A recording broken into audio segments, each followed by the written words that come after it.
especially since I went to jail, it happens a lot more. I don't think it's bad for me. Well, you took the hit for that one. Holding it down. And you could have got out anytime you wanted. Day 1, day 6, day 30, you could have walked out. Say, okay, I won't come to the meeting anymore. I'll stop saying if I was like, all right, how about they would have let me out 5 seconds. No, or if I was like, oh, Karen put me up for all of it.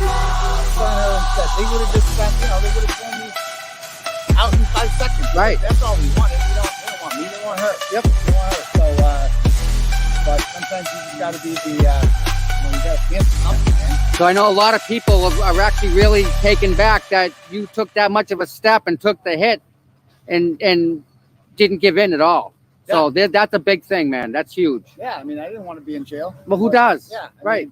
Mean, it sucked being in jail, but and I'll never forget that, and I'll never get over it, and I'll never forget the people who put me in there. Yeah. And my revenge will be my happiness, obviously, and clearly it already is. I'm very happy right now. Yep. Never been happier than I am right now in my life.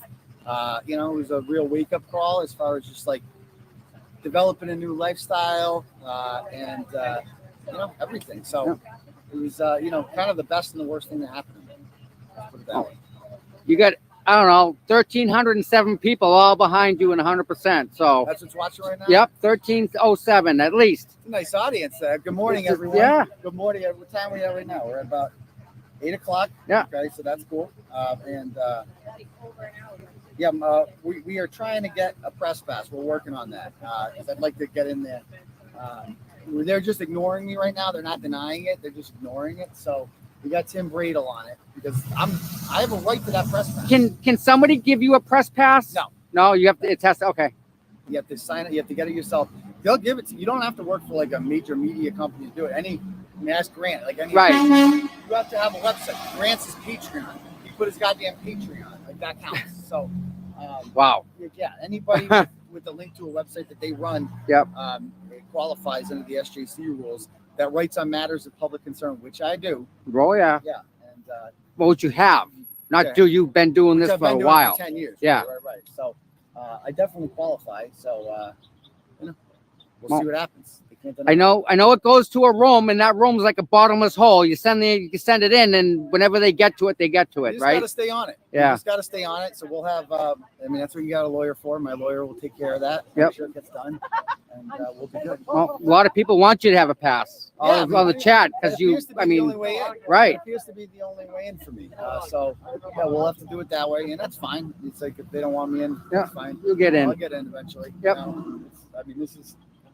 Do you see this going the whole distance, or you think that maybe Levy's letting all these people talk so he can come back? Because a federal judge will let those pitches come in. Oh, totally. Like, I'm wondering if, he's adding Katie McLaughlin to his list. Exactly, right?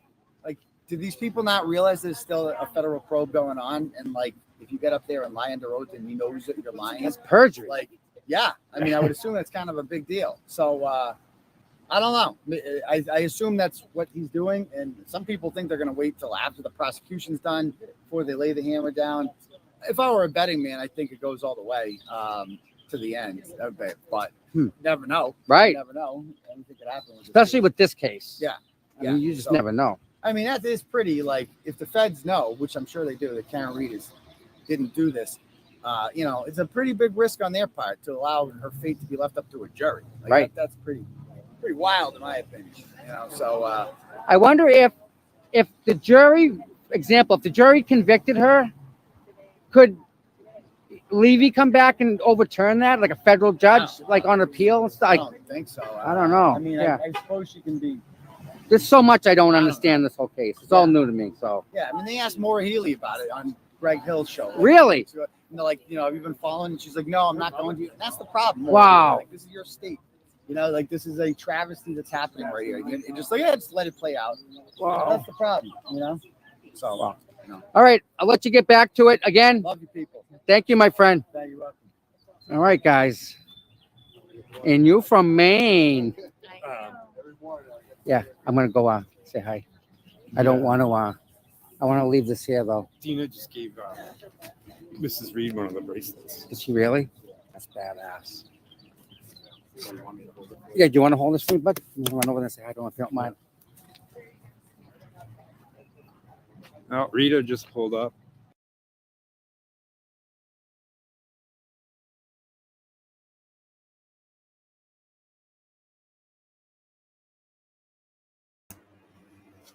Good Monday morning, everybody. Welcome in. Thank you for joining LTL Media or Let's Talk Live this morning.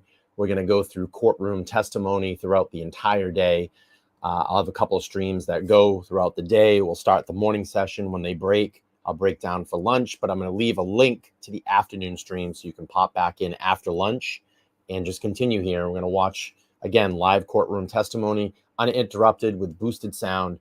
Right now, we are waiting the arrival of Karen Reed, and we'll watch her walk into court. And then when that transitions over to the live courtroom session, we will watch that. Right now, I'm streaming TomCPU, and tomorrow, I'm going to do a mix. I'm going to go down there tomorrow because it is a half day. I'm going to spend the half day, the entire day down there at the court, get some video.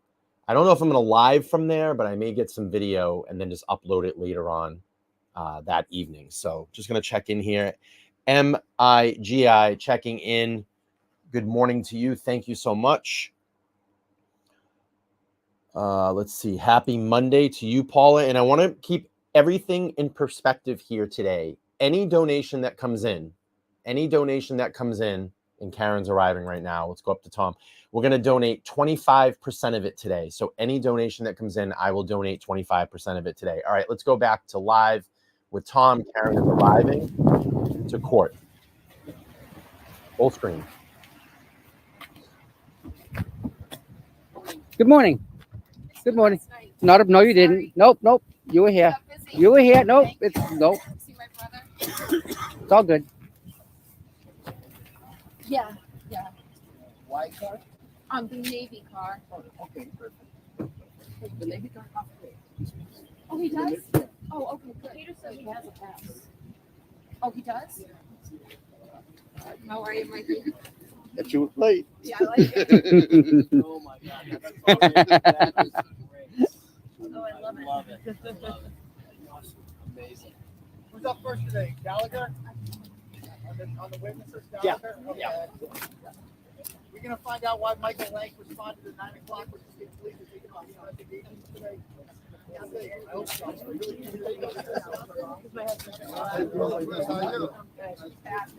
are you? You look nice. Good, how are you? I'm good. Yeah. Anybody seen my dad today? He's in He was in the Bathroom. bathroom. Yep. Check. I should have known. Yep. You ready? All right, yeah, let me. Oh, yeah. Good luck. Yeah. Here, Ramon. This is your new friend. You want what he's got. He's about the Florida guy.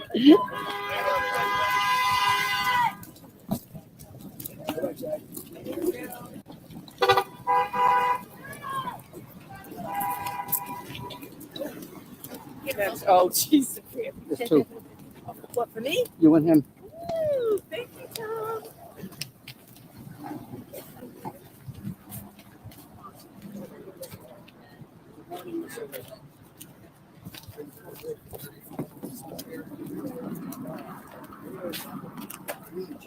Oh, excuse me. You got this, Karen. Sorry about that, bud.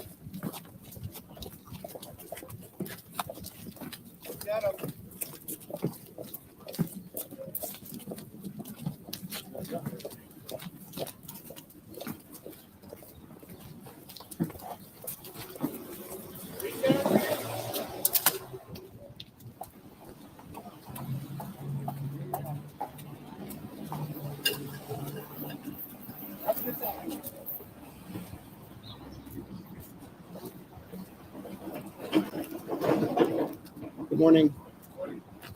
How's it going, Bill? Nice to see you. Nice to see you. You guys look great.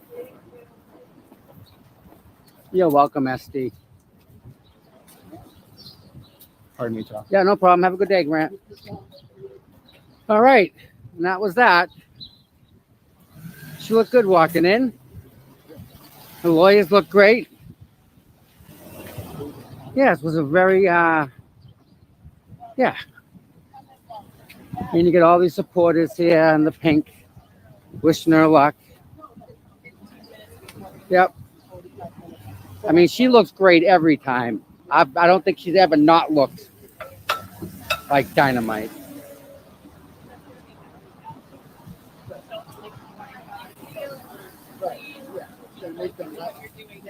Yeah, me and Karen's mom kind of talk a lot. What an absolutely fabulous woman. Rita, have a wonderful day. You look dynamite. Thank you. She how do I put this?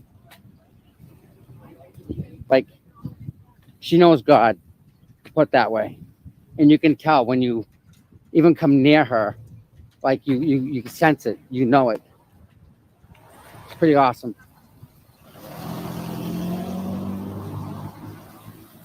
Her father's the same way. But her father's more of a, like, he's just, I don't know, stoic, I think. Just very, Hi, sunshine. you are the sunshine. Was that beautiful over there? It always is, isn't It's it? like they're cousins or something. I don't know. They just treat you so well and nice and.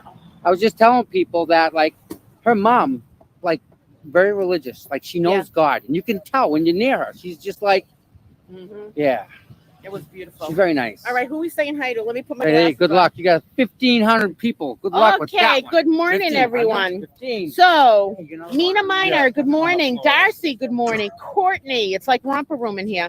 Vixie, hello. Lisa, good morning. Beach Girl, I can't read what you guys are writing. It's going so fast. LTL Media, thank you for the $10. Linda, Gotta be Stigma tuned into Movement. Tom. You never Cammy, know oh my when they're God, coming. it's going fast again, Tom. Allie, Kim, if I miss you in the scroll, just keep on writing it and I'll get you eventually. Colleen, Kate, Gail, just Tracy. Kate, look at how fast it's going. I know. Oh my And it God, does Red go up. Tail, $5. Thank It you, skips like Casey. 3 people. Boom. Yeah, boom, Christy, Boom. Boom. Stylin, Lisa, Gojo, Vivian, KB All, Gilly Girl, Aaron, Caitlin, Jill. Oh my God, Plymouth, Can't Tina, mod, slow down the Sherry, fact. You gotta mod. Yeah. Allie, Every, Nunya, 15 Maureen, almost everyone, Jessica, Megan. I'm on my second cup of coffee. That's why I'm being able to do this. Beach Girl, Bobby, Tracy, Grammy, Easton, We just gave Sherry, Rita a Teresa, spot. The Future, Good Citizen, Bobby, Caitlin, Megan. Oh my God, I just got to stay still to read this. Sherry, Broken, Kayla, someone from Australia can read it. It's going so fast. Pink Lady, Nina, there's Minion Mike, Rihanna, give me a hug. Joseph, Photo, Scoopy, Paula, love that. Stans, Latoya, Lynn from South Kakalaki, Cheryl, Gail, Remy, Kala, Cole, Susan, Tiffy, Bubby, Joe, Johnny, someone from Australia, no left something, just Debbie, Shirley, good morning. Oh my God, Trisha, Gator Girl, Mark, Susan, Tanya, Single, KB, Chris from Michigan, woohoo, Shirley. Oh my God. All right, let me put it down for a second so I can really read this. So, Beach Gal.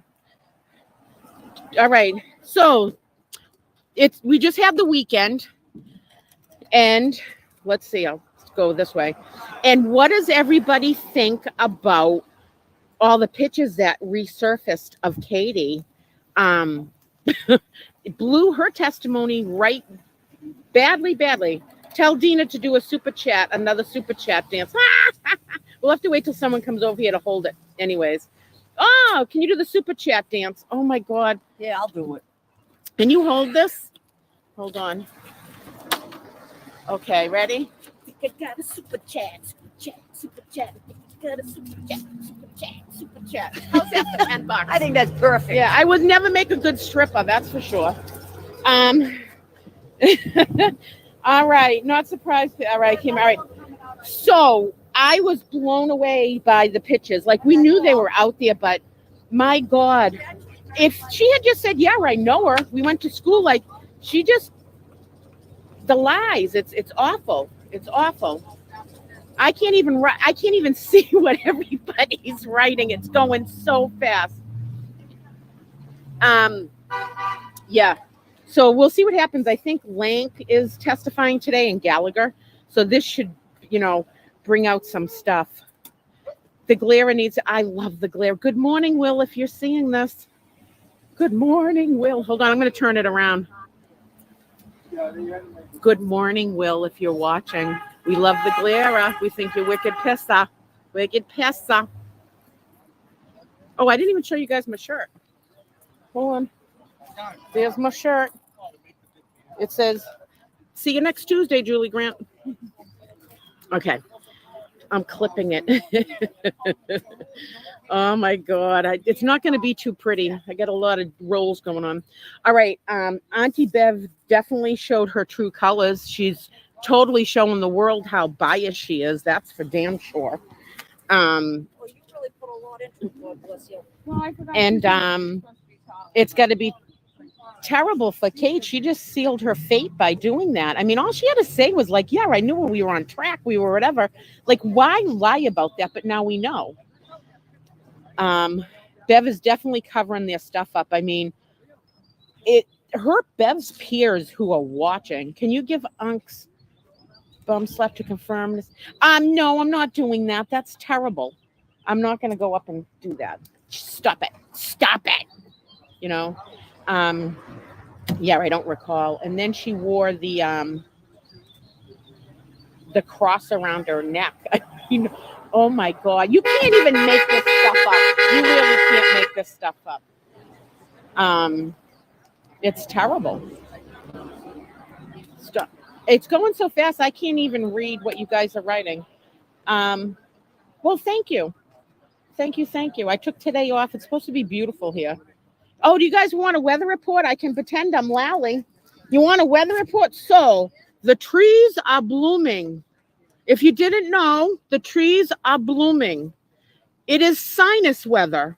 How are your sinuses today? How many wheels? I'm doing like a Lally interview. What do you think? Are the trees blooming?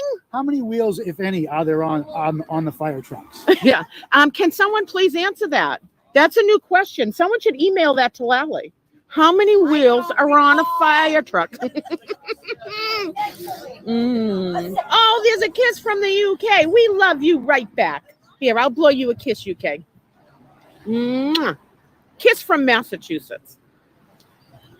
Oops. There we go. All right. Yeah, Lally weather. Dina, you're on the floor. I'm on my second cup of coffee, so God only knows. The trees are short of blooming. Well, I don't recall that. There's Unc. There's the OG of everything. He is the one that started it all for us. He pulled this all together. And he doesn't get enough thanks for that. Dina, wait a minute. Perform live. Oh, you don't even want to see me perform live. It's awful. I've done karaoke a couple times where I've, probably broken glass. It's so horrible. Hot Tub Pics released. Wait a minute. Who are you talking? Oh, all right. A rhinestone band. I got my bandana on. Hold on a second. Everybody's so wonderful right here. I got my bandana on.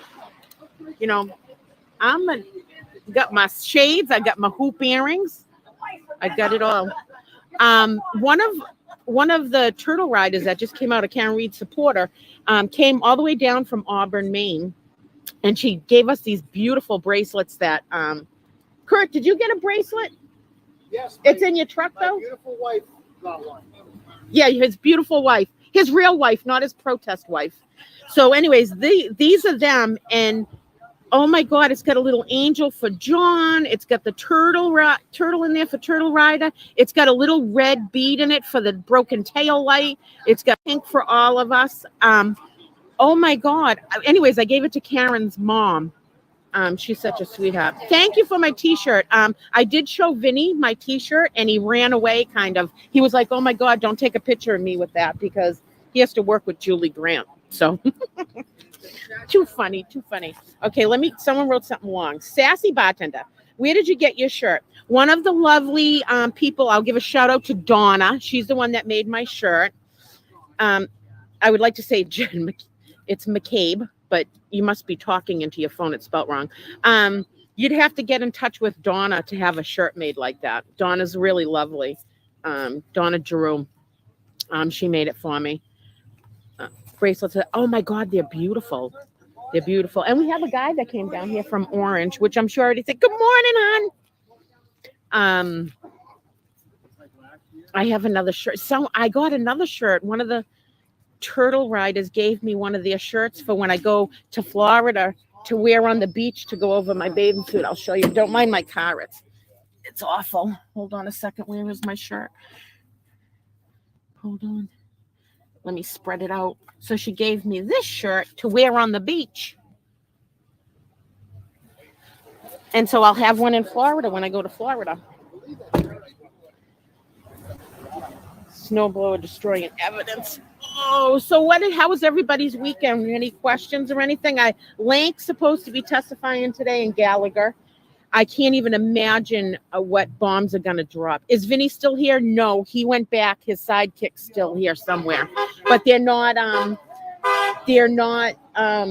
taping like at one of the restaurants down here.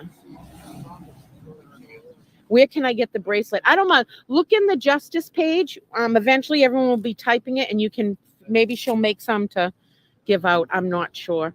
Some people sent messages for Tom. I can't open it. I don't want to open it and mess things up. Oh, that's sweet. So it's May 6th. This trial's been going on a while, but I think now that we're past all the weather reports, some bombs are going to drop. Please start I don't want my own channel. Honestly, I do this because I'm doing my part for it. But there's so many trolls out there, and they're just awful online. Like, I just did that super chat dance for you guys just because you donated money. But honestly, the trolls are going to have a field day with it. They're going to be calling me a fat cow and a heifer. They're awful, those trolls. I really don't. I mean, you're not going to hurt me. I have pretty thick skin, but it's just awful. Like, is that all you got? Like, really, like, just, I wouldn't want my own channel. You put yourself out there way too much, and it's none your business, my personal life. I tell you what I want you to know. All right. Dina, from your beautiful way you are. Oh, thank you. Who is Julie Grant? Julie Grant is the sidekick on Court TV. She's a nasty, nasty woman. She's not for Karen Reed, and she's just she says ignorant things. She's ignorant. They literally losers. Lynn from South Kakalaka.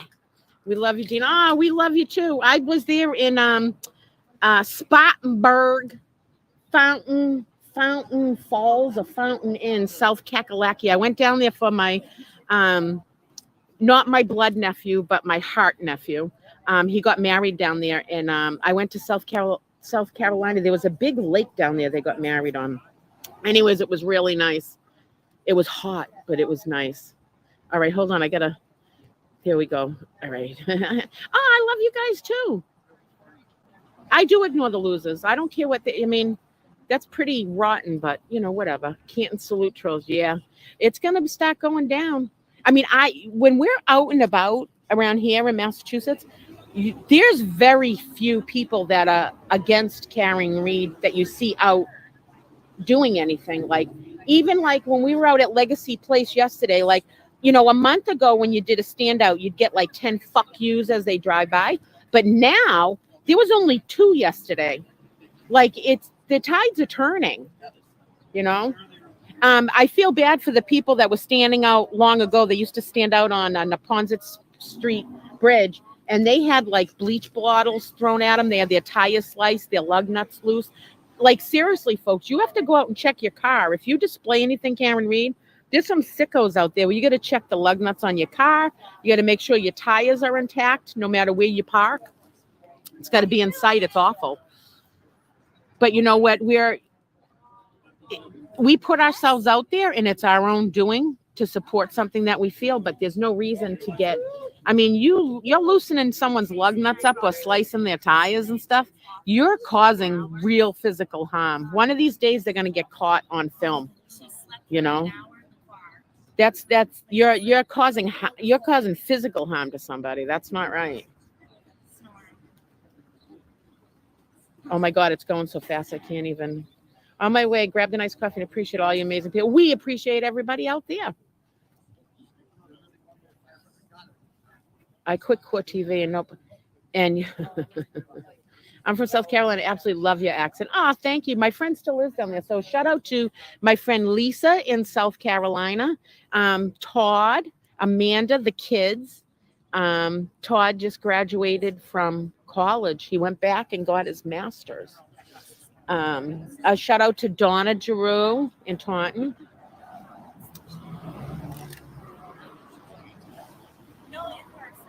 Oh my! Hey Tom, I had to do another super dance. Yeah, they asked for it. I gave it to them. Of course they're asking for it. It's not going to be pretty. Of course it is. Kurt's over there. He's over there. He's over there. Oh, he's over there. I'm here. I do have a good heart. I can be awful sometimes, just like anyone else. We're all not perfect. North Carolina in the house. Ball peanuts. The world, huh? I'm much better now. Yeah, anyone can hang out with me. Dina Super Chat dances best on. Oh my God, it's on YouTube now. My mother will be so proud of my Super Chat dance. That'll give everybody in the retirement place in Florida something to talk about down there. The world is watching Canton. Exactly, and they should. This is going to make changes. It is.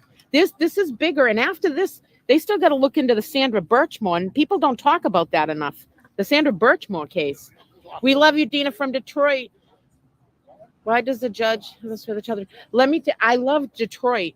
I haven't been. Well, we were there in February, and like I said, I went to Mom's Spaghetti, Easton Market. I went to David Ruffin's grave. I went out to Aretha Franklin's grave mausoleum thing, and they have a little crown you can put on your head and take a picture there. And not only that, it was Rosa Parks. Good morning. Hold on. You got to get on film. Come here. Say hi, Roxy. Come here. Say hi to everybody. Good morning. Good morning. Hi in Atlanta. All right. Hi, everybody. That looked like Italy. Hi in Italy. I'm from Detroit. Love it. My friend Debbie lives in Detroit. She's coming out here soon for a show.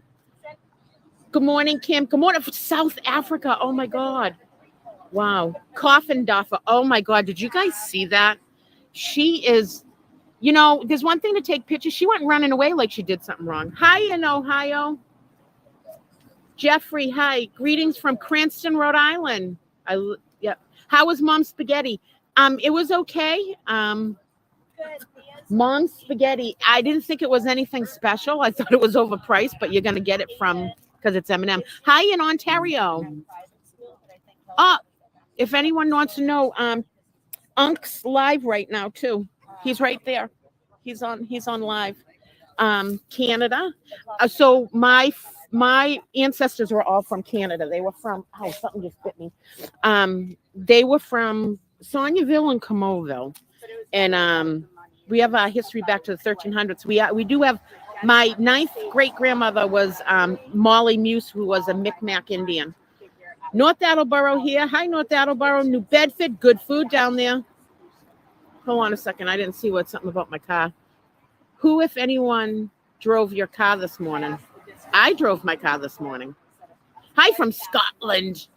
Oh, you men in those kilts. It reminds me of the Vikings. Sandra Birchmore stand out. Yeah, tonight in Stoughton, everyone, there's the Sandra Birchmore standout. I hope everybody goes out to that. Amanda Lankin Gallagher will be on today. There's Unc again. I know you guys got interviewed. There he is. What time does court start? 9 o'clock. Does anyone do? My ancestors were loyalists and came from Ontario. We got our family history way back. I think I'm related to just about everybody. Here comes the trolls. Yep. Have a great day. I can't read if you're sending private messages, I can't read them right now. Hi from the Cape Cod. I can't open it because I don't want to mess up his live stream. I don't even know where Tom went. He's somewhere around. We need mods. Texas in the house. Hello, Texas. Good morning, my favorite people from South Boston. Yeah, did you see all that stuff that went down? I didn't know Castle Island was strictly people's island that don't actually live there. I love Castle Island. It's a great place to take your kids, go around on they bring their little bikes with you and go around. It's awesome. Hello from Ottawa, Ontario. Hello. Didn't the Bruins play last night? Or is it tonight? That was the Saturday night. I know they won Saturday. When's the next game? Because they canceled someone's concert. I think it was Tim McGraw's concert for it. Derry in Ireland. Hello. Agree. Castle Island is the best. I didn't know that one person could be like, you don't belong here. My God, anybody can go to Castle Island. And especially if your last name is Irish. I mean, come on. Ottawa, what happened? It's on. If you go to Turtle Boy's page, you can see what happened at Castle Island, and you'll see. Yep, Tristan. I can't read. Hold on. Good morning from Colorado. Oh, I hear it's beautiful there. People misbehaving. I don't even know because it's going so fast. Bruins game is tonight, right? All right, because they had to. Dina, the car question was my interpretation of that. Oh, someone, thank you, 39 Newfoundland, Canada. Oh, thank you so much. All right, someone's trying to send a group chat. That ain't gonna happen. All right, Jura Unscripted and Stuff. Newfoundland, thank you so much. There's Fairy Raven. Hello, Fairy Raven. Okay, I'm lying to start with. Yep. Oh my God, it's going so fast. Virginia, hello. She's running from it. What are you doing? What do you got? I know this morning someone let their dog poop on the sidewalk over here. I had to pick it up. I put it in a Dunkin' Donuts cup. Clips her dance and sends it to the Glera. Oh my God. I love the Glera, but every time I send him a message, he cuts me off. That's all right. I got to talk to him the other day. All right, let's walk down this way. I'm sure you guys are sick of hearing my voice. Kids all grown and gone. I might be able to come down another day, maybe. Everybody's asking about your bracelets online. This is the wonderful lady from Maine that made the bracelets. I made them in the hotel.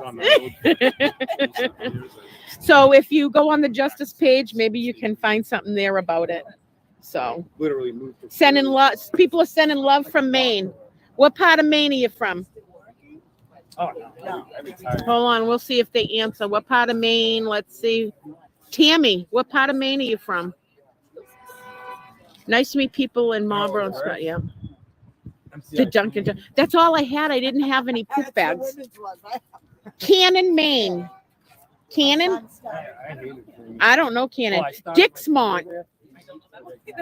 I hope I'm saying that right because my accent, it sounds kind of bad. I had family in Buxton and Hollis. Morning from North Carolina. Good morning. Casey, Lola, please. Lola Blues, please make them and sell them. Huh. Hi from Kansas. Mel, hi Kim. Hi Teresa and Quincy. Good morning. Morning coffee in the romper room. Watching from New Hampshire. Met you, Dina, at Plymouth. Oh, hi from New Hampshire. Oh, Sweden. Oh, my God. Hi from Sweden. Hi from Milton. Kava. Kava has the Edaville Railroad. Hi from South Africa, Gerda. No political stuff here. Whether I agree or not agree. I'm not saying any political names. Hi, Carrie Ann. Illinois. Good morning. Late. Oh, it goes so fast. All right, someone wrote something really long, and I'm going to read it. Sending love to the Reed family and supporters, along with many prayers to the O'Keefe family. It's all very heartbreaking and heartwarming to watch. So many people support Karen Reed. Yes, they do. And it is heartbreaking. Not protocol. Red Solo. Hello from Moscow, Comrade. Florida. I'll be in Florida on Thursday. Hi, Chris. Wait a minute. You're missed this morning. Chrissy says hi to everybody. Chrissy, we miss you. I missed you. It's Monday. I want to see you. Hi, Eaton's mom in Maine. Hi, Kim. Townsend. Hi, Alpine. Hi. Oh my! I try so hard and it goes so fast. Tom's other phone goes slower. St. Pete's. Hello. I will be on the Gulf Coast. I'll say that much. Good morning, Ashley. Good morning, sir. Oh, the chat went away. There we go. You need to be the next Duncan commotion. I've told everyone, go on SNL things on YouTube and find Casey Affleck. He does the best thing. Best Duncan thing. Smoking the Parliament out the door. All right. I can't read what that says, Gerda, because I will annihilate whatever that is. And I don't want to repeat it because I don't know what it is. Oh, good morning from New York. Have a good, safe, and stay safe. Thank you, WSC. Pretty pink flowers. Yes. Dean, I enjoy your vacation in Florida. Sounds good. I might live stream with Tom. People have asked that. I got to see if the girls want to do it while we're out sitting having cocktails by the beach. We'll see. Almost a year and a half. I fucking love Duncan. It's the Glera. I fucking love Duncan's guy. Hey, Glera, good morning. Good morning, everyone. So, yeah, good morning, Pippi, Mouse. You should have chat settings. I'm sure there's a way to slow it down, but I don't know where Tom went, so I can't slow it down. Hold on. A moderator turned to, whoever you are, moderator. Oh, thank you. Now I don't know how to erase what you wrote. Okay. Wicked Pissa. Two-man family fun and resale. Thank you for the $3. I have work today, Dina? Yes, later on. I did take the whole day off, but I might go in later on. I really want to watch Lank's testimony. It did slow down, thank you, but it still runs fast. But everybody wants me to say Wicked Pissa. All right, Wicked Pissa. It's Wicked Pissa out. The buds are blooming on the trees. It looks wicked. Just watch New Kids Turbo. Good morning, Debbie. Good morning, Red Tail. The Glera's trying the vanilla tap. Double M double. The Glera needs to be on a commercial too for Duncan's. I will enjoy my trip. It's going to be different because, we've all gone into this like really backing it up. So when you're not here a day, it's kind of like we're fighting down here. Dina, Will can go look at my dance. My God, it's bad enough I already look like the person that's dancing on his screen, but when you miss a day down here, it's like missing your family and stuff. It's, we're all fighting down here, and we're fighting corruption. We're fighting for the truth. We're fighting for a lot of stuff. And when you miss a day, it's sort of like, it's the Catholic guilt setting in. You feel bad, Hi. How about Skitter? Guy. There's Enough is enough. Enough is enough. Look at those boots. Woo! You're looking good. These boots were made for walking. What am I gonna do? One of these days, these boots are gonna walk all over you. I know you love the dance, but you know what? I don't mind doing it sometimes, but seriously, the trolls are gonna have a field day with that. I don't even, the Catholic, well, see, Elizabeth, you must know what the Catholic guilt is. You don't look anything like, wait a minute, it said crackhead. Oh, Dina, you don't look anything like the Super Chat crackhead. You're gorgeous. Oh, thank you. No, I don't do drugs at all whatsoever. I do coffee in the morning. And more people are showing up. We had 2 new people here today. Did you make that? No. Yeah. All right, so what do we think? I was hoping that they'd have a sidebar this morning and talk about all those photos that in the Turtle chats everybody uploaded that, shows Katie blatantly lied. Has Karen arrived? Yes, she already arrived. We got to chat with her mom. And her mom is such a gracious woman. And her dad is too. I mean, her dad is what every dad should be in the world. I don't care about the trolls. It gives them something to talk about, so someone with less thick skin can. I'm saving them from that.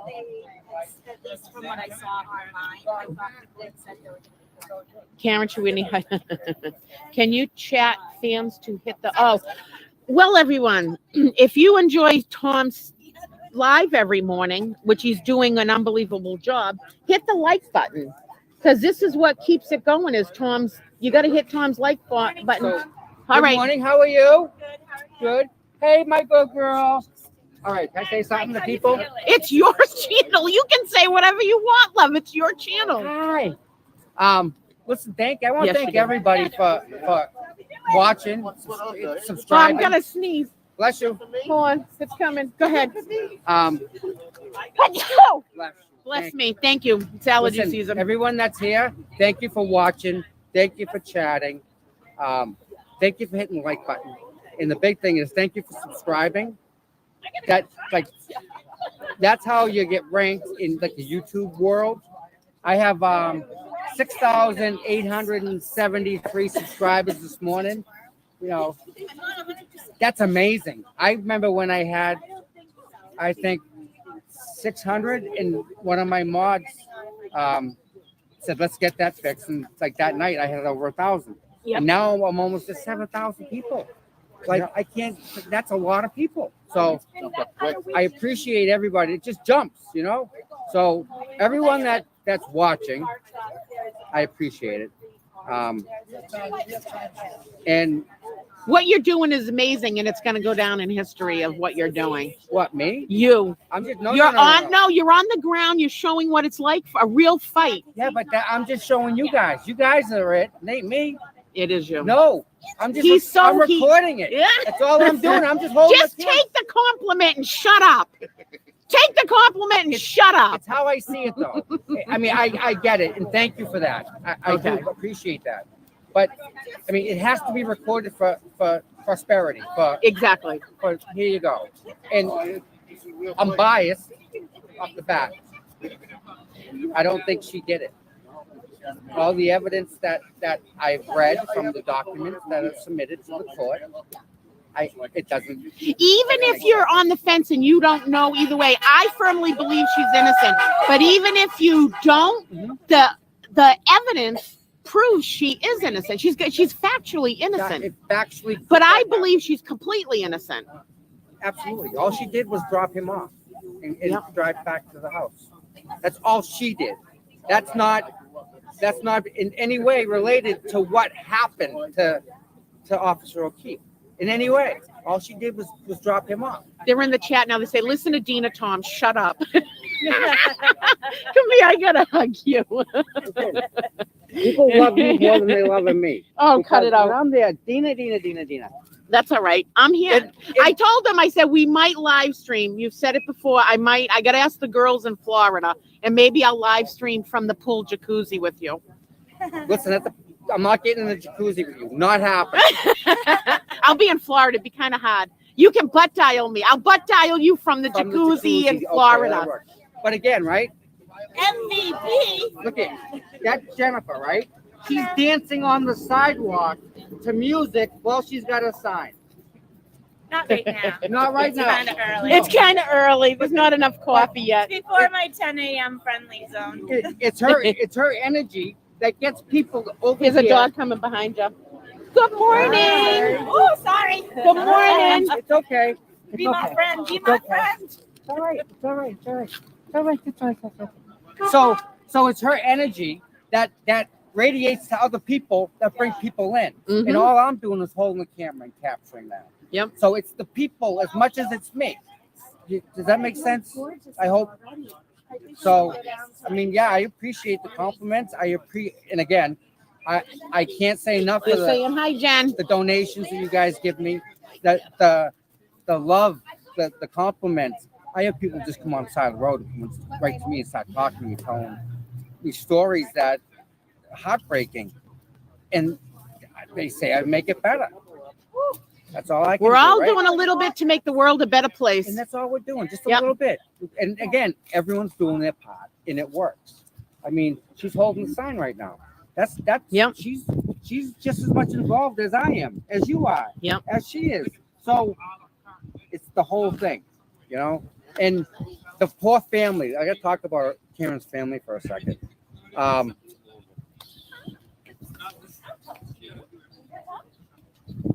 Her brother, I think it's just one of the way her brother acts towards her, and the love that he has for her, like he's a ride or die, but he's like he's the driver. Sorry. Not a problem. So, like he's solid. That like he's to have a brother like that, she's blessed, and to have parents like that, she's blessed. Oh my God, her mother and father are. Now think about what are they doing to her poor parents, her family. What is the Commonwealth doing to these people? These people don't deserve this type of treatment in any way. They didn't do anything wrong. Listen Right? listen to this. Someone just wrote this in a chat, Sarah. Walt Disney said, "You can build the most beautiful place in the world, but it's the people that make it magical." Oh my God, that's Sarah. Great quote this morning. And that's true Can because somebody email that to me? can you email that quote to Tom, please? Who let the dogs out? Bad boy. So anyways, Tom's down here doing what needs to be done and documenting this. So hit the like button. It makes a difference. It helps him out. So like I have goals, right? You have to have a goal. My goal by the end of the week is to have 7,000 subscribers. That's my goal. So if you guys could like, share, put it on your Facebook page and ask people to subscribe that way. Put it on Twitter. Ask people to subscribe. What's your number right now? 6,870. All right, so 200 more people. So everybody in the chat, forward his link to someone that you know isn't subscribed. Send it out, and maybe we can get there. I would appreciate that, and that's all I can ask from you guys. The stuff. Example, I got this tie in the mail from one of you guys. Is this not beautiful? It comes with the same color handkerchief. They're saying you need Buddy Holly glasses. And it comes with cufflinks. Bye. Have a good day. Hold on a second, folks. Hold on. Hold this for a second. You need Buddy Holly. Really? Buddy Holly. It's like even like the Center House of Pizza or something. Like, I'm purposely not trying to read the chat. Okay. Try putting these on for a minute. my goodness. All right, folks. Hold on. This is the closest I got cool. to Buddy Holly. How's that? Yes. That good? Let's see. Do you like them or what? Looking sharp. They love it. Absolutely. They're loving it. I love the tie. And you guys sent me this tie. You know? Subscribe. Yeah. There you go. That's the closest we can get to Buddy Holly glasses. All the extra stuff, the little stuff like the tie, the sweatshirt, the power charger with the solar, like you guys. I don't even know how to thank you guys for those type of things that you send me. I can't thank you. I can't. I don't know how. But I love every one of you guys, and I pray for all you guys and what's happening to this family. They're dancing. They're listening to Turtle's intro. Unc's Turtle. Tick, tick, boom. Moiv, we're all right. It's Rory Orbison, but that's the closest we can get to it. Come on now. We're working on the fly. All we're doing is we're just documenting this right here, right? So that people that can't be here, whether it's distance, take care of your children, take care of family, whatever the situation is, it doesn't matter. You get a chance to see what's going on. You get to see Scott McGinnis being here every single time. Yep. You know, you get to see. Oh, they said that we got to get someone to take a full picture of Scott McGinnis. I have a picture of him. Oh, all right, good. I have Someone messaged that. You have like 15 messages privately. Yep. I haven't touched them. Tell people what we're trying to do. Yeah, so we are Scott McGinnis won't be able to be out here every day like he has. He's made every court date when they used to be like once or twice a week. Right. But now that it's every day here, it's hard for people to, well, I'm going to turn around. It's hard for people to be here all the time. So they are going to get a We got a life-size picture. We took a picture of him, and they're going to make a life-size poster board, just stand up, so that when he's not here, we can stand it up, because he's really emotional. He's given a lot to this movement. Oh, there's Canadian colors. So anyway, yeah, the glasses for that I just gave Tom, does look more like Roy Orbison, but that's all I have. You know, I'm winging it here. Winging it. But I still think they look wicked pissa. Wicked pissa. That should be the new thing for the Glera. He gets a donation and he shows me saying wicked pissa. All right. All right, I'll sit this way so you guys can all see everybody here. Scott is in Lemons. Yeah, he was at the Lemons to stand out.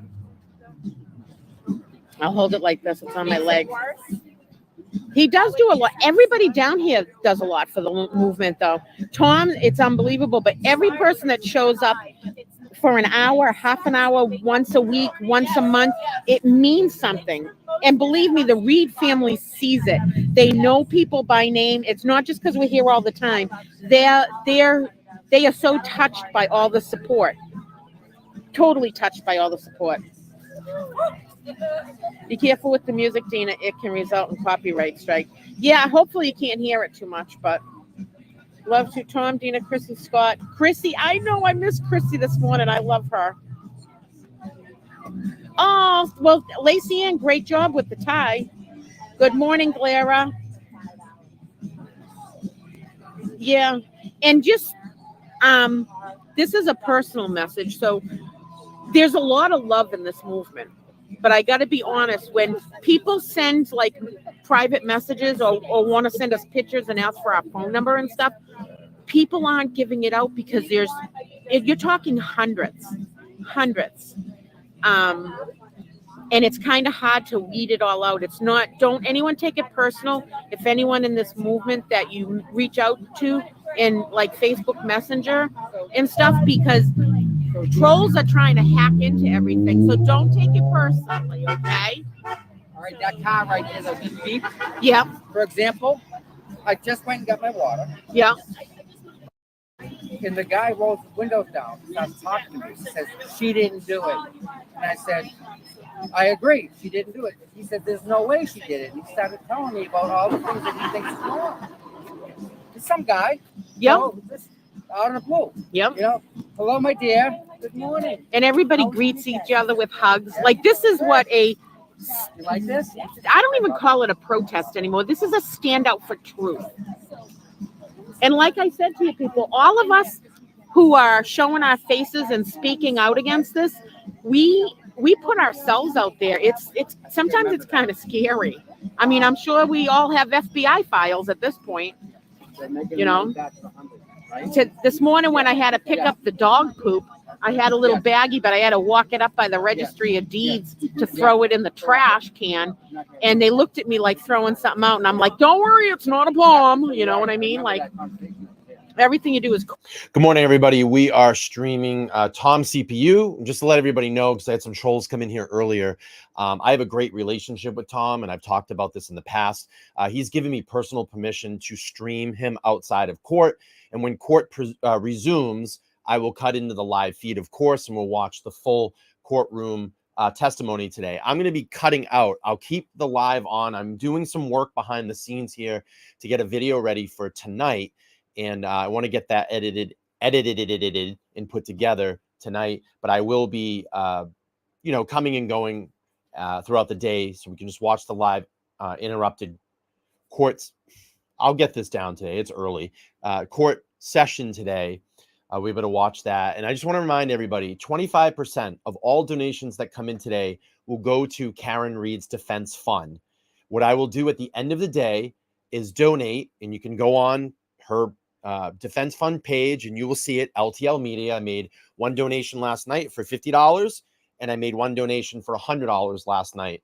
And any donations today, I'll take 25% of that and put it towards her defense fund. If we don't reach like $50, $100, I will just personally round it up and drop that on her page. At the end of the day, what I'll do is I will make the donation, and then I will post it up on my Facebook page the receipts or my community tab here on YouTube to keep everything transparent so you know. And then I have a little notebook that I'm keeping running totals throughout the day. And I will post the total, or I will post the donation amount that comes in the chat. If you would like to go back and audit it for transparency, perfectly fine. I had no intention. So I only have good intentions in this. So 25% of all donations will go to Karen Reed's Defense Fund. All right, I'm going to pop back. I am doing a little work behind the scene. I'm working on some new merch. That's up on my merch store. I just dropped the link.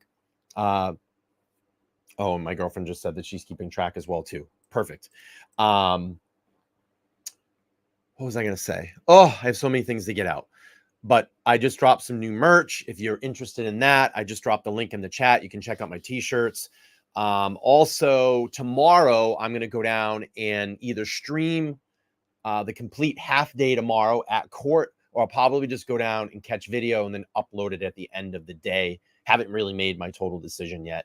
I had a wonderful stream the other day with actually TomCPU, and I just didn't like the quality. I don't know. He must be using a booster or something like that. I'm going to talk to him about it, or maybe a Wi-Fi device that's boosting his signal. He's getting very clear video. When I go down there and try to stream, it's been an absolute nightmare. So I may just bring my camera and shoot tomorrow footage and then upload it later tomorrow night. But anyway, I'm going to cut back behind the scene, and I will be up in about 4 minutes when court starts, and we'll go to the live stream court stream. And I appreciate everybody being here this morning. I know it's early. I'm still waking up, and I'll keep checking the chat here. But in about 4 minutes, we'll get rocking and rolling in court. Lang is supposed to testify today, so that's going to be a very interesting day of testimony. And I can't wait for Alan Jackson or David Yannetti to get him on cross and see where we go from there. Minion Mike up on the stream right now. Up on the screen right now. Good stuff.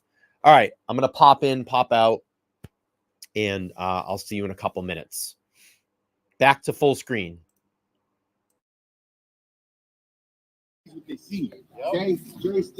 Pretty soon I'll be not doing this because I got to listen to the Glera. He makes my day. As much as you guys say I make your day, the Glera makes my day too. But anyways, going back to this, all of you's got to hit the like button on Turtle Boy stuff because he is the one that started all this. He's the one that opened the world's eye to what's going on here. And he's got railroad charges and stuff like that. And that's going to play out. Ken Mello is done for. He got caught in so much shit. Hi, Susan. Give it up. I'm glad he's here too. Hi, Athens. There it is. There it is. Let's go, me too. All right, Tom. All right, I am gonna I've had too much coffee, so I gotta go to the ladies' room. I gotta give this back to Tom.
Good morning, everybody. We're just waiting for court to start. So court should be starting soon. We'll hang in there for live testimony today. They must have a delay in the courtroom. I'm going to see if there's any other feed that it's up right now.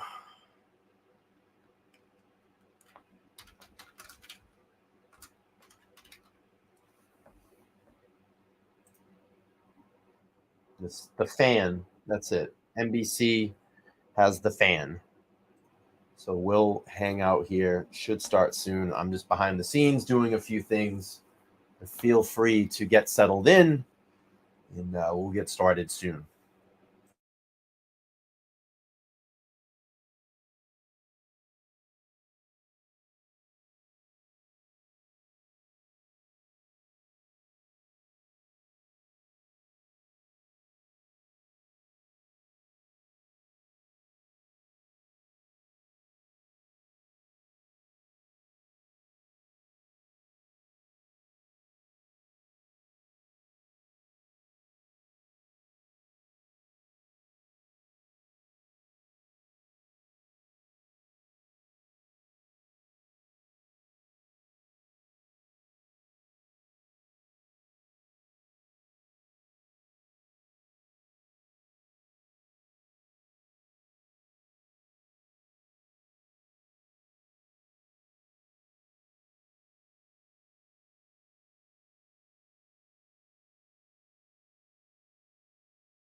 Easy, laid back type of a place. We be the ones that are ungrateful. Oh No. my God, bro. We got people that drive from Orange, which is out there.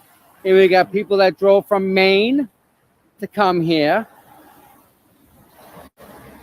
for your boat. No, I love I got a double spot in front of me. I could move up and probably put it right there on the side. So yeah. You can if you want to. Just put it back there when you. That's still the only. See, look at that. Will will show a goddamn fan, but not my dance. Come on, Wait, Will. there's sometimes. What's Message going on him here? and tell him to play it once. Good morning, Elise. Can This thing somebody picking up like throw $1 at the Glera and ask him to play her super chat I want to dance? see how bad it is. Oh Did y'all my. see did y'all see the captions? Lauren, no problem. We'll make sure you get He was somewhere. You'll just be all talking right. about The super chat dance that you do. Oh, that was so fun. So I didn't show you guys. I was just, yeah. Check this out, guys. Oh, I hit the button. I can find it here. Oh, I heard all night before. Want me to hold it for you so you can see Yeah. inside? This is just awesome. I mean, really. Look at the goodies. Pop Tarts. Who doesn't love Pop Tarts? I mean, really, right? That's crazy nice. Who put this together? I don't know. Somebody who loves us. I don't. You trying to pick something? No, I'm trying to show everybody. Like, I just showed you. there's got to be like it's $100 of candy. That's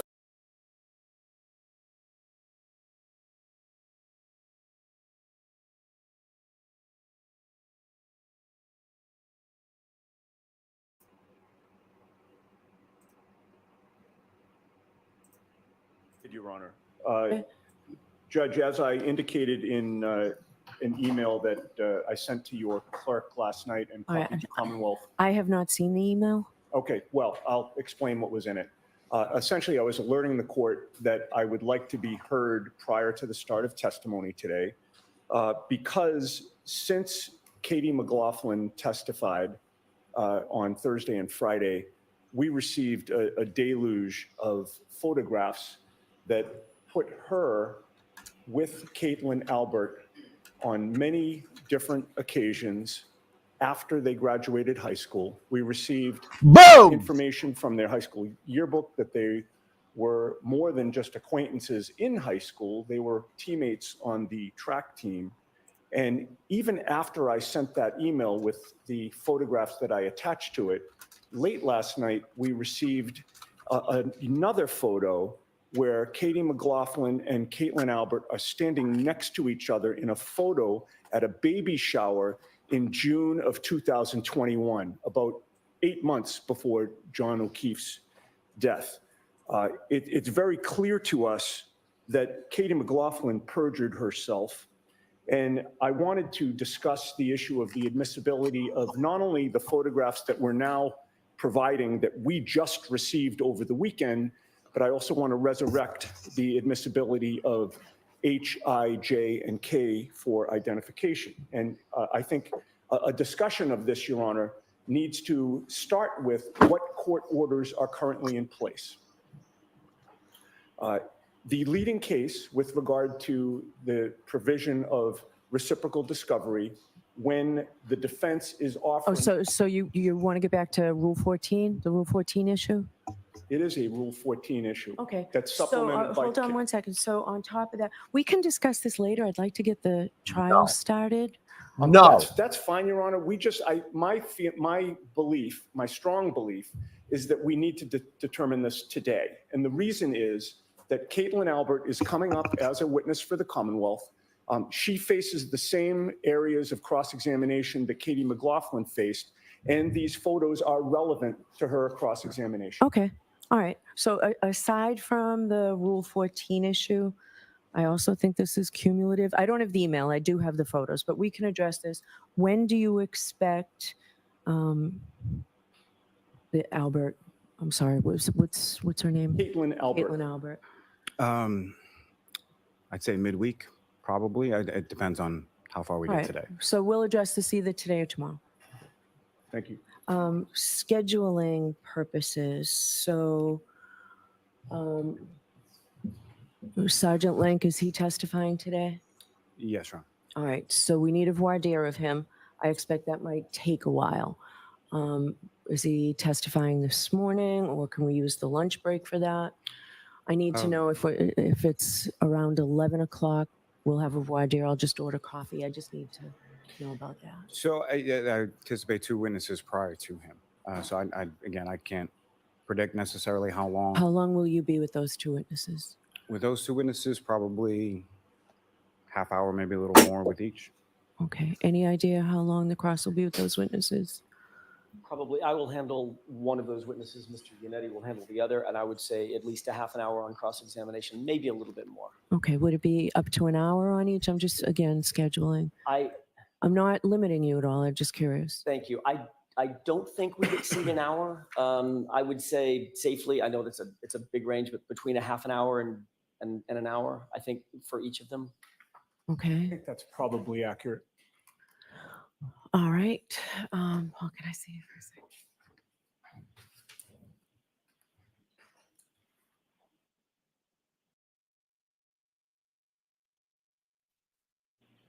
All right. Thank you. So we will all set to bring the jurors in? Yes, Your Honor. Yes, Your Honor.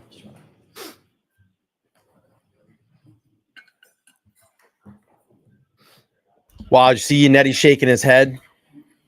Yannetti was shaking his head, just pissed off. Jim.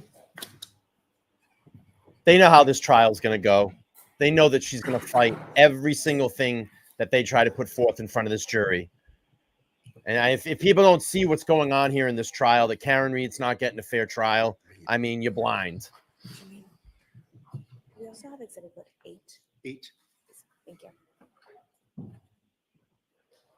I mean, this clearly is telling you she's for the Commonwealth. She's absolutely 100% for the Commonwealth.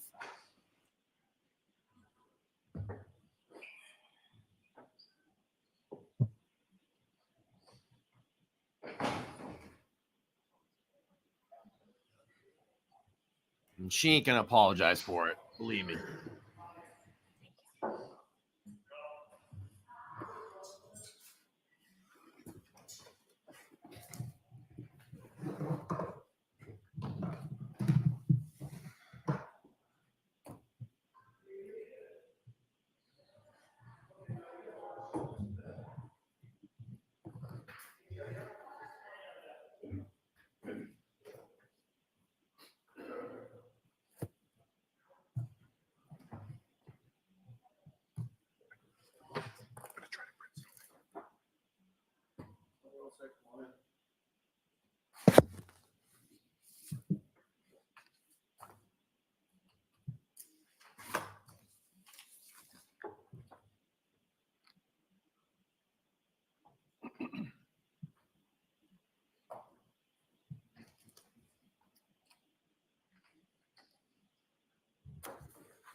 Advice for the jury?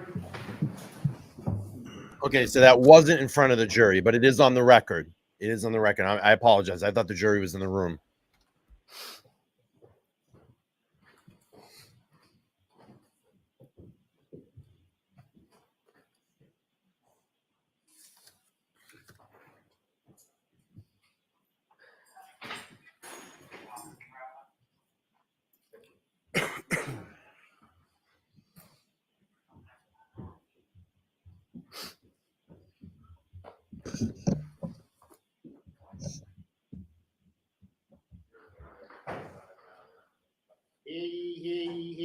All persons have any business before the Honorable Beverly Canoni, Justice of the Norfolk Superior Court in and for the County of Norfolk. Draw near, give your attendance, and you shall be heard. God save the Commonwealth of Massachusetts. This court is now open. You may be seated. Good morning again, counsel. Good morning again, Ms. Reed. Good morning, jurors.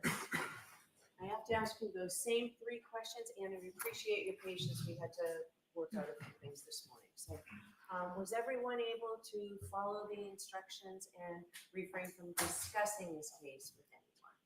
Yes. Everyone said yes and nodded affirmatively. Were you also able to follow the instructions and refrain from doing any independent research or investigation into this case? Yes. I'm going to ask you if you were able to refrain from seeing or reading or hearing anything about this case since we left the other day. So with that, I'm going to see counsel at sidebar and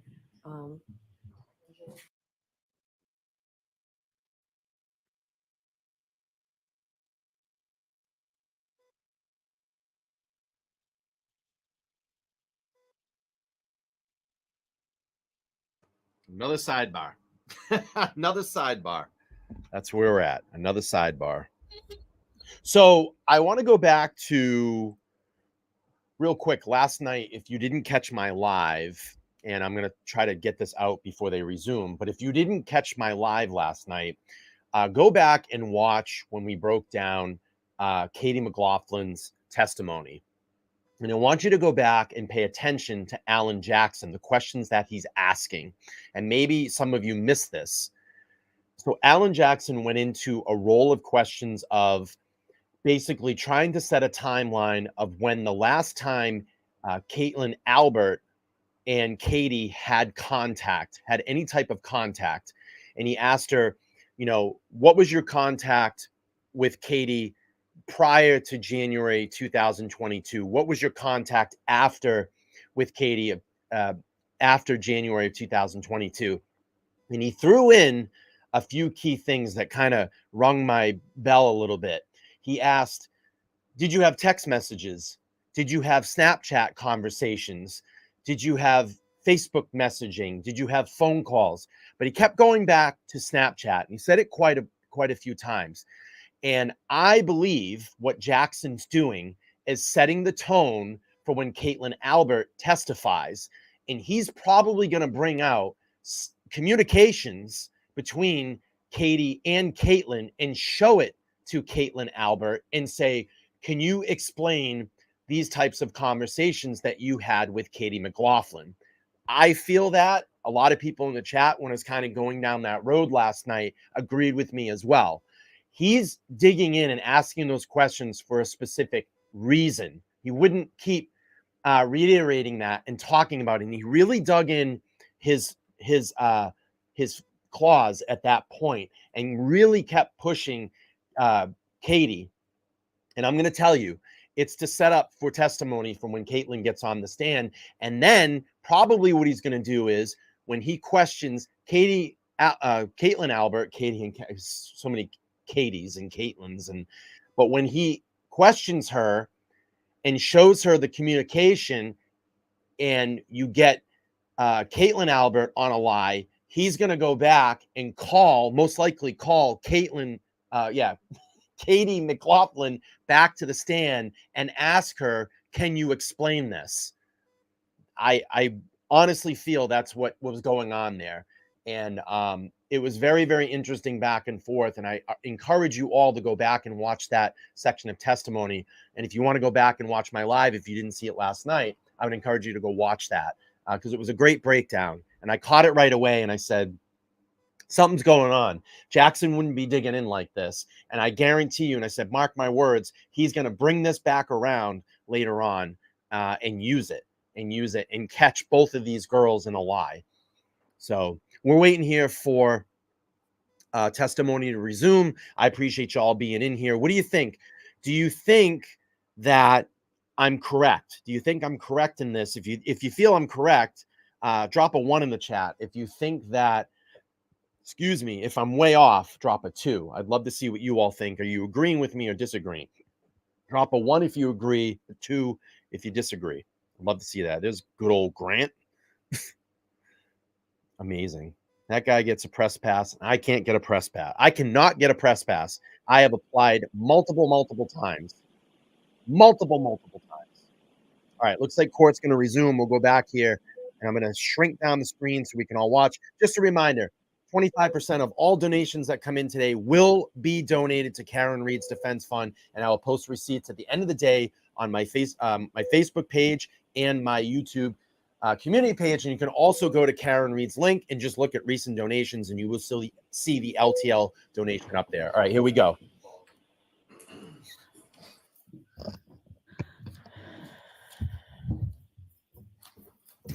Be mindful to step up. Morning. Morning. You solemnly swear the evidence you give the court and jury in the case now and hearing should be the truth, the whole truth, and nothing but the truth, so help you God. I do. Thank you. All right, Mr. Lally, whenever you're ready. Good morning, sir. Good morning. Could you please state your name and spell your last name? Yes, my name is Paul Gallagher. Last name Gallagher. And how are you employed, sir? I'm a lieutenant with the Canton Police Department. And how long in total have you been a member of the Canton Police? Total of 32 years, 2 years as a permanent intermittent officer, 30 years full-time. And you indicated that you are a lieutenant, is that correct? That is correct. And how long have you held the rank of lieutenant? I was promoted to lieutenant August 1st of 2021. What did you do with the Canton Police prior to becoming lieutenant? I was the detective sergeant from 2018 until I was promoted in 2021. And what is it, just starting with that, what is it that a detective sergeant does? So when a patrolman takes an initial report, anything that needs follow-up, the detective sergeant makes sure it's assigned to a detective, usually the next detective working, and make sure that all the steps are taken to manage the cases and bring it to fruition, if possible. And what is it, sort of, what are your general duties and responsibilities as a lieutenant with Canton? Currently, I am in charge of internal affairs, background checks, patrol, and I oversee detectives. You say currently, what was it prior? I was promoted in 2021. At that time, Lieutenant Kelleher was the lieutenant in charge of detectives. We have since had a change of police and our assignments have changed. Now, were you working with Canton Police on the morning of January 29th, 2022? I was. And at some point, did you receive a phone call? I did. And about what time was that and who called? That was shortly after 6 a.m. It was Sergeant Sean Good. And he's a member of your department as well? He is. He's the 12 to 8 supervisor, which our shifts actually run 11:45 p.m. to 7:45 a.m., but we call it the 12 to 8 shift. And what, if anything, was indicated to you in this call from Sergeant Good? Sergeant Good told me he was responding to a scene where a party was found unconscious, possibly not breathing in the snow. He stated his name was John O'Keefe. He was a Boston police officer who resided on Meadows Ave. He further told me that he had gotten a call earlier about John O'Keefe not returning home that night. His friends had called the hospitals, then they called the police, then they went out and looked for him, and they found him unconscious and not breathing in the snow. And based on that information, what, if anything, did you? I told him I would respond.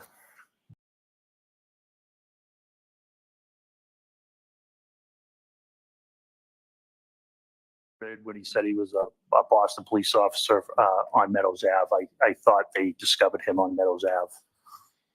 And subsequently, did you learn a different location in response to that location? I did. What was that location that you subsequently determined was where you were going? When I called the dispatch to find out the exact address, I was told it was 32 Fairview Road. And that was from the dispatch, is that correct? That's correct. It was Officer Dever who answered the phone. That would be Officer Kelly Dever, is that correct? That is correct. Now, did you go straight from home to the scene, or did you go stop somewhere else prior to? I stopped at Canton Police Department prior to that. And what was the purpose of stopping at Canton Police Department prior to going to Fairview? I was picking up some winter gear, and I advised Sergeant Good via the radio that all midnight personnel was to be held till further notice.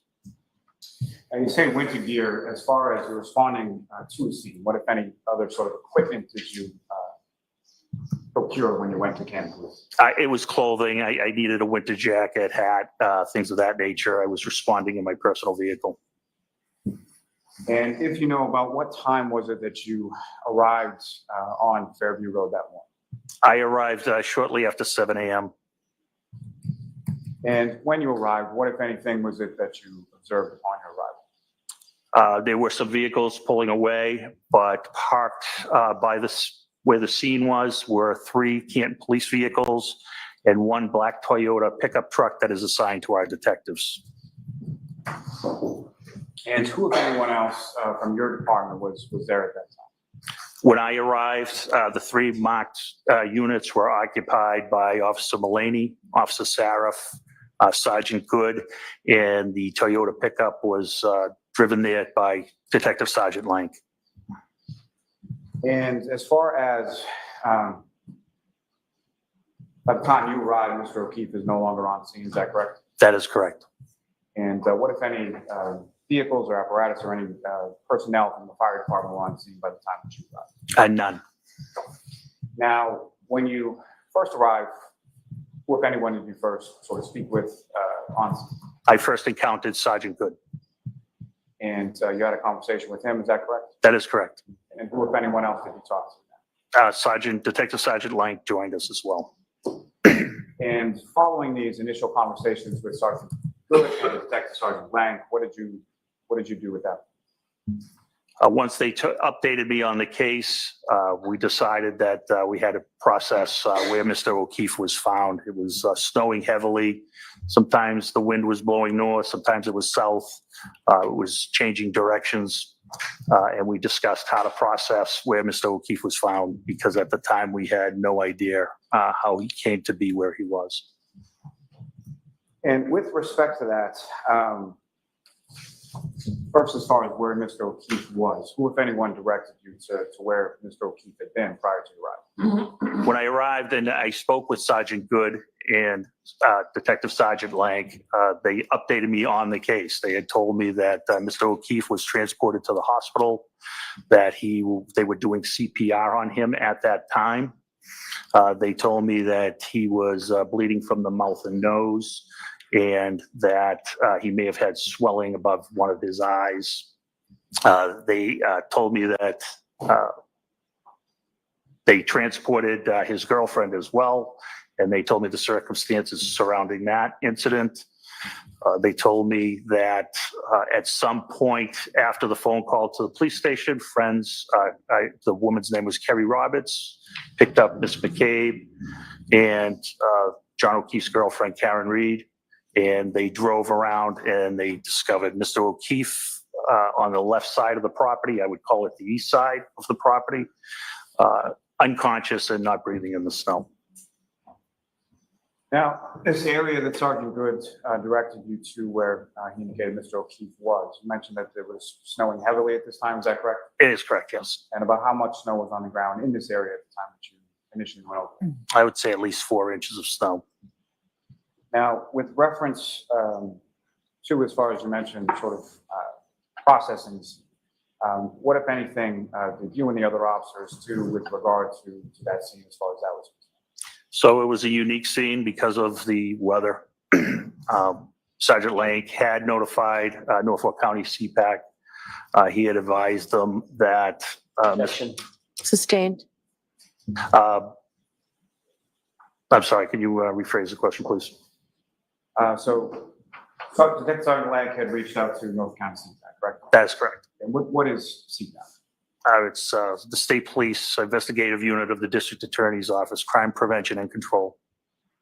And what, if any, as far as that notification is concerned, what is sort of a protocol when you have an unintended death? So when we have an unintended death, the Norfolk County CPAC unit responds and takes jurisdiction. In this particular case, Mr. O'Keefe was still alive. So they declined to respond at that time. It may be a term that's pretty well understood, but when you say unattended death, what do you mean by that? An unexplained death, a person who was alone at the time of their death. And so at this point, no one from the state police had responded or was responding to the scene at that point. That is correct. And so what, if anything, did you and the other officers do with regard to the scene where Mr. O'Keefe had been located in the snow? So we decided on how we were going to process the area. Our concern was there were some light pink spots in the snow, and we thought it may be blood. So we were discussing how to get to that, uncover the blood safely. We decided we were going to process the scene with a leaf blower. I figured we could direct the snow off the area in a controlled fashion.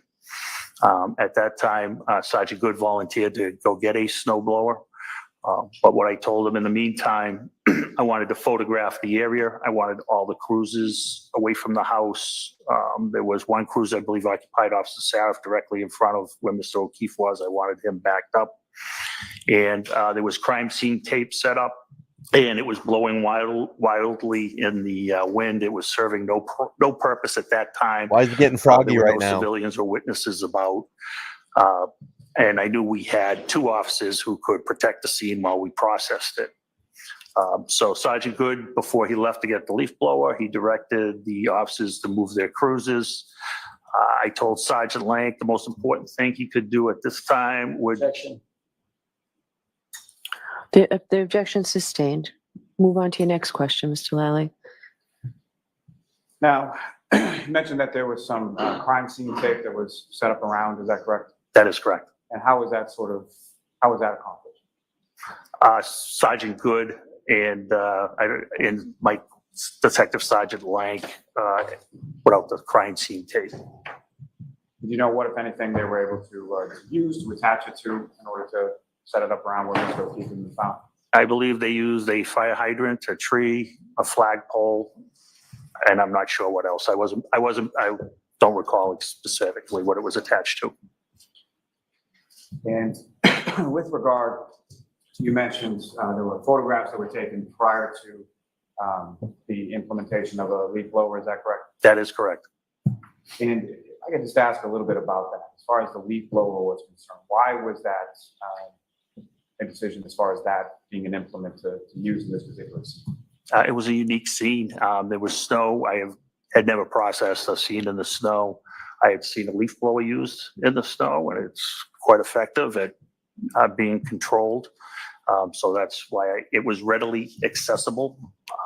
The scene was debilitating as we were on scene with the weather.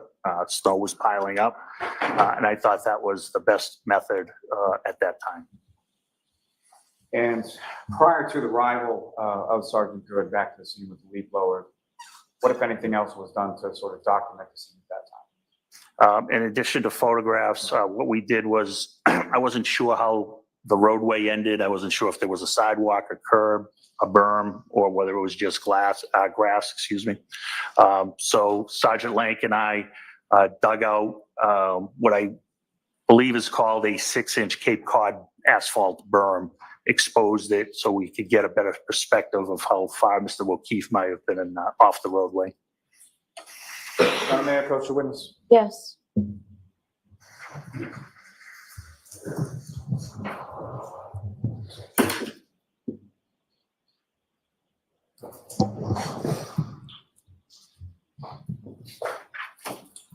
going to direct your attention.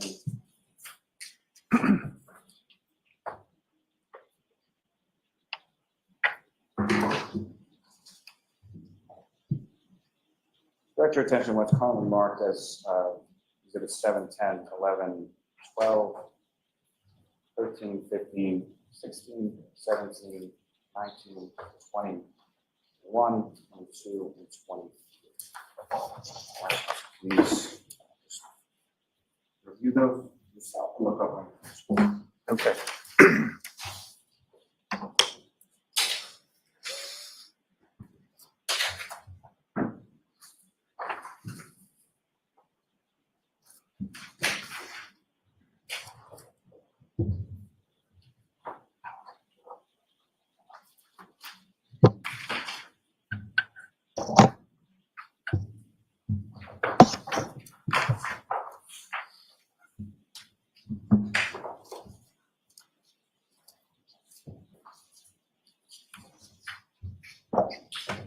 Your Honor, may we approach this briefly? Sure.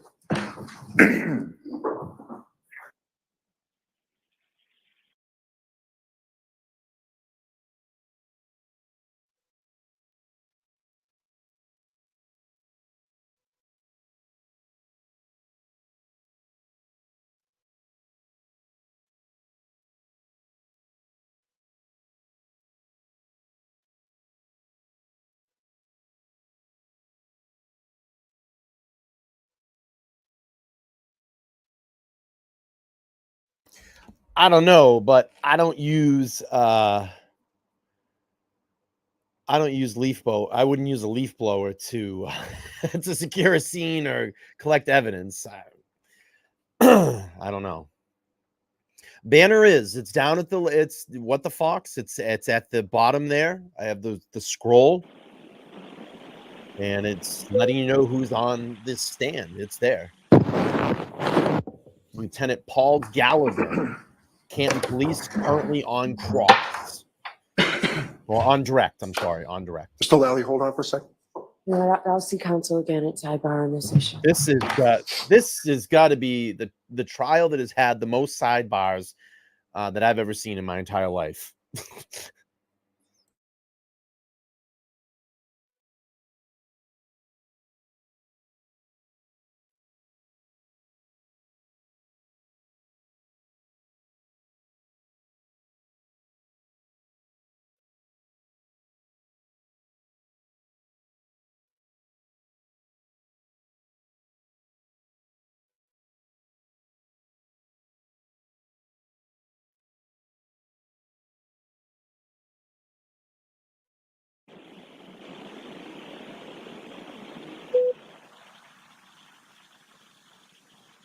And talk to witnesses to review. Yes.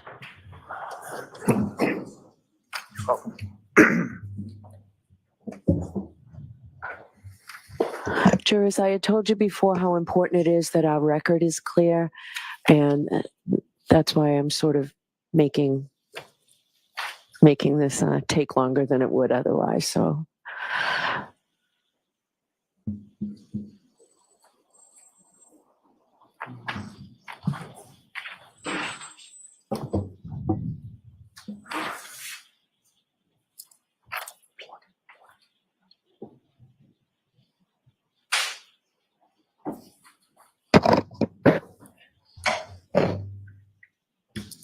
Mr. Lally, can you simply hand her a note telling her what numbers? Yes, Your Honor, I'm just writing the numbers. Thank you very much.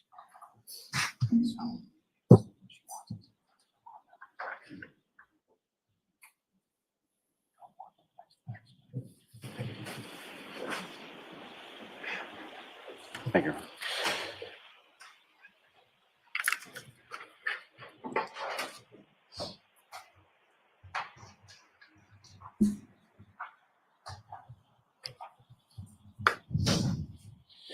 So I would ask that the next 13 exhibits be marked. The next 13 photographs in the book be marked as the next 13 exhibits. Okay.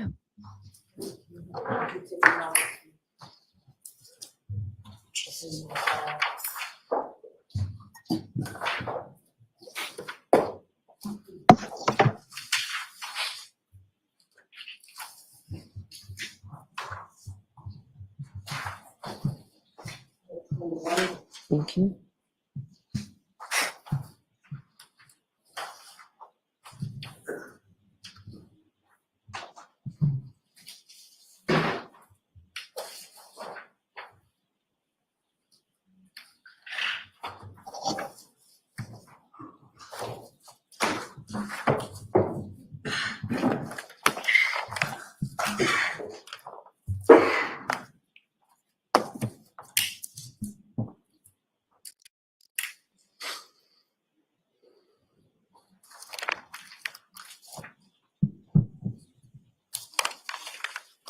Thank you, V. I'll be out there tomorrow. Thank you.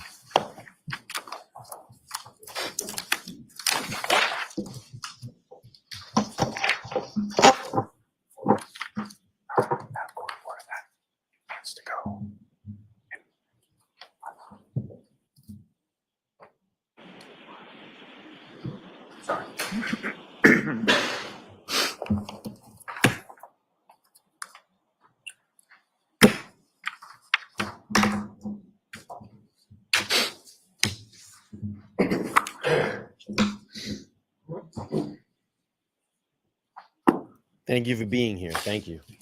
Appreciate it.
It's 21 from 32. Thank you.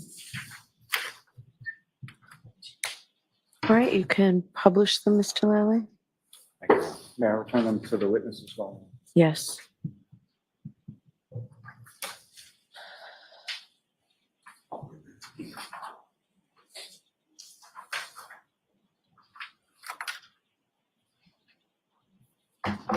You have that in court reporter today, so you have it all. Thank you,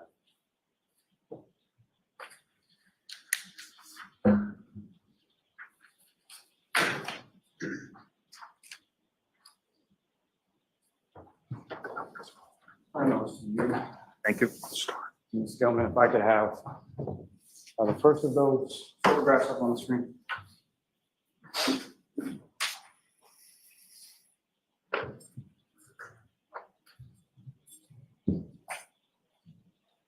If you could enlarge that just a bit.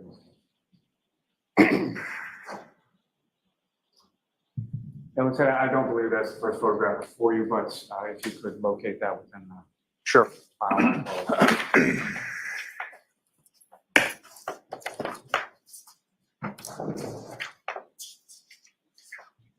I believe that's Exhibit 30. And if you could just describe to the jury what if anything, we're looking at in this exhibit. So that is in front of 34 Fairview Road in Canton. It's looking westerly or the direction towards Chapman Street. And it's documenting the conditions at the time. May I approach the witness, John? Yes. Mr. Lieutenant, at any points, if I ask already, this is a legal point. Yes.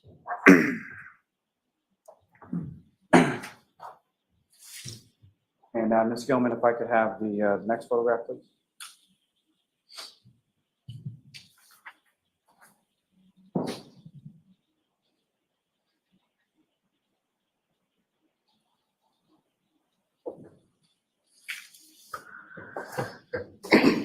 That is simply documenting that the number 34 is on the mailbox. That is 34 Fairview Road.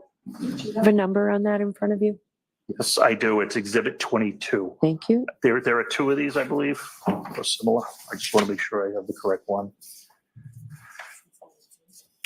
22. That would be 22, yes. And what's depicted in that photograph, sir, is that a fair and accurate portrayal of sort of the scene in the roadway when you arrived that morning? It is. It's the mailbox with the number 34 on it, and it shows two vehicles in the driveway of 34 Fairview Road. And Ms. Gilman, the next photograph.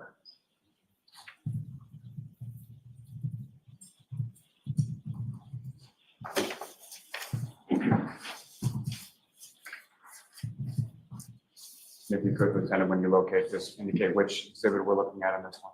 That's Exhibit 28. It's a different angle of the driveway showing the third car in the driveway. I wanted to document what was in the driveway at that time. Thank you, sir. Next photograph, Ms. Gilman.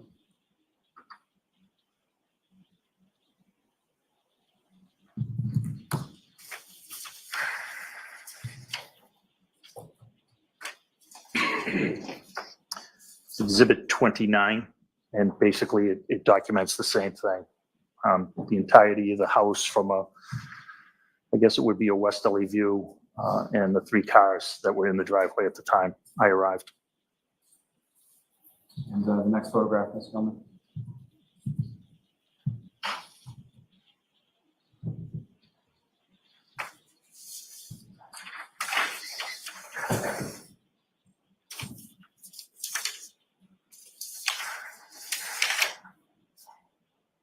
I believe that's Exhibit 31. And it's a close-up of where Mr. O'Keefe was found. And you can see the very light pink spotting that we thought may be blood.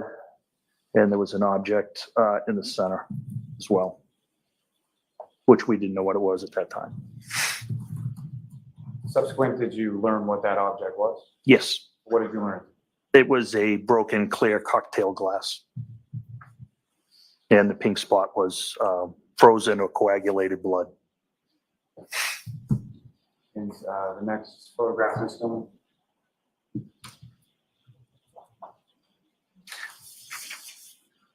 That's Exhibit 23.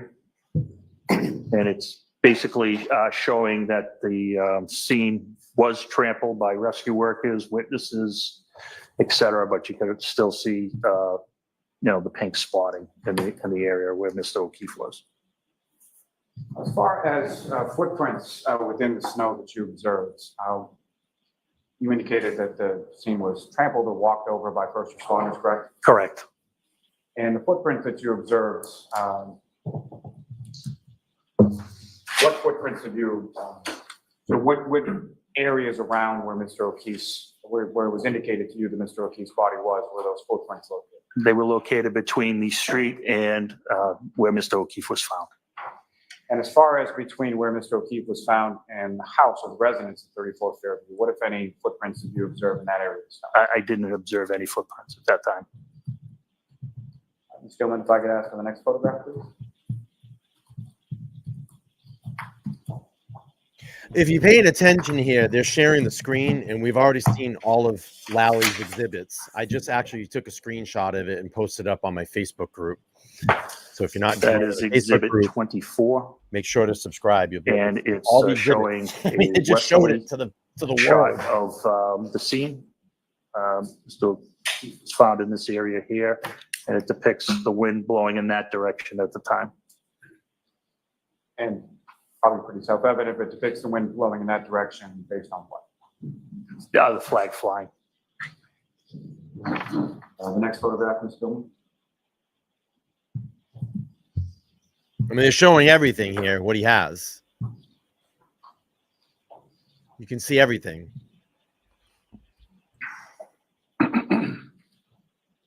That is Exhibit 20. That is the I believe it's called a 6-inch Cape Cod asphalt berm that separated the roadway from the property of 34 Fairview. And this is the long look to where Mr. O'Keefe was discovered. The next photograph, Ms. Gilman.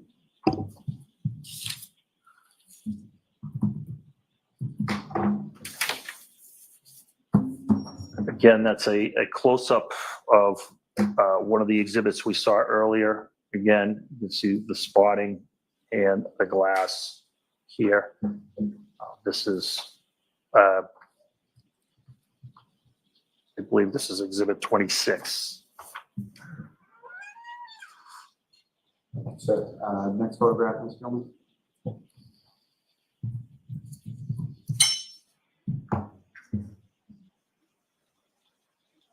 This is Exhibit 27, and it's some what we believed was frozen or coagulated blood spotting. Next photograph, Ms. Gilman.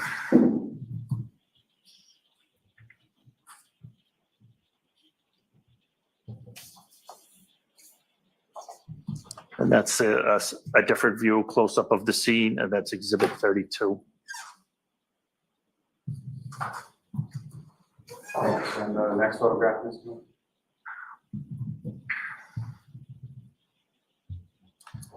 That's when we first uncovered the berm, the 6-inch berm. And it's just a smaller picture close-up of that berm. It's Exhibit 25. Reference to the sort of uncovering of the berm as you've described it, what, if anything, did you use to uncover the berm? I believe we just used our foot to uncover that. And what I believe is the last photograph. This is the location from the berm to where Mr. O'Keefe was found. It's just a long view, and it's Exhibit 21.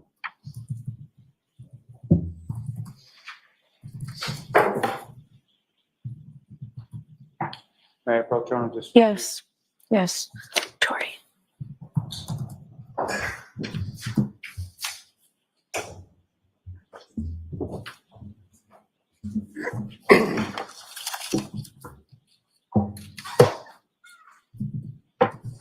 Now, as far as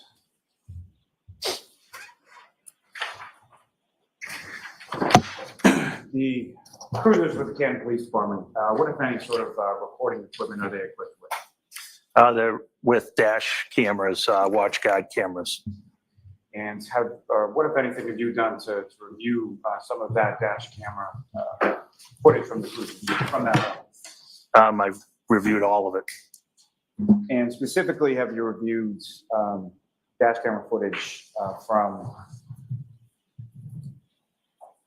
the 683 cruiser, Officer Sarah's cruiser? Yes, I did. And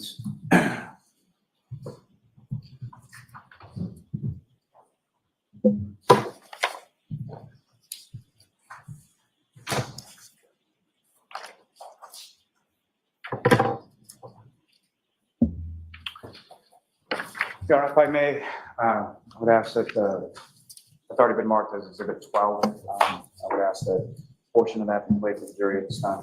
Okay.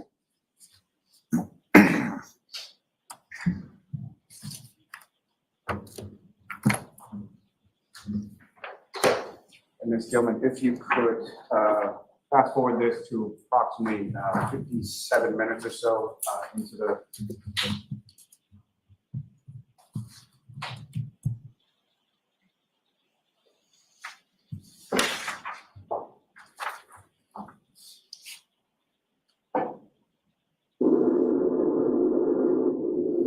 Now, did you recognize what's up on the screen in Exhibit 12?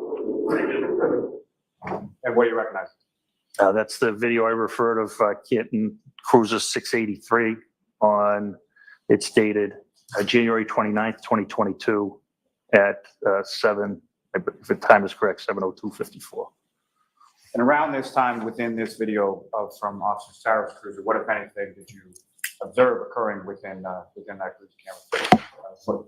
I believe it's at approximately 57:17. You'll see Sergeant Good begin to mark out the scene with a yellow crime scene tape. You'll see him in front of the cruiser at first. Him, Officer Mullaney, and Sergeant Lank walk off, and then you'll see Sergeant Good stretching out the crime scene tape. And if you could, sir, as the video is playing, using the laser pointer that you have before you, just draw the jury's attention to who, if anyone, you observe. Good point, recognize, SJ. Good point. Yes. This young lady, if you could.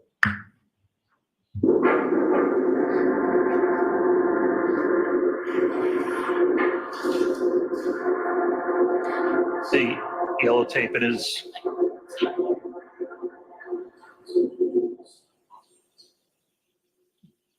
There's two officers with yellow crime scene tape. I believe this is Officer Mullaney, but I'm not sure. I know this is Sergeant Good. My apologies, Mr. Gilman, if you could play again. That's Detective Sergeant Lank in the lighter coat. Sergeant Good and Lank, they walk off camera.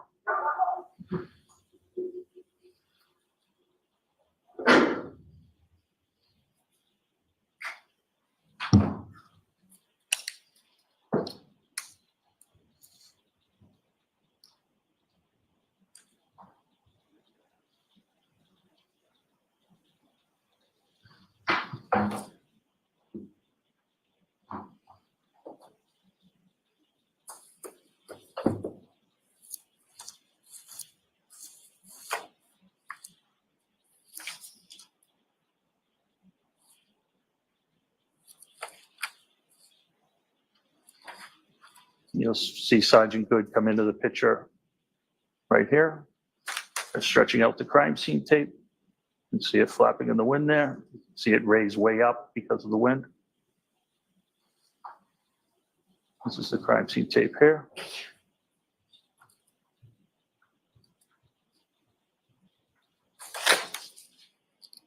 And I'm not sure what they affixed it to, whether it was the cruiser at that point or not. But you can see the crime scene tape going across the scene that way.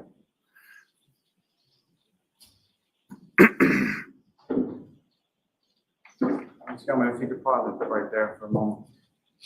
So, Lieutenant Gallagher, in addition to sort of the crime scene tape that you observed in this video, what, if anything else, did you get from the station to attempt to sort of secure the scene or place at the scene?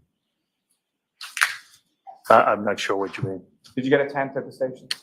Excuse me? A tent at the station? No, I didn't. You didn't. No. And why not? I had a tent with me from home. It was a personal 8x8 tent at that time. My apologies. And so at any point in time on the scene, were you able to set up that tent that you retrieved from your home? Due to the weather conditions, we did not set it up because it would have required officers holding it down, and we didn't think the top would stay on. And again, maybe pretty self-evident, but when you say due to the weather conditions, what, if anything, about the weather conditions prevented you from setting that tent up always? There was high winds, shifting directions, a large amount of snow falling. Ms. Gilman, if I could ask, if you could just pull forward in that video to about the 1 hour, 7 minute mark.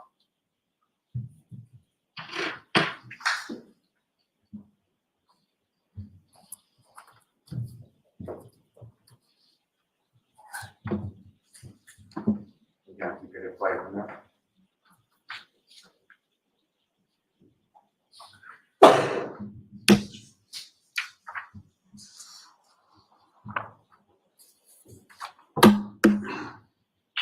Lieutenant, what, if anything, are we looking at in this portion? If you look closely, it's the crime scene tape that's flowing around.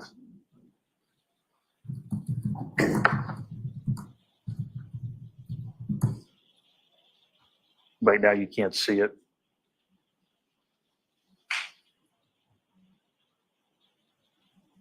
but I cannot see it from here. Is this around the point where the decision was made to take that down? Is that correct?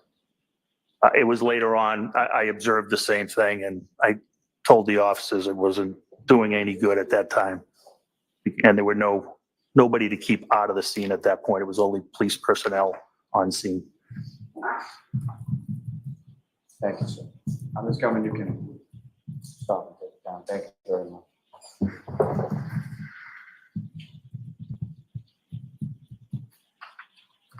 Now, with reference to the implementation of the leaf blower, was that memorialized in any way as well? Yes, I had Sergeant Good take a video since we were improvising using something I wasn't familiar with being used before, in case there were any questions on how it was deployed. I had Sergeant Good take a short video. And there's sort of several different short video clips of that process. Is that fair to say? There's at least one that I know of. May I approach? Yes.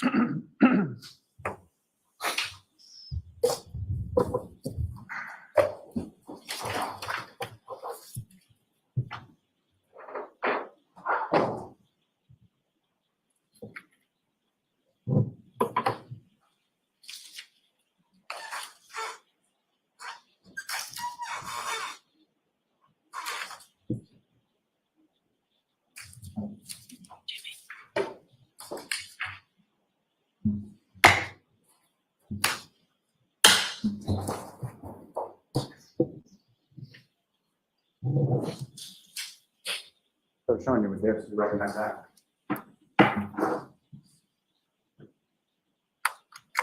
I don't recognize it. I haven't seen this disc before.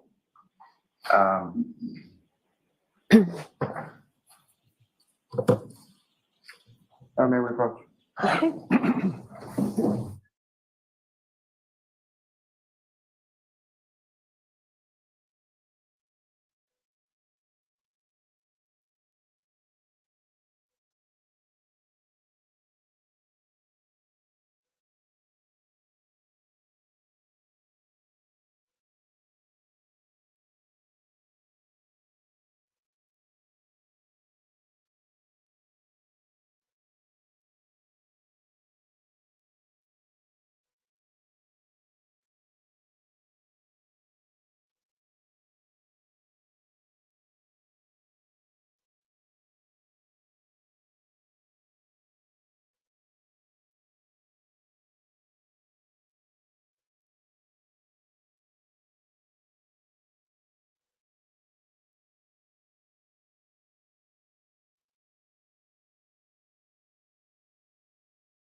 It's a great question, Mary. Really great question. I haven't heard that come up yet.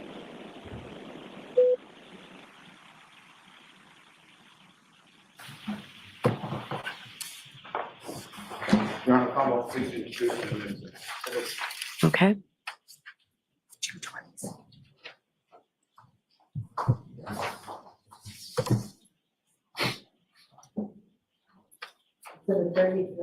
Thank you.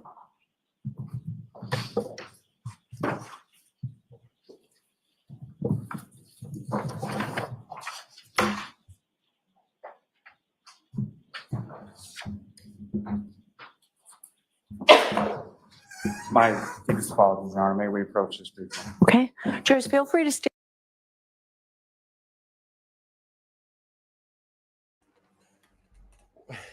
What is going on? Sidebar, sidebar, sidebar, sidebar, sidebar. I guess apparently there was a rumor flying around that there have been plants inside the courtroom to make sure that witnesses are testifying to help the Commonwealth, specifically in Caitlin McLaughlin's testimony.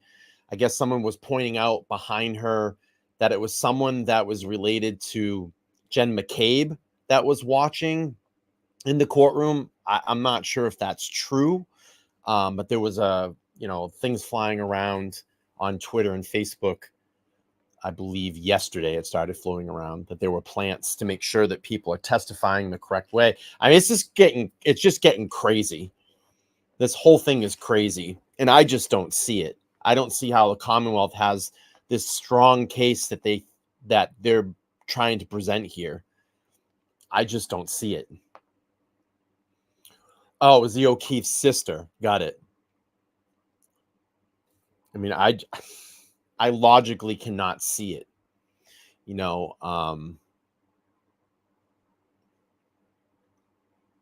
I've had many, many conversations about this. The one thing that I put forward, and I have a lot of back and forth about this, and there are still a lot of people that agree that Karen Read is guilty.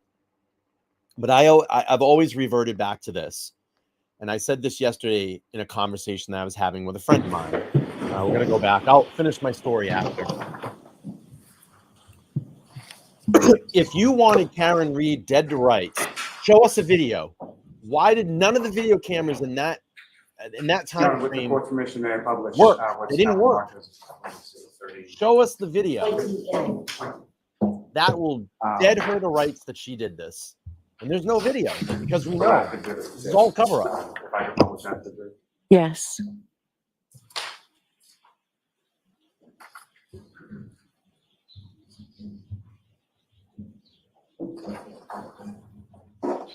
Anyway, this is 1 through.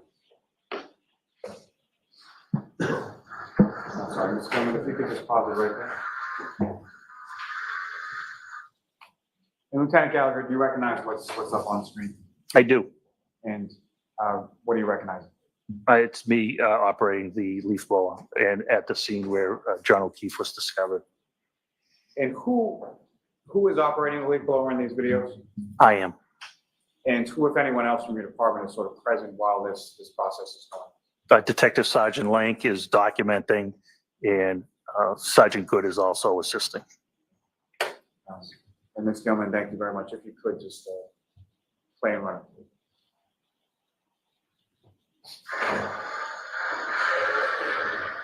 See, it removes the snow. I was removing the snow layer by layer.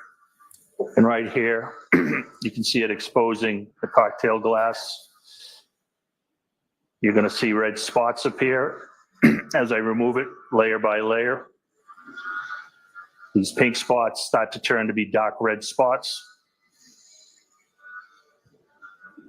As you see, we can control it. We were concerned with whatever other.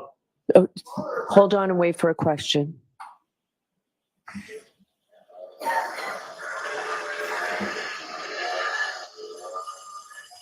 As you can see, it just takes it layer by layer. Hold on for a second. Mr. Lally, Ms. Gilman, can you pause it? So if you have a question for the lieutenant, all right, you're asking him to narrate the whole thing. We're not going to do it that way. And you can pause and then question. It's great you're keeping your voice up over the sound of the leaf blower, but it's a little distracting. I understand now.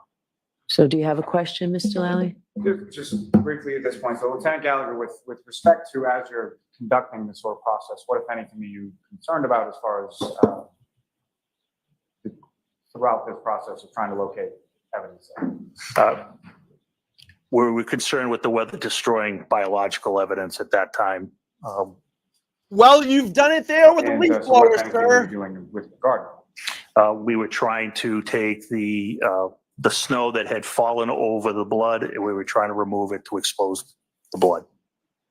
And fair to say, as far as during this sort of removal process, how much of the snow were you able to sort of sift layer by layer with the leaf blower that you had? We could control how much I wanted to sift. I did it I started out as gently as possible, and if it needed more snow needed to be removed, I got a little more aggressive. Thank you. Ms. Gilman, if you could hit play.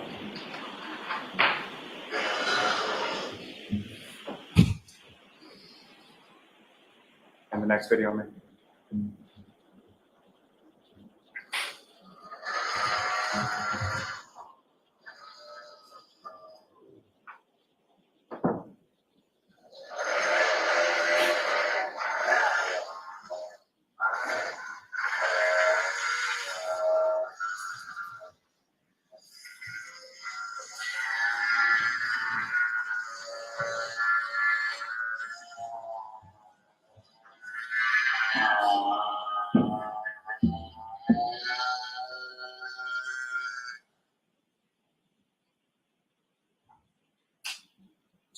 Ms. Gilman, if you could play the third video, please.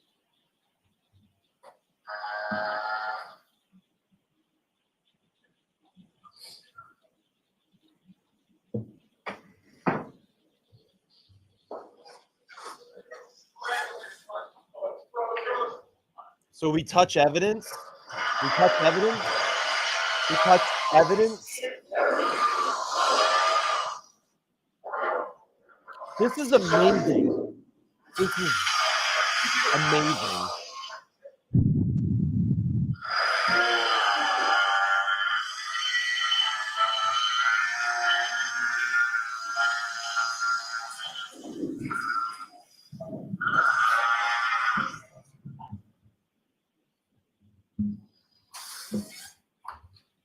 Ms. Gilman, if you could play the last video, please. Wait till Jackson gets a hold of this.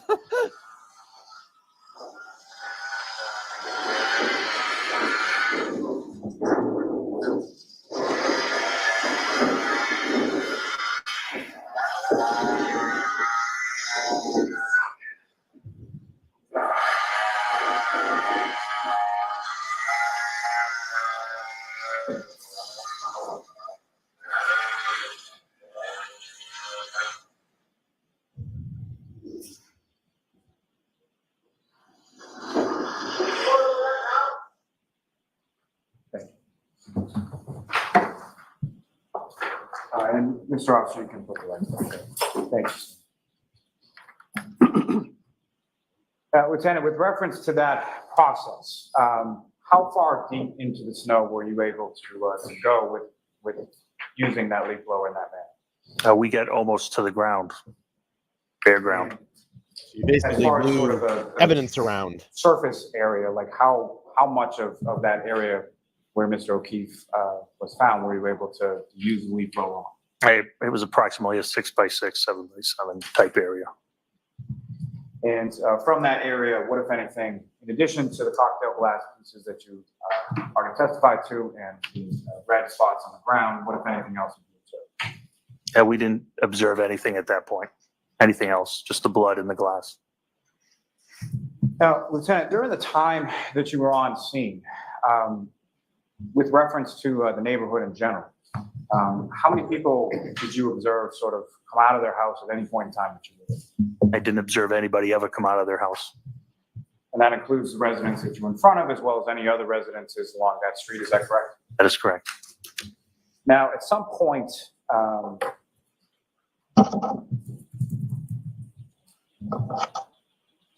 how long a period of time, if you know, were you on scene that particular morning? Approximately 50 minutes, 45 to 50 minutes. And following that, where did you go? We brought the exhibits back to Canton Police Headquarters. And by that, you mean the glass and what you had collected of the blood? Yep, we took 6 blood samples, yes. And how were you able to sort of collect the blood samples on scene? Well, the blood samples, because they were frozen, we debated on how to collect it. We didn't think swabbing was going to be easy to do if it was frozen.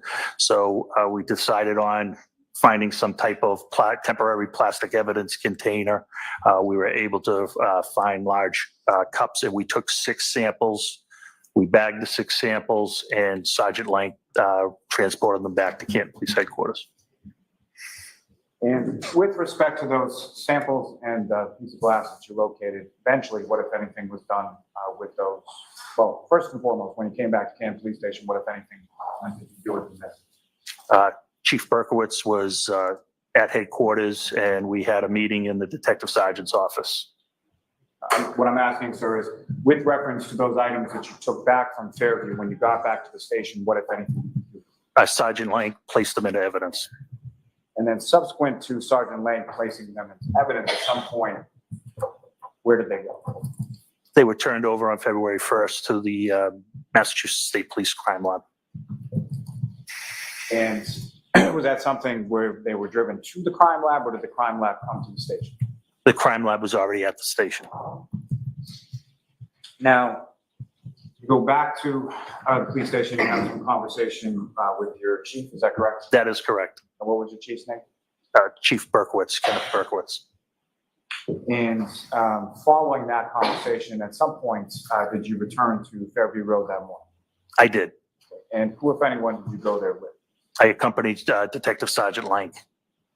And when you arrived, where did you go with reference to the residence? We went into a side door, and there were people in the kitchen at that time.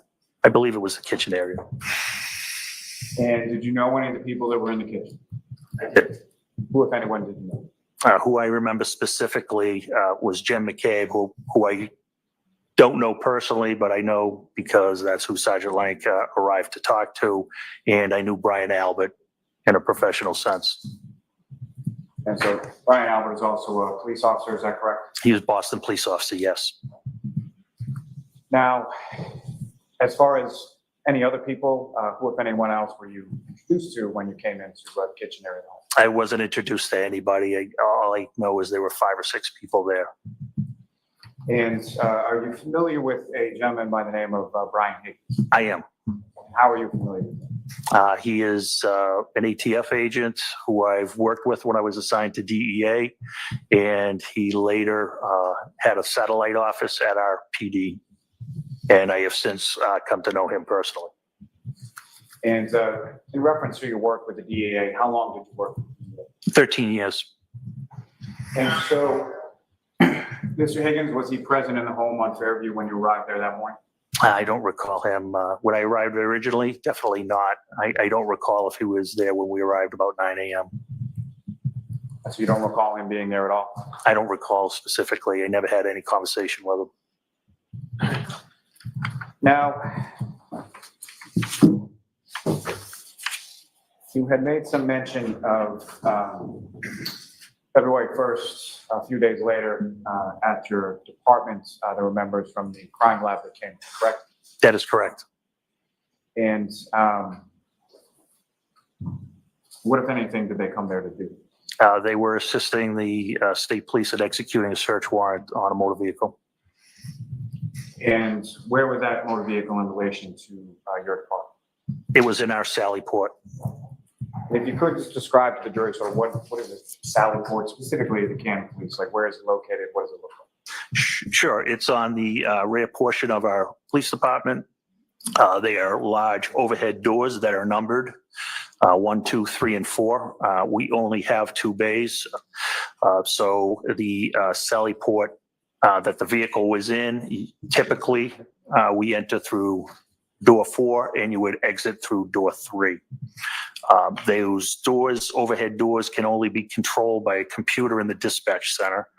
And it's where we bring in our prisoners. Once the Sally Port goes up, you enter, close the door, the area is secure.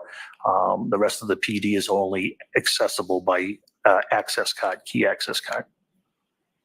As you mentioned, sort of the overhead garage doors are accessible only by the dispatch area, is that correct? That is correct, a computer in the dispatch area. And then as far as entrance from the department, how if at all is that controlled? There is a, to the right of Sally Port 4, there is a key card access door. Now, with reference to that Sally Port area, is there, what if any cameras are located in that area? I know there's cameras in the area. I don't specifically know where they are. I typically don't look for them. I know it is under surveillance, as most of our department is. And have you reviewed at least portion or the entirety of the Sally Court video from that particular day, February 1st? I've seen a small portion, yes. May I approach the witness, Your Honor? Yes.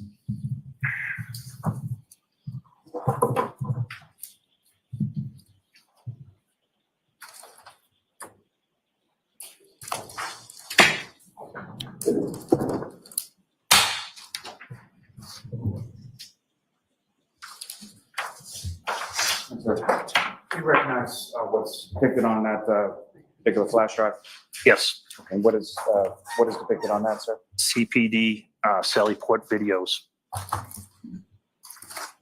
You know, I'll seek to introduce in a minute the next exhibit. Any objection? No, Your Honor.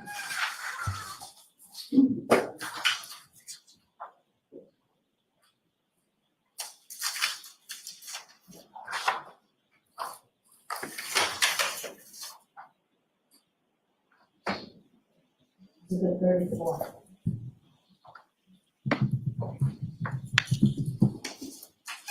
Your Honor, if I may, at this time, seek to publish a portion of Exhibit 34 for the jury. Okay.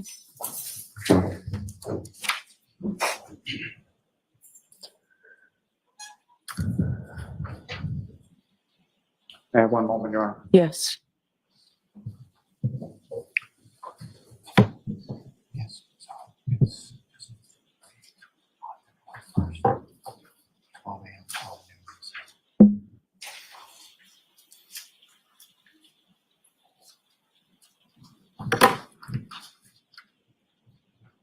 So, Ms. Gilman, if I could have the portion that's February 1st, that covers 12 a.m. to 12 noon.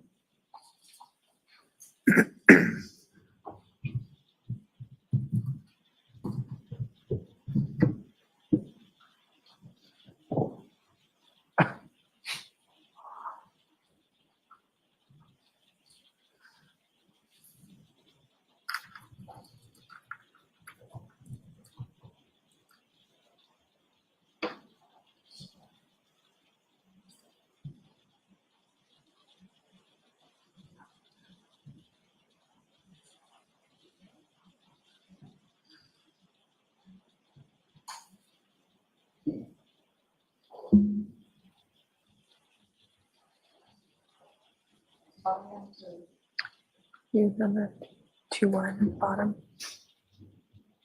Yeah.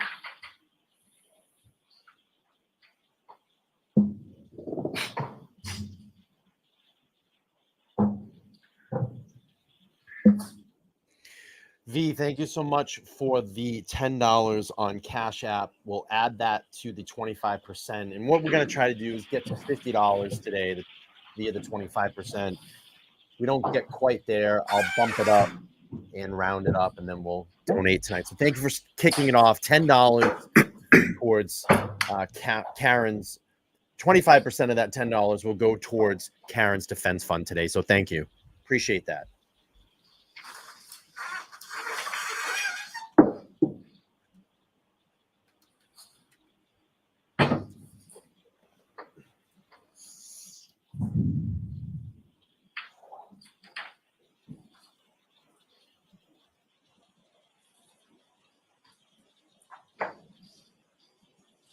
Ms. Gilman, if I could ask you to just fast forward that to approximately 9:11 a.m.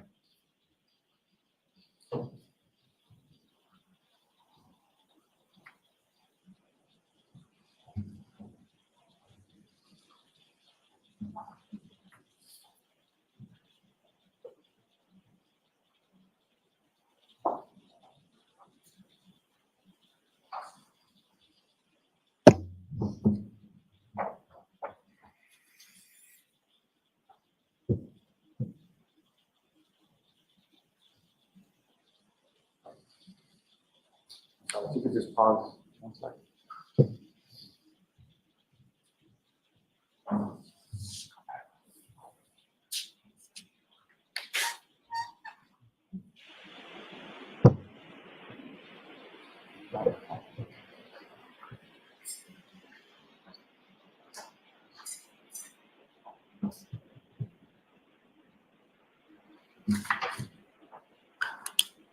Why don't we take our morning recess?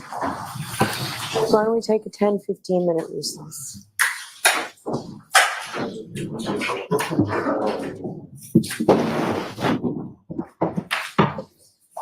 All right, hurry up.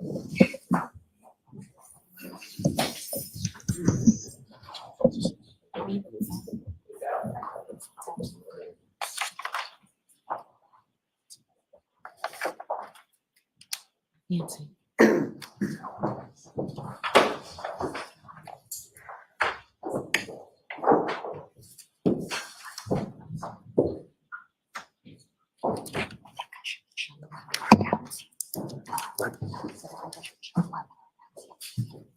Yeah, I agree. Okay, seated. All right, so we're still in session. So in presenting the exhibits for to be marked, please take them out of the plastic and out of the envelopes because the actual item itself gets a sticker on it. That'll just save a little time. We're having all sorts of difficulties. FTR is not working. I'm not sure that we're getting any internet in here. Are we all set with this? Is this something? Do you want to use the flash drive that you put in? Does that help? Or are you? No, I think the initial issue, I think, is sort of the size of the video. So bringing it up can be a little, my issue is that as I was standing over there, I couldn't really see anything as far as the screen. It's dark. That dark when you put it on. I couldn't open any of this weekend on my home computer, on my work computer. So, all right, why don't we take a 10-minute recess? All right, to the court, please.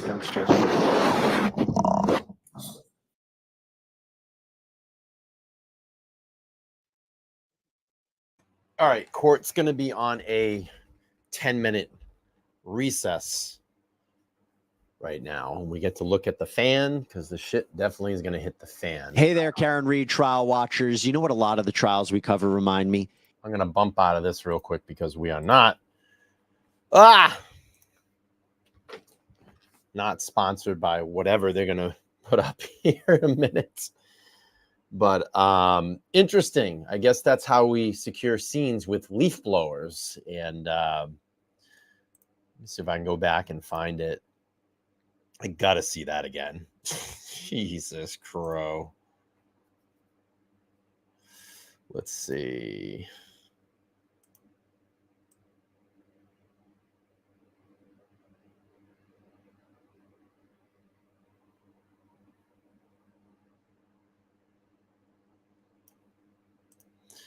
Let's see.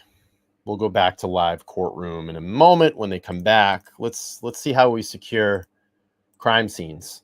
This is how we secure crime scenes. I do. And what do you recognize? It's me operating the leaf blower and at the scene where John O'Keefe was discovered. And who is operating the leaf blower in these videos? I am. And who, if anyone else from your department, is sort of present while this process is going? Detective Sergeant Lank is documenting, and Sergeant Good is also assisting. If you're just coming in, this was a couple of minutes ago. I'm just going back and looking some review. See, it removes the snow. I was removing the snow layer by layer. And right here, you can see it exposing the cocktail glass. You're going to see red spots appear as I remove it. I see footprints all around this, Mary. There's some here. There's some here. There's some here. There's all footprints back here. A lot of footprints. Let's go back. She says top left. I see footprints all up here too. That's a good call out. I'm gonna screen grab that.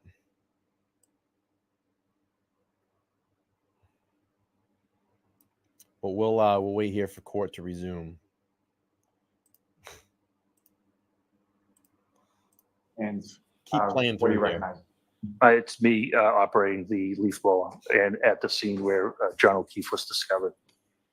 And who is operating the leaf blower in these videos? I am. And who, if anyone else from your department, is sort of present while this process is Detective Sergeant Lank is documenting, and Sergeant Good is also assisting. And Ms. Gilman, thank you very much. If you could just play and run.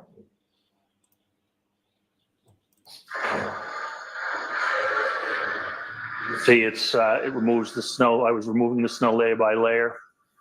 And right here, you can see it exposing the cocktail glass. You're going to see red spots appear as I remove it layer by layer. These pink spots start to turn to be dark red spots. As you see, we can control it. We were concerned with whatever other. Oh, hold on and wait for a question.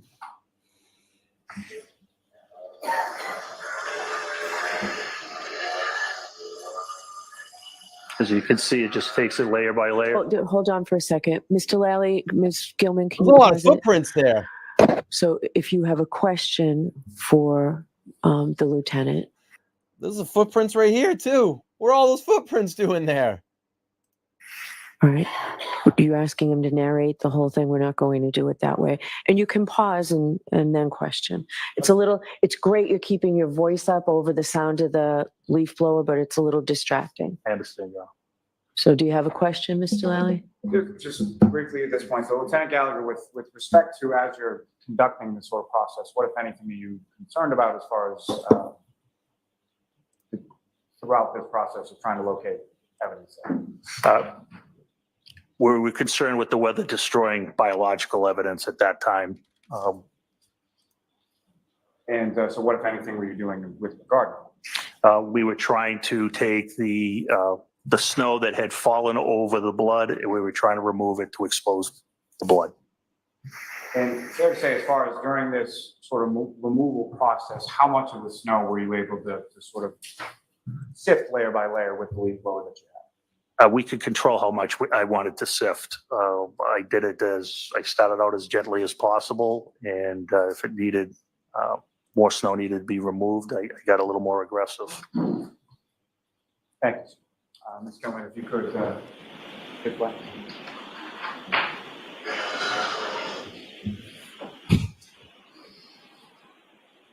And the next video, man.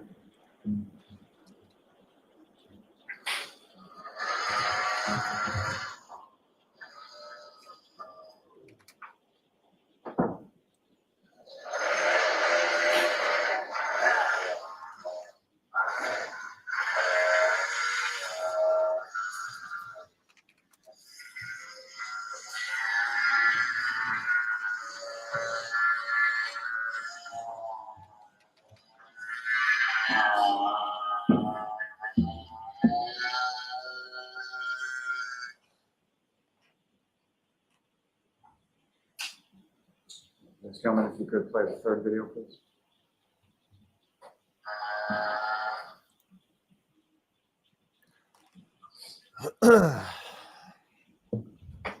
Yeah, I've never seen it. I mean, Sean on the Gulf must be spinning over 5 million times today. I've never seen anything like this.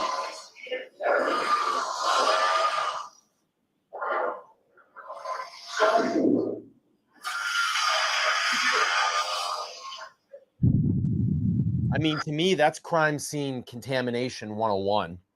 Crime scene contamination 101 right there. A lot of questions. A lot of questions.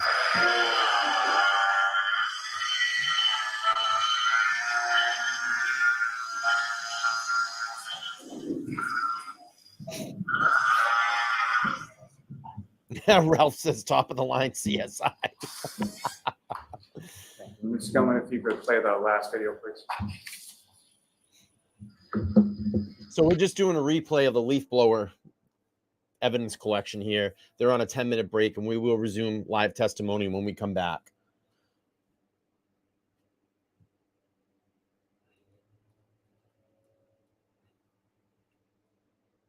All right, let's keep playing through.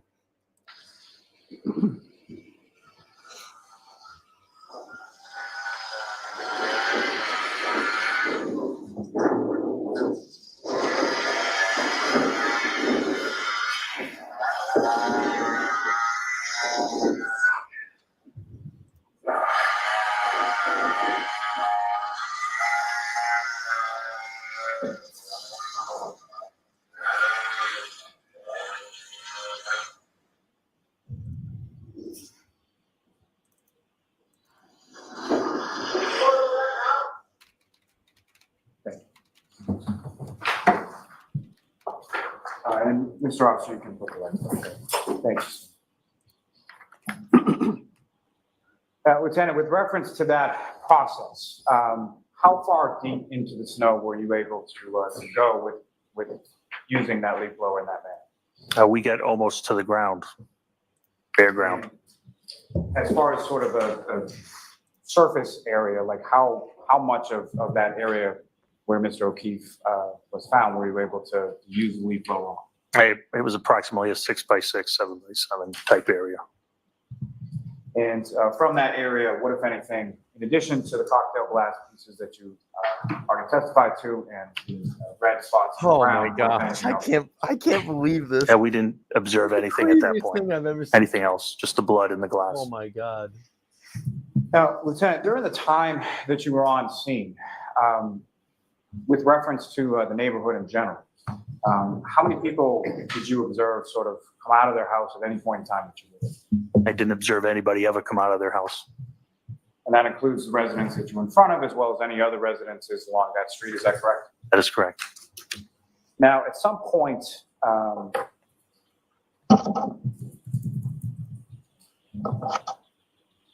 how long a period of time, if you know, were you on scene that particular morning? Approximately 50 minutes, 45 to 50 minutes.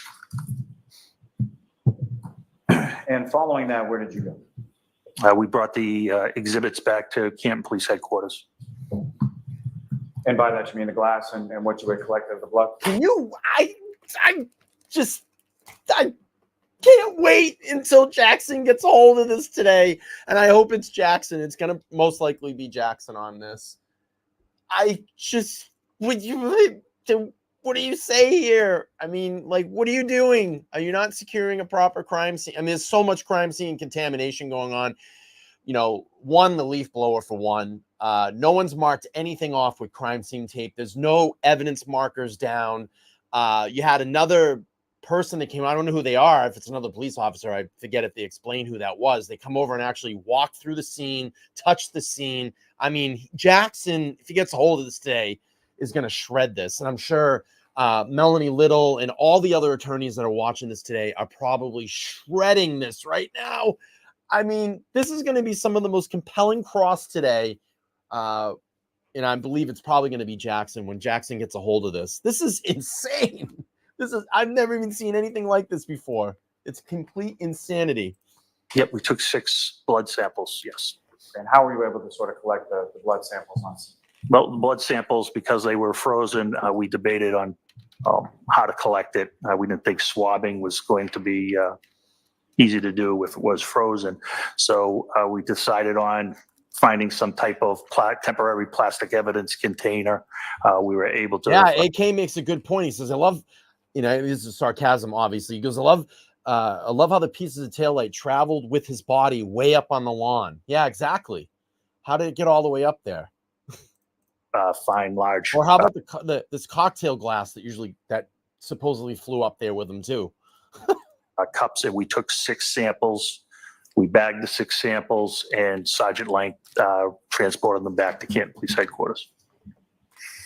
And with respect to those samples and piece of glass that you located, eventually, what, if anything, was done with those? Well, first and foremost, when you came back to Canton Police Station, what, if anything, did you do with them? Chief Berkowitz was at headquarters, and we had a meeting in the detective sergeant's office. What I'm asking, sir, is with reference to those items that you took back from Fairview, when you got back to the station, what, if anything? Sergeant Lang placed them into evidence. And then subsequent to Sergeant Lang placing them into evidence at some point, where did they go?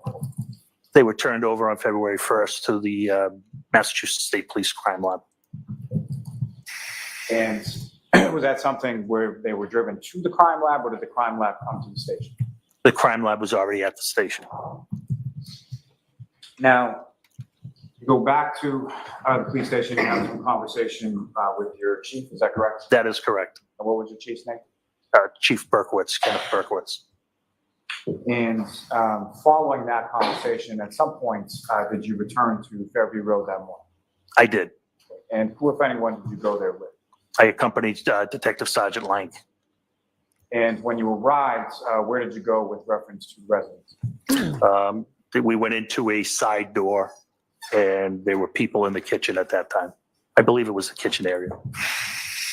And did you know any of the people that were in the kitchen? Who, if anyone, did you know?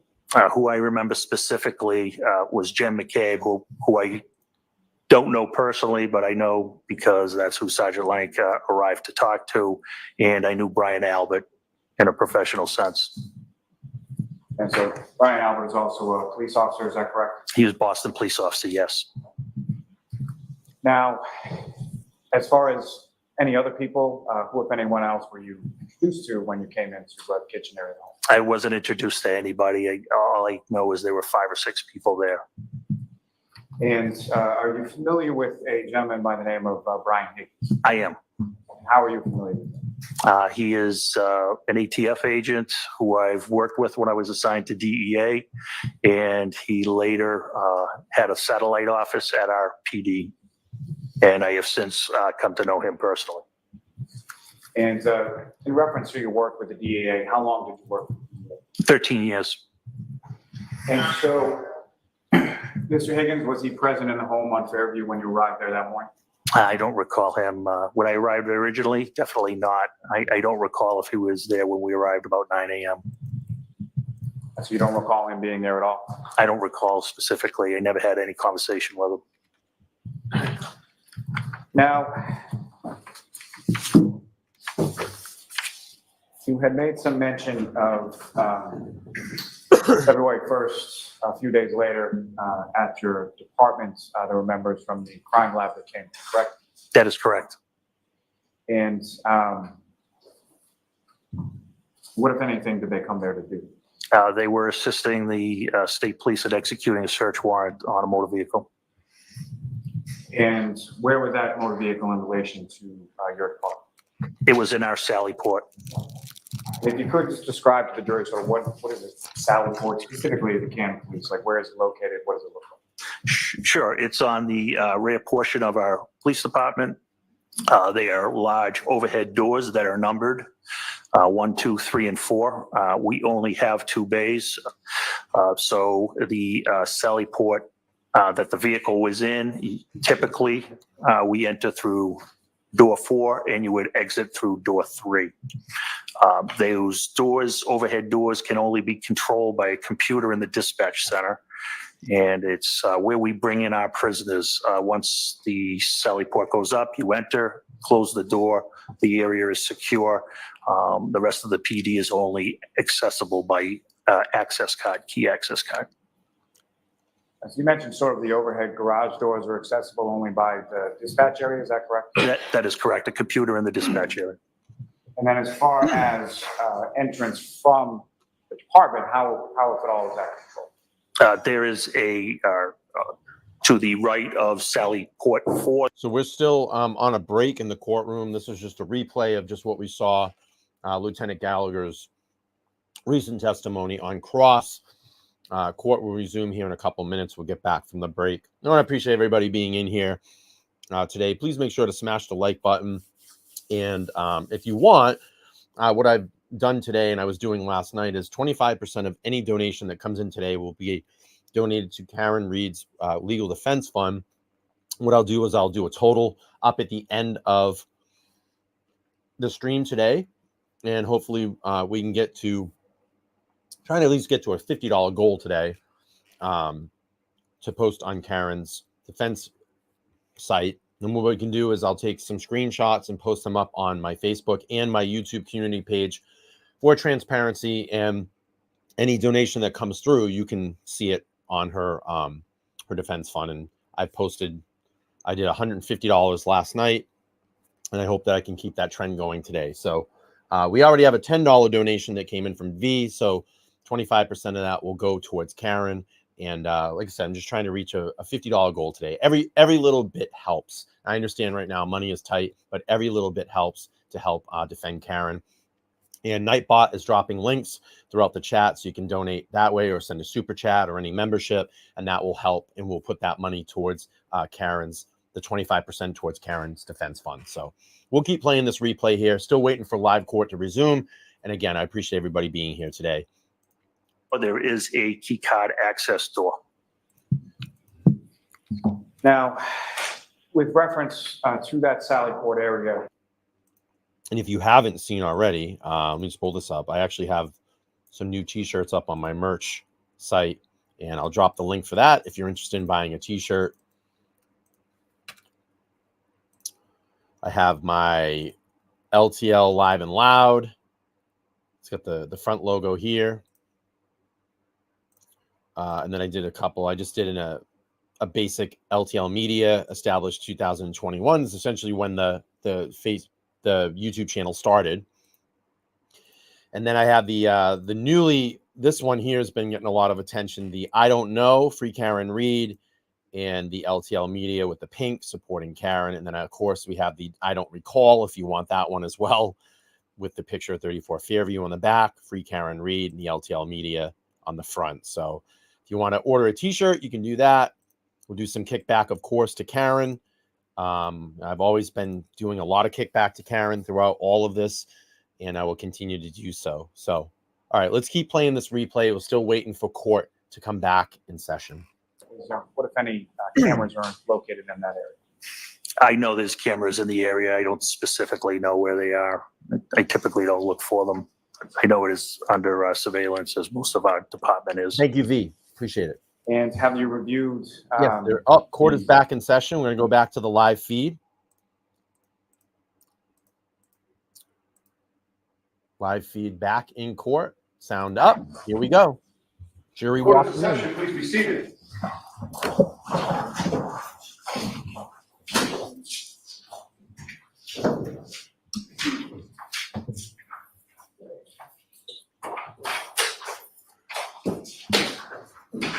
All right, are we all set with the screen? Okay.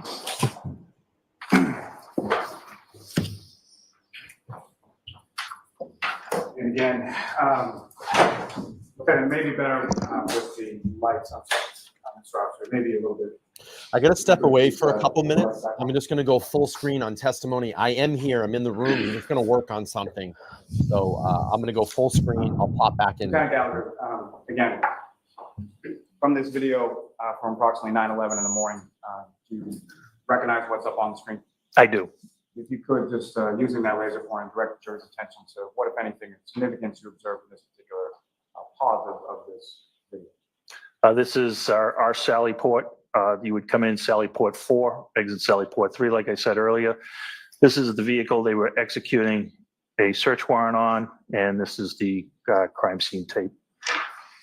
And as far as personnel from the state police that were present there, who, if anyone, was present there that you knew or were aware of? I knew Trooper Proctor was there, and I knew the criminologist was there, and a photographer. I don't know them by name. So a couple people from the lab, one taking photos, one criminalist, is that correct? Correct. As well as Trooper Proctor? That's correct. Did you know Trooper Proctor? I knew of him. I don't believe I ever met him prior to this. He has worked some cases with our detectives. I knew he was assigned to the DA's office, but I'm not sure if I ever met him prior to this case. Now, with reference to the vehicle, what, if anything, was placed around the vehicle, or did you observe around the vehicle? There's crime scene tape, as you can see the yellow tape right there. And just to be clear, the sort of, which part of the vehicle is sort of in the lower foreground of this vehicle? This is the passenger side rear of the vehicle.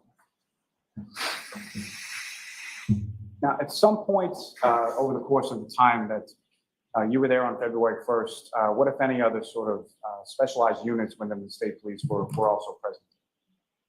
Eventually, I think they call it the CARS team. It's what I would call their, I guess, accident reconstruction team responded. Now, Ms. Gilman, if I could ask you to fast forward within that video to approximately 9:44 p.m.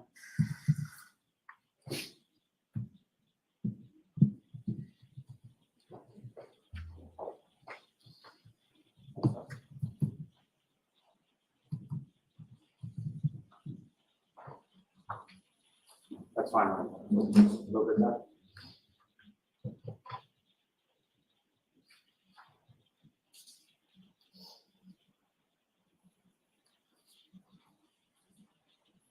Right there. If you could do it, well.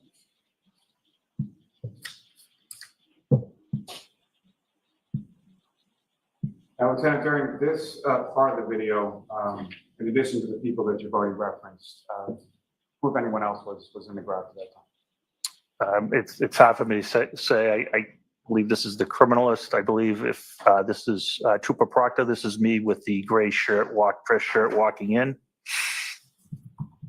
That's me right there. And that's Trooper Proctor. I believe the photographer or another criminologist is here. I don't know what their title is.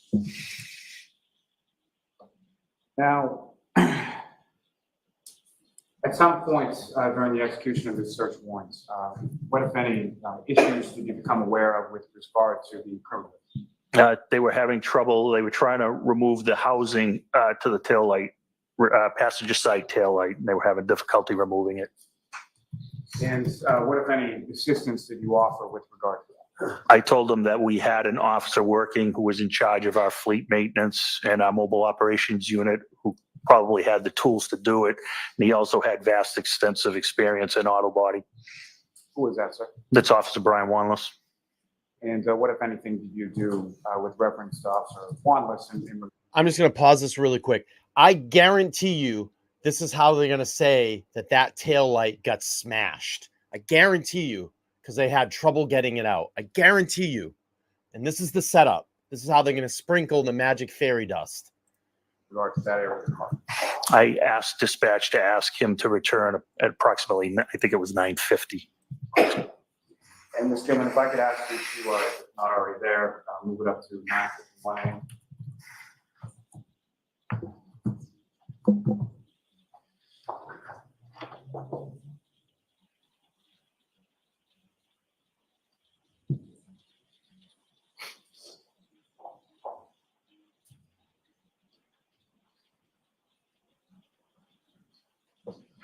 If you could just pause it for one moment, Ms. Gilman. So with reference to this particular portion of the video, Lieutenant, if you could direct the jury's attention to when you see Officer Wanless and when you see him come over towards that area of the vehicle. And Ms. Gilman, for your purposes, what I would ask is we run this from essentially 9:51 a.m. through to about 9:58 and 30 seconds.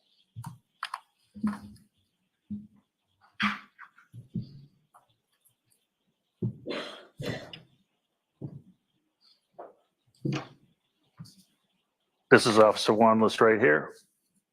He examines it and he leaves momentarily.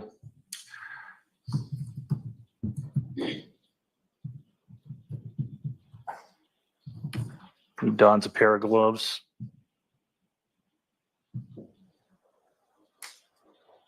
And he exits and he's going to come back with some tools.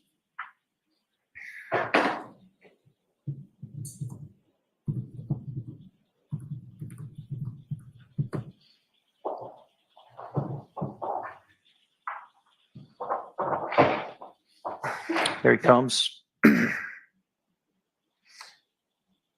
places his toolkit on the tailgate. Objection, Your Honor. Okay, pause and ask a question. And from your review of this video, what, if anything, do you observe Officer Wanless do with reference to that rear passenger side tail light? He re-enters the sally port and with some tools and he places his toolkit down on the tailgate of the Lexus. And what, if anything, do you observe him do after that? He begins to work on the housing of the tail light. Just come in if you could.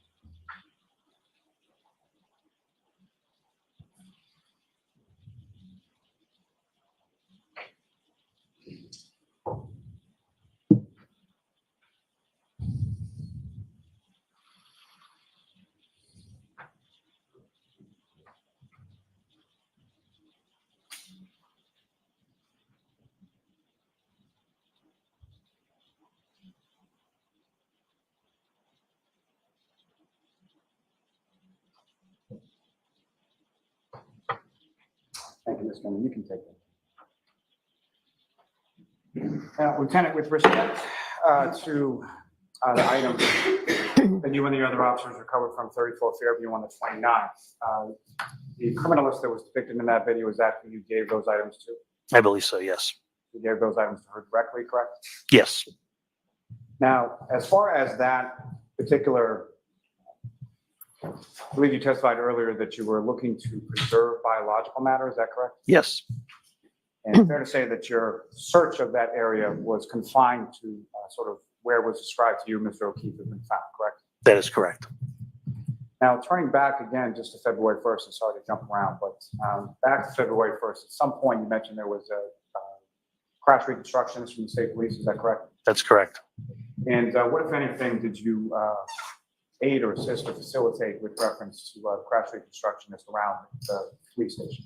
When they wanted to test the vehicle, I secured the parking lot. I advised no cruisers to return to the station, and I blocked the entryway with my marked cruiser and remained in my cruiser. And later on that day of February 1st, where, if anywhere, did you go with respect to the crash reconstruction? We went to 34 Fairview. In addition to yourself and the trooper from the crash reconstruction, who, if anyone else, went with? Trooper Proctor was present. And why did you go along with the troopers to that location? Just so there was a Canton officer present. If any residents came out, I could communicate with them. And to your knowledge, had Trooper Proctor been to Fairview prior to that date? I have no knowledge if he had been there or not. What, if anything, did you direct either Trooper Proctor or the crash reconstructionist to once you were on scene? I brought him to the area of where Mr. O'Keefe was found. You showed them where Mr. O'Keefe was found? Yes. Now,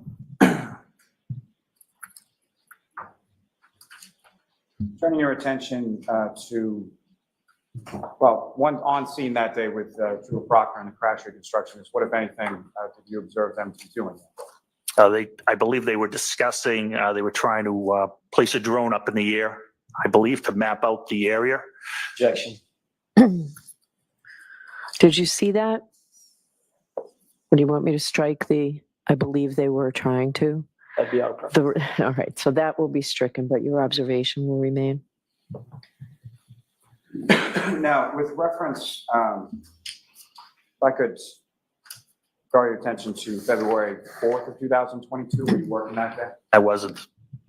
And at some point, did you receive a call in regard to this case, this investigation? I did. And who, if anyone, called?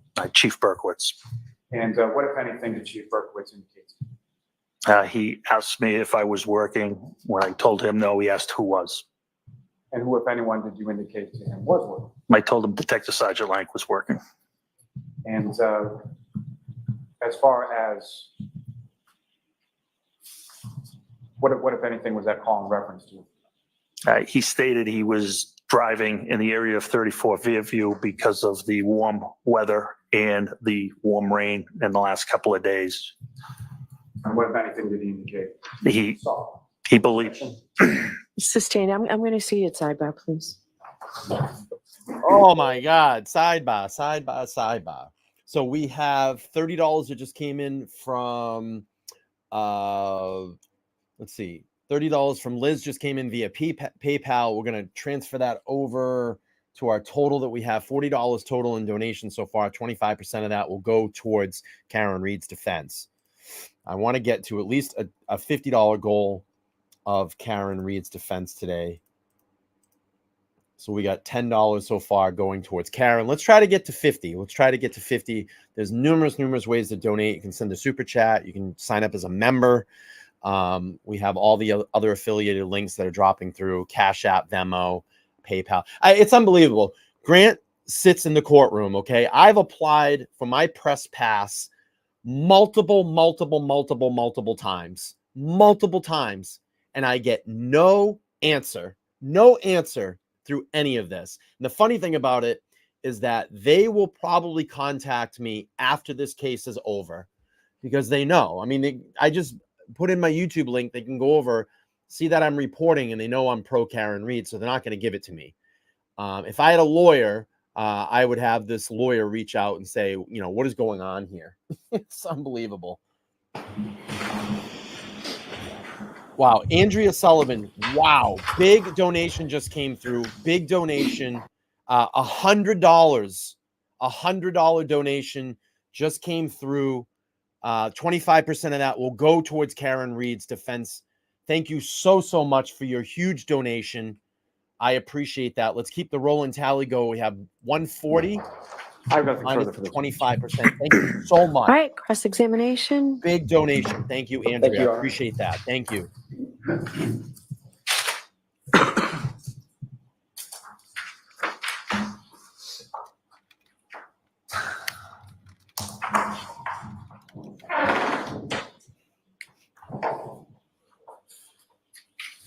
No, it has nothing to do with that, Kazoo. I'm just reporting on the story. I mean, for crow's sake, Grant put up his Patreon to verify who he is as far as a press reporter, to be able to sit in a Patreon.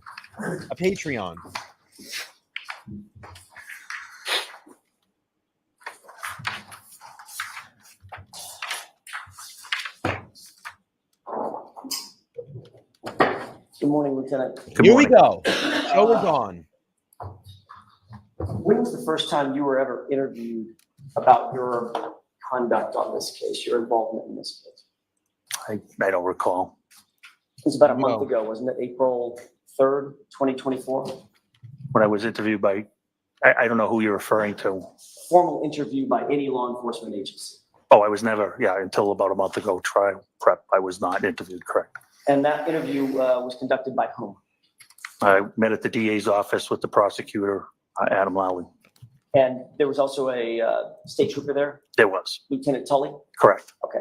So Michael Proctor never formally interviewed you about your involvement in the case? No, sir. Never interviewed you about your involvement on the morning of January 29th, 2022? No, sir. Never interviewed you about your recovery of any physical evidence at the scene? No, sir. Which would include the blood stains as well as the piece of drinking glass? That's correct. Okay. Never interviewed you about where that evidence ultimately went and how it made its way back to Canton Police Department? He never interviewed me, no. And his partner, Yuri Buchnick, also, I won't go through the litany of things, never interviewed you as well? Correct. And until April 3rd, 2024, nobody from the DA's office had interviewed you either? That's correct. Did you write a report about your involvement in the case? Not on that particular day. Did you write a report after that? Yes. When did you write that report? Possibly January 2023. I believe it was the request for the metadata, the acquisition of the photos report. Okay, fair enough. Did you ever, I'll narrow my question. Did you ever write a report about your involvement on the day at the scene? No, I did not. Okay. So that's not documented, at least by you, that's not documented anywhere. That's correct.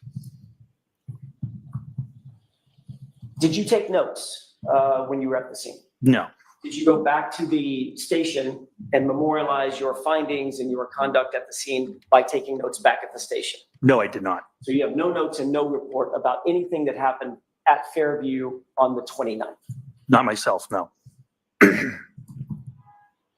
Were you ever instructed by any superior? You're pretty high up in the ranks. You reported to whom? At that time, I reported to the deputy chief of police. Right, either the deputy chief or the chief. Correct. Did either the deputy chief or the chief instruct you, Lieutenant, don't worry about writing a report in this case? No, they never said anything like that. You would agree that it's one thing to respond to a scene, it's another thing to actually gather evidence at a scene. That's correct. Especially a scene where it's a potential, at that time, a potential homicide of a police officer. That's correct.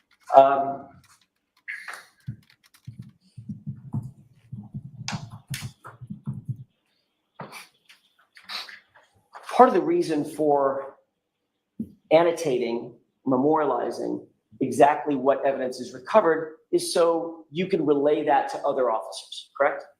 Correct. So for instance, in your direct examination just a few minutes ago, you said that you went back to the scene at one point. What was the date where the drone was considered? February 1st. You go back to the scene on February 1st. That's 3 full days after the event, correct? That is correct. After the incident. And you said, I directed them to where John O'Keefe's body was found, correct? Yeah, I showed him, yes. But in fact, you never saw John O'Keefe's body, did you? That's correct. Okay, so you were giving them information that you had about which you had no personal knowledge, correct? I had knowledge from other officers. I did not see John O'Keefe at the scene. He was transported to the hospital. That is correct, yes. Right. So you couldn't determine exactly how he was positioned, right?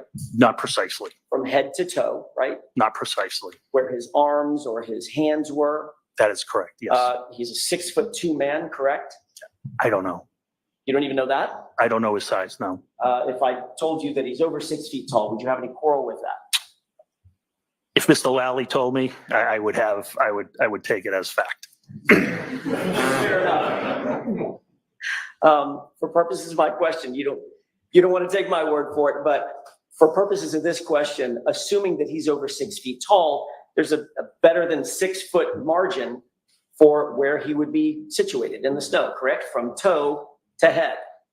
Correct. And the details matter in a case like this. Any investigation, the details matter. Sure they do. Accuracy is vital in a homicide investigation, correct? Correct.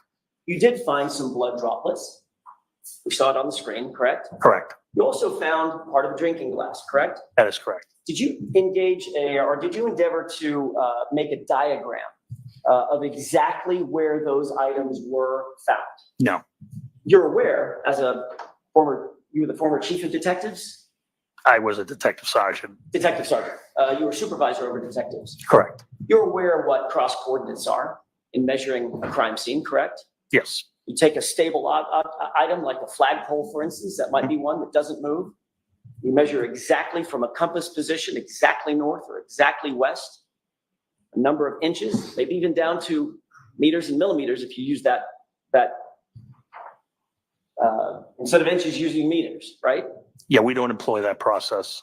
So you don't employ a process where you could measure something from a known item north, south, east, or west, and then measure it from another known item and have an exact cross point of where that's we don't typically exercise in that in our investigative unit. You knew how to do that, though. Yes. I mean, you've been trained on how to do that. Yes. But you didn't employ that technique here. No. So the glass, where the glass was found, it's sort of an estimate. Sure. Yes. Okay. And where the blood was found, that's kind of an estimate also. Yeah, we would guess that would be where his body was. Yes. Okay.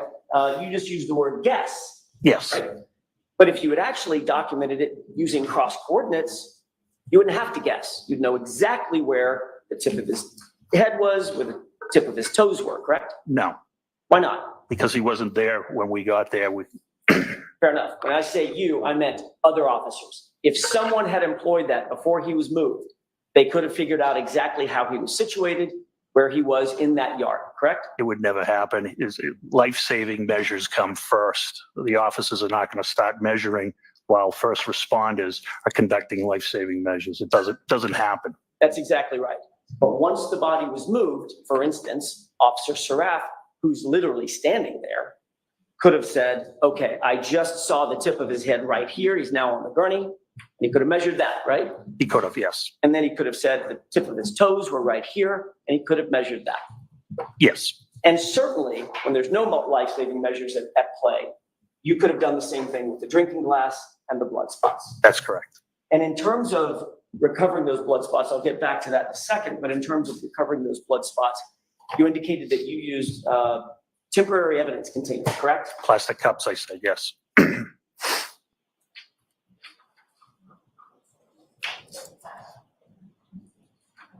Before responding to 34 Fairview, and you indicated that you were told to respond to 32 Fairview, right? That is correct. That was a mistake on either dispatch's part or something. Correct. You figured out where to go once you got there. You can tell by the emergency lights.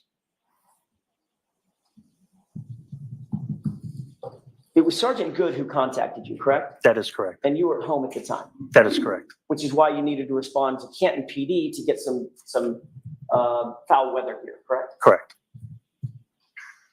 You also contacted Brian Albert's neighbor, a gentleman by the name of Tom Kelleher, correct? That is correct. And you wanted to let him know that you were responding over to the scene. Yes, he was the lieutenant in charge of detectives at the time.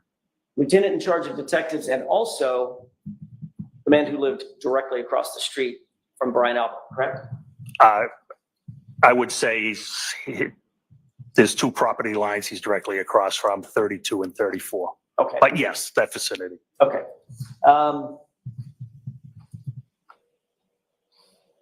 Is there a reason that you didn't contact Chief Berkowitz on that day to let him know where you were responding? Why did you pick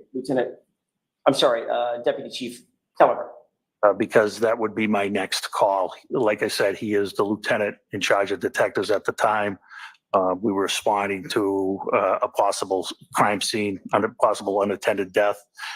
He would be my call. The normal chain of command. Correct. Okay. That you knew at the time that Chief Berkowitz was actually out on leave, having been injured on duty in some similar way. I don't recall that. Chief Berkowitz is always present. Not only did you respond to the scene, but either you were tasked by one of your superiors, or you, as the ranking officer on the. I guess I should ask this first. Forgive me. Were you the ranking officer on scene when you arrived? Yes, sir, I was. So either having been tasked by one of your superiors, or because you were the ranking officer on scene, did you take over the coordination of the preservation of that crime scene? Yes, I did. So others were sort of answering to you. Correct. You indicated that you had never preserved a crime scene in the snow before. That's correct. 30 years plus, and your policing experiences here in the Boston area? Correct. Snow's a lot. Sure. In 30 plus years, you've never processed a crime scene in the snow? No, I have not. Lucky you. Well, we don't typically process our own crime scenes. Sometimes we use the state police. Sometimes we use Plymouth County detectives. So save the state police, or setting them aside because they were not tasked on this call yet. Right. You were then in charge of preserving this crime scene, right? That's correct. What exactly did you do, if you can name the categories? What exactly did you do to actually preserve the entire crime scene? Sure. I can tell you that I had Sergeant Good move all the cars so I could photograph the scene, documented by photo evidence. I told Detective Sergeant Lake, make sure he has initial statements from everybody present. And that's basically what we did prior to searching the scene itself.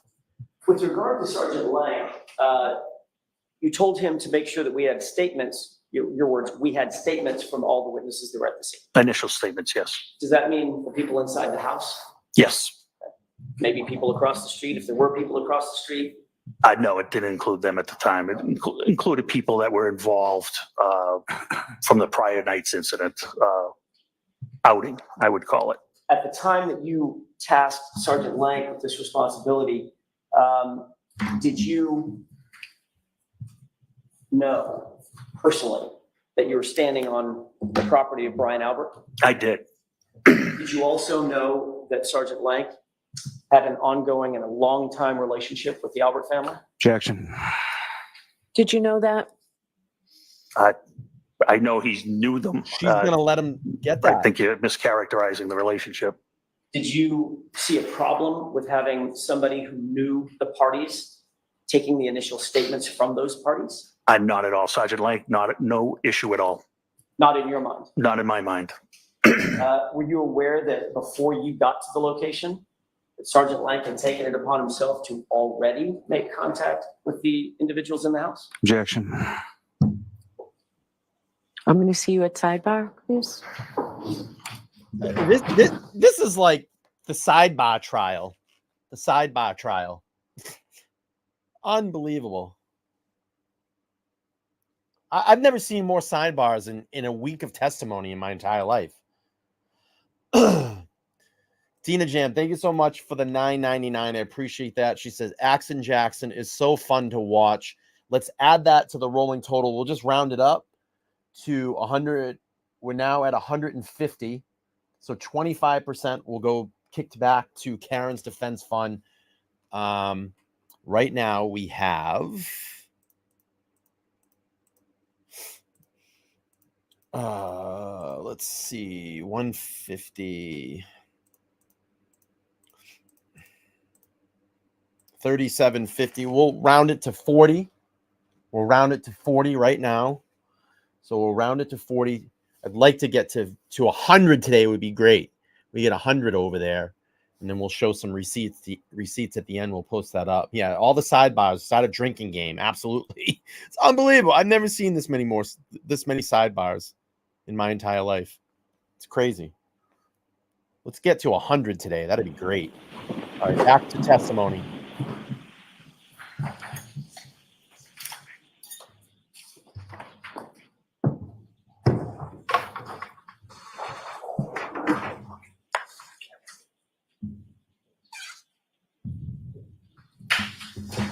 Thank you, Your Honor. May I? Lieutenant, just before we went to sidebar, I'd asked a quick question. Were you aware at the time that you tasked Sergeant Lank to go talk to the folks inside the house that he had already gone into the house to talk to them? Yes, I did.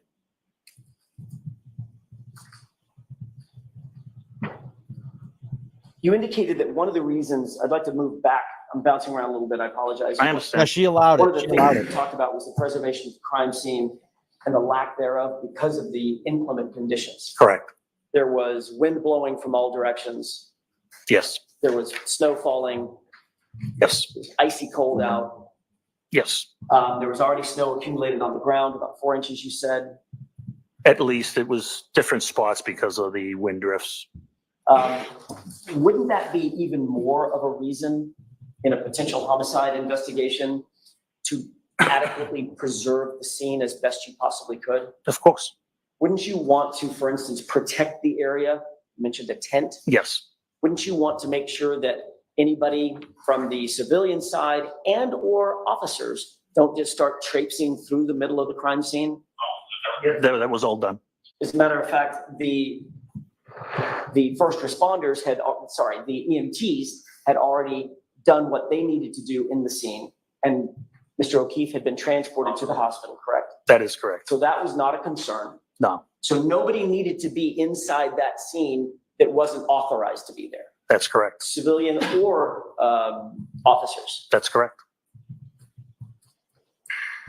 Who was it that told you specifically where John O'Keefe's body was? I don't recall specifically. I had a collaborative meeting with Sergeant Lank and Sergeant Good.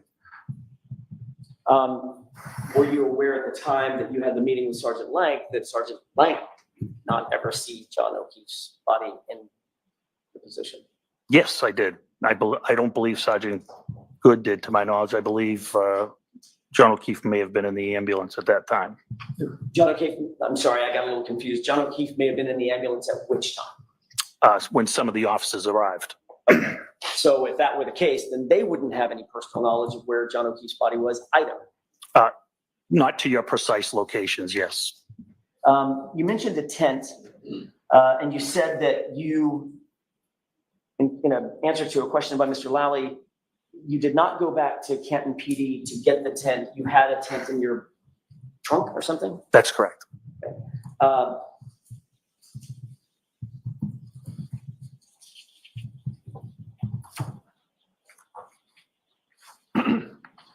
When you interviewed with Lieutenant Tully, did he specifically ask you, this is about a month ago, did he ask you about the tent?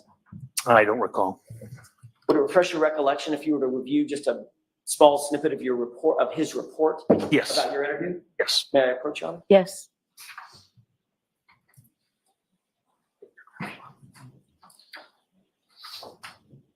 At that and direct your attention to paragraph 4. Tell me if you recognize that document. I don't recognize the documents. First time I've seen it. Fair enough. Does it read the highlighted portion and tell me whether that refreshes your recollection about a conversation you had with Lieutenant Tully about the tent? Okay, I didn't Read it to yourself. Yes, okay. You've read that? Yes. May I approach? Yes. Do you recall telling Lieutenant Tully? You can ask him if that refreshes his recollection. Does that refresh your recollection at this point? It doesn't change my recollection. You said you didn't recollect exactly what you told Lieutenant Tully about the tent. And I'm asking, does that refresh your recollection about what you told Lieutenant Tully about the tent? Yeah, that's not what I said about the tent. Okay, so you didn't say, I drove to Canton PD headquarters to retrieve a tent to protect the area where O'Keefe was found from falling snow, but never used the tent due to high winds. We didn't have a tent at that time. That wasn't my question. I'm being very specific. Did you say that to Lieutenant Tully? No, that was misinterpreted. Okay, so if he got that, if that's in his report, that's incorrect. It's not accurate, correct? Okay. Is there anything else that you read in that report that's not accurate? You asked me to read the highlighted version. That's what I read. I didn't see, I didn't read any other part of the document.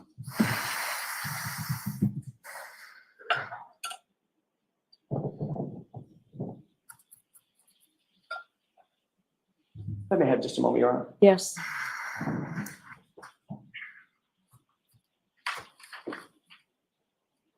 You indicated, still staying on at the crime scene on January 29th, you indicated on direct examination that the area adjacent to the blood stains that you saw and the drinking glass that you found, that area was somewhat trampled by, you presume, the first responders, the EMTs. That's correct. You also indicated that you didn't see any other signs of shoe prints going from the street to the house, correct?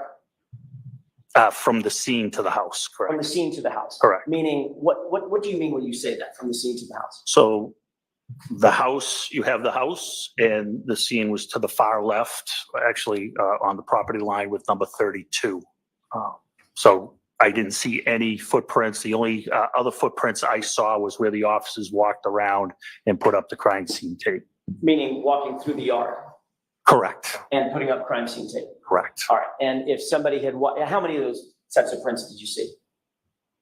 I don't recall. Did you photograph or seek to have anybody else photograph the area from the scene to the house? Just those long shots that you saw in the exhibits. Okay. And the snow was actively falling at the time, correct? Yes. So if there had been a print a couple of hours earlier, you very well might not see it. That is correct.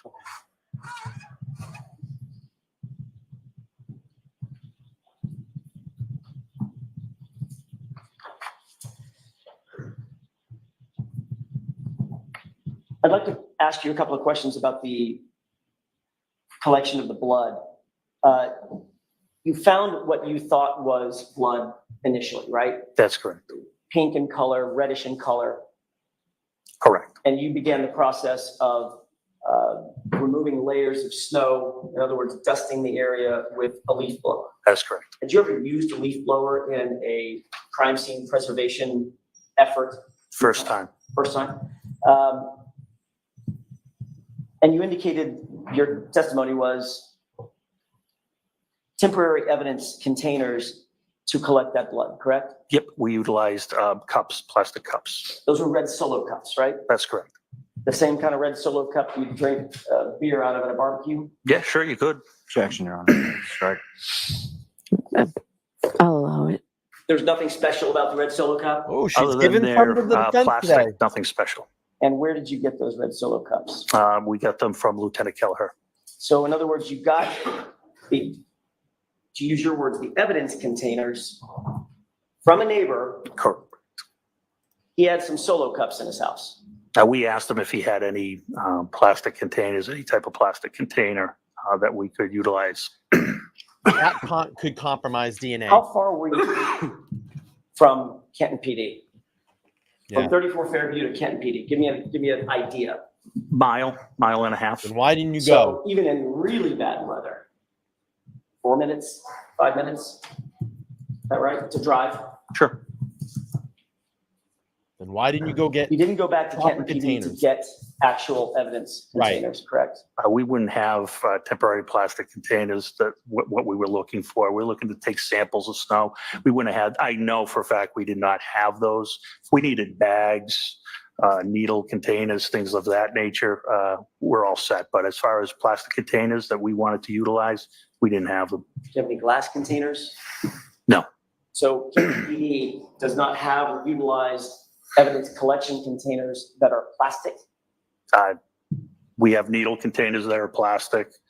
We have blood swabs that are in plastic containers, but for what we wanted to take a sample, we did not have. My point So we exactly, improvised. Casey. That's my next question is certainly Canton PD employs and owns sterile swabs. Correct.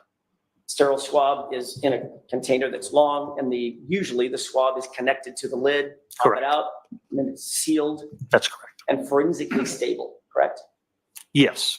And the reason that it's sealed and forensically stable is so nothing can contaminate the sample, correct? Sure. But Yes. just as importantly, the blood sample can't contaminate anything else. Correct. Did you go to Canton PD a mile away and get sterile swabs for the blood collection? No. Blood was frozen. We didn't think it would be viable. You didn't think it would be viable? Correct. Oh, God. If you touched the swab to cold blood, you think you might get some blood on that swab? I wasn't sure it would be efficient for testing. So what you did instead was you gathered red Solo cups from a neighbor, unsterilized, and scooped up the snow with what you thought the blood was, and just carried it back to Contaminated crime scene. Nope. We took 6 samples, individual samples. Our philosophy was we'll let the crime lab extract Why it is he the way looking they at the best jury? see fit. Those 6 samples were bagged and then transported back to Camp Police Headquarters and placed into evidence. He's trying to convince that I jury. know, not that I recall. They weren't sealed in any way? Contaminated No. crime So if somebody scene. sneezed over the top of one of those Over. cups? They were sealed in a bag, brown evidence bag. That time, nobody was going to sneeze over the cup.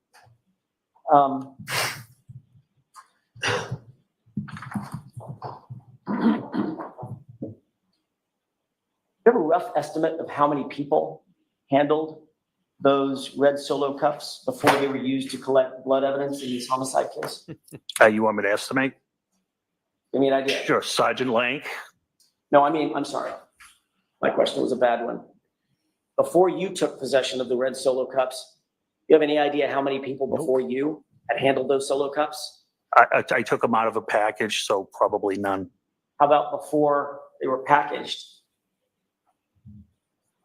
I assume Solo doesn't sell contaminated cups. I would say none. So they're certainly not forensically stable. They're not sterile. I don't know what definition you're looking for, but I would agree. Do you think it's standard practice for a police department to borrow red Solo cups from a neighbor to gather evidence? Objection. You can go ahead and answer that, Lieutenant. Of course She's gonna let it. Nothing Let about it the go. scene was standard. Right. The glass shard. I'll touch on the Solo cups in just a second, but I want to talk about the glass shard of the drinking glass. Were you the one that found the drinking glass? I was operating the leaf blower and uncovered the glass, yes. So you were the first one. Well, I guess you couldn't tell me if you're the first one, but you noticed it pretty quick. I wouldn't say it was quick, but we uncovered it. Okay. And then there is you mentioned a CARS report in your direct examination. There was a report done of where some of these items were found, correct? You'll have to clarify. I'm not sure what you mean. Did you mention a CARS report, which is a report of the crime scene, where things were located, mapping of those things? You objected. It was sustained. I never got to answer that question. Touche. Your Honor, may I approach? Yes. Thank you.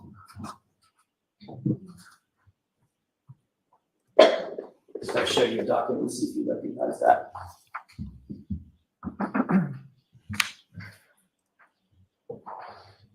I don't recognize it. I could tell you what it is. That's okay. If you don't recognize it, that's all I need. Your Honor, may I? Yes. Thank you. Are you familiar generally? I don't necessarily need to talk about this one, but are you familiar generally with CARS reports? Not at all. Not at all. That's not sort of in your framework? Not in my realm. Okay.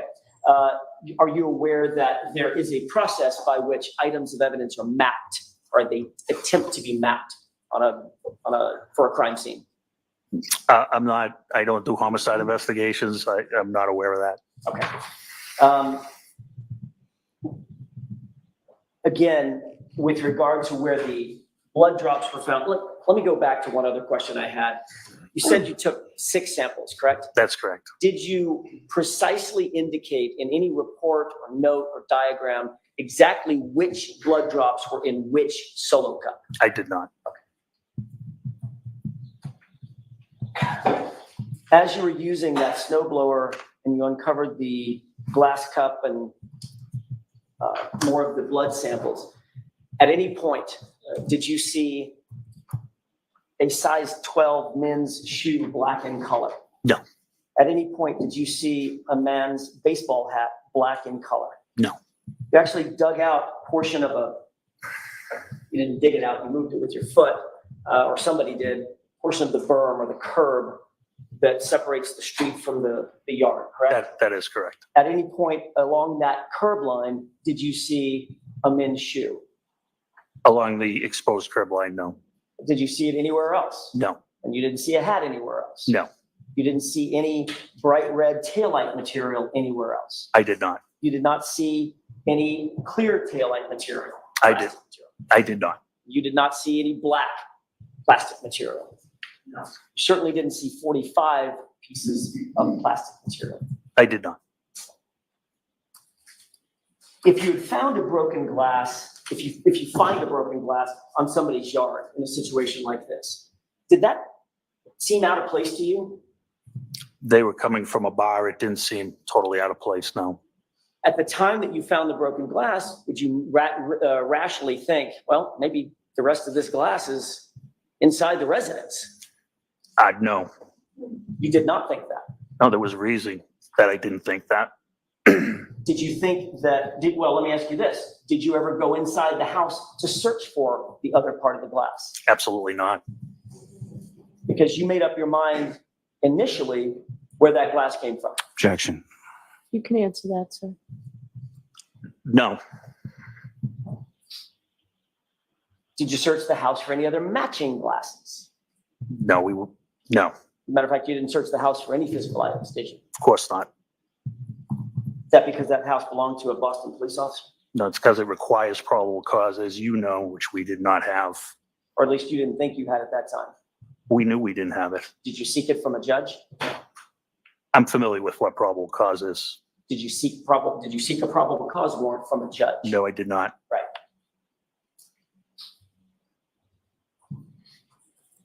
Did you ask for consent to search the house? We wouldn't do consent, and that's in a death investigation. Yeah, that wasn't my question. My question No, was, I did not. okay. Is that because you were at the house of a Boston police officer? No, it's because we wouldn't do it. Because if consent is denied, we still don't have probable cause, and we still couldn't search the house. But you never asked, did you? Never asked.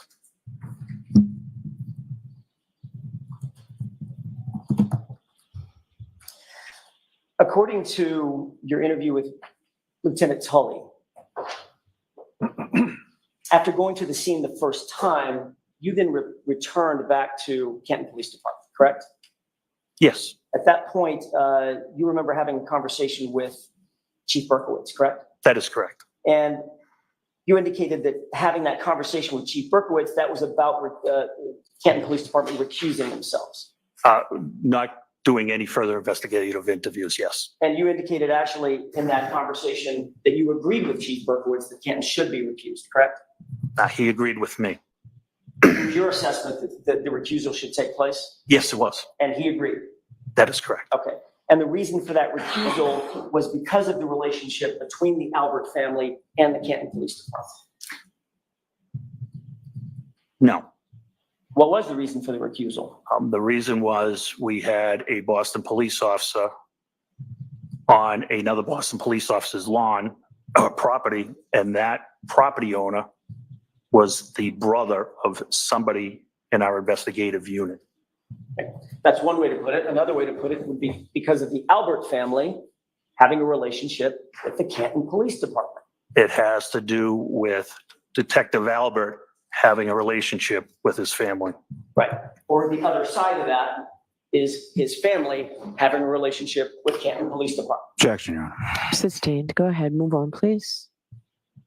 What time was that conversation with Chief Berkowitz? It was after 8 a.m. when we got back to the police department.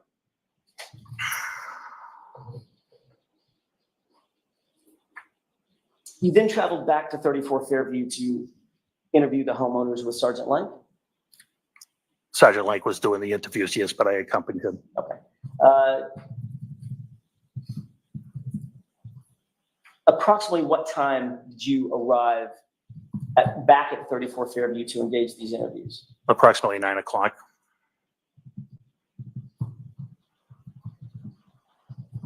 Were you and Sergeant Lang well, let me ask you this. At that time, did you know whether Sergeant Lang had already gone into the home? Yes, I did. Okay, so you knew that you were not the first person to go in and make contact with the individuals inside the home. That was Sergeant Lang. Sergeant Lake and Sergeant Good, correct. Before you ever got there? Correct. Okay. Did they show you any documentation, notes or anything of that initial interview? No. Do you know whether or not they took notes of that initial interview? I don't. Do you know whether they recorded that initial interview? I know they did not. You indicated that you personally knew Brian Albert. Is that right? I knew him since I became a police officer, yes. And so you indicated that you had a professional relationship with him, but not necessarily a personal relationship with him. Correct. Did you know that he was in the house before you walked in the house? No, I did not. What was your your professional interaction with Brian Albert before you walked into that house that day? Previously? Correct. So in general, as a detective, he was with the fugitive unit at one point. He was helpful when we had a fugitive we needed to apprehend in Boston, things of that nature, job-related things. Had you ever, for lack of a better phrase, hung out with Brian Albert? Not a day. Never socialized with him? No, not intentionally. It's possible if I went to a retirement party, could he have been present? Possibly, but not that I'm aware. But you had no social relationship with him? Zero. You indicated that there were 5 or 6 people inside the house, including Brian Albert and Jennifer McCabe. Yes, that is correct. So you clearly knew those 2 people. I didn't know Jen McCabe. I know that Sergeant Lake was going to speak with her, but I didn't know her personally. I never had a conversation with her. What was it about Jen McCabe that you recalled as opposed to the other 4 or 5 people that were in the house? Sergeant Lake was talking to her. You just remember that name? That's who he went to talk to. Got it. So he went back specifically with the intent of talking to Jennifer McCabe. That's correct. That's when you accompanied. That is correct. Was that interview recorded? No, Did you take any notes about that interview? I did not. Did you write a report about that interview? I did not. You said that there were, other than Brian Albert and Jennifer McCabe, there were 3 or 4 other people in the house. Yes.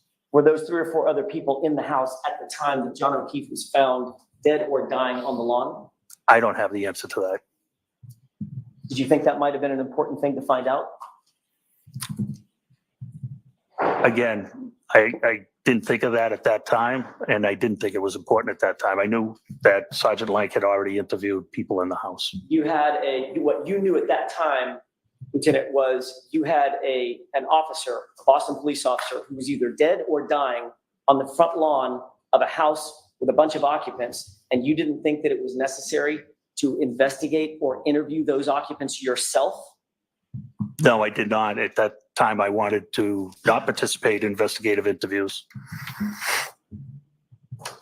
You did tell Lieutenant Tully in your interview with him, you volunteered that Brian Higgins was not present when you went back to the house, correct? I didn't believe he was. What? You didn't believe he was? No, I don't recall Brian Higgins being there. Okay. I don't recall who the other people were at that time. But Brian Higgins was not one of them. I don't know the answer to that. He could have been. I can't say with certainty. You know Brian Higgins? I do. Obviously, you know him well. I do. Matter of fact, you occupy sort of the same space at Canton PD, correct? That is correct. You might see him most days out of the week. No, but I know him. Okay. As a matter of fact, you've got a social relationship with Brian Higgins as well. I have been social with Brian Higgins, yes. So you know him professionally and socially. You can't tell the jurors whether or not he was in that home when you went back over there to interview individuals about a Boston police officer who had fallen and was either dead or dying on the front lawn. Objection. Go ahead and answer that, sir. I can't answer that question. I had no conversation with Brian Higgins, so I don't recall. You do know that on January 29th, well, let me ask you this. Foundationally, did you go back after that series of unrecorded interviews? Did you go back to Canton Police Department and work the rest of the day? Yes. Brian Higgins was also at the station for nearly the entire day. Again, I don't recall that.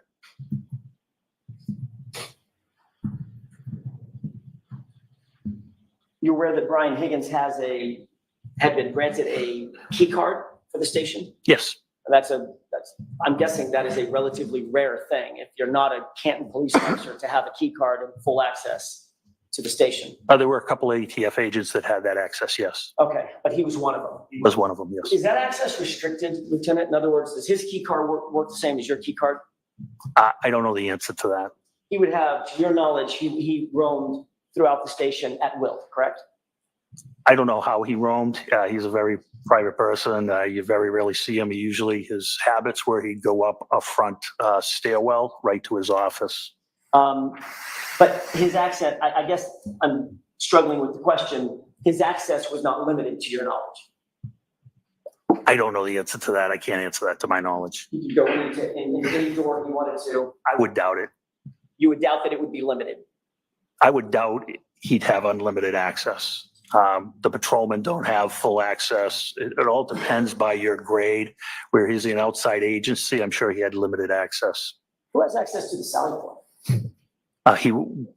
The doors, only whoever's in the dispatch area, the overhead doors. There is one pedestrian door that everybody would have access to. So he would have access to that as well? Yes. Where is Chief Berkowitz's office in relation to the rest of Canton PD, the physical building?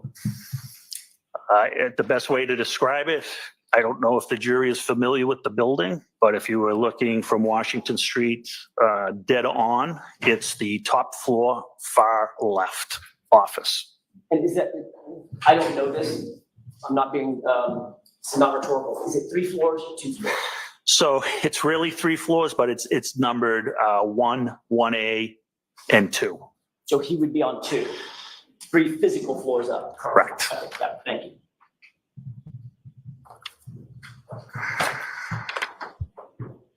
When you had the meeting that you earlier described with Chief Berkowitz, where you indicated Canton PD needed to recuse itself, was that in his office or someplace else? I was in the office of the detective sergeant. Which is where? It's on floor 1A. All right, we're going to take a 5-10 minute break.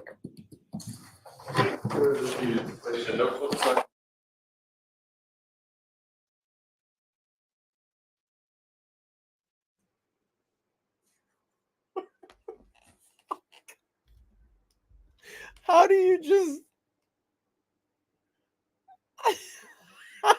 just stop testimony like that? I have never seen any of this stuff in a trial before. What? She cuts Jackson off in the middle of testimony? I've never seen anything like this before. She knows that these witnesses are getting hammered and they're not telling the truth and they're getting exposed and they just break. I've never seen anything like this. This is unbelievable. She literally just cut Jackson off and says, "We're taking a break." Not even like, "Excuse me, let's do 2 more questions and then we're gonna take a 5 or 10 minute break." And I'm already gonna tell you right now, she's probably gonna come back and sit and then go, "We're all gonna break for lunch." I've never seen anything like this. Yeah, she's trying to save Lally. He's getting smoked these witnesses are getting smoked. So it's looking like Higgins did have access to the Sally Port. We know now that Gallagher and Higgins had a very close relationship. And if you're not seeing what's going on here, you need to open your eyes.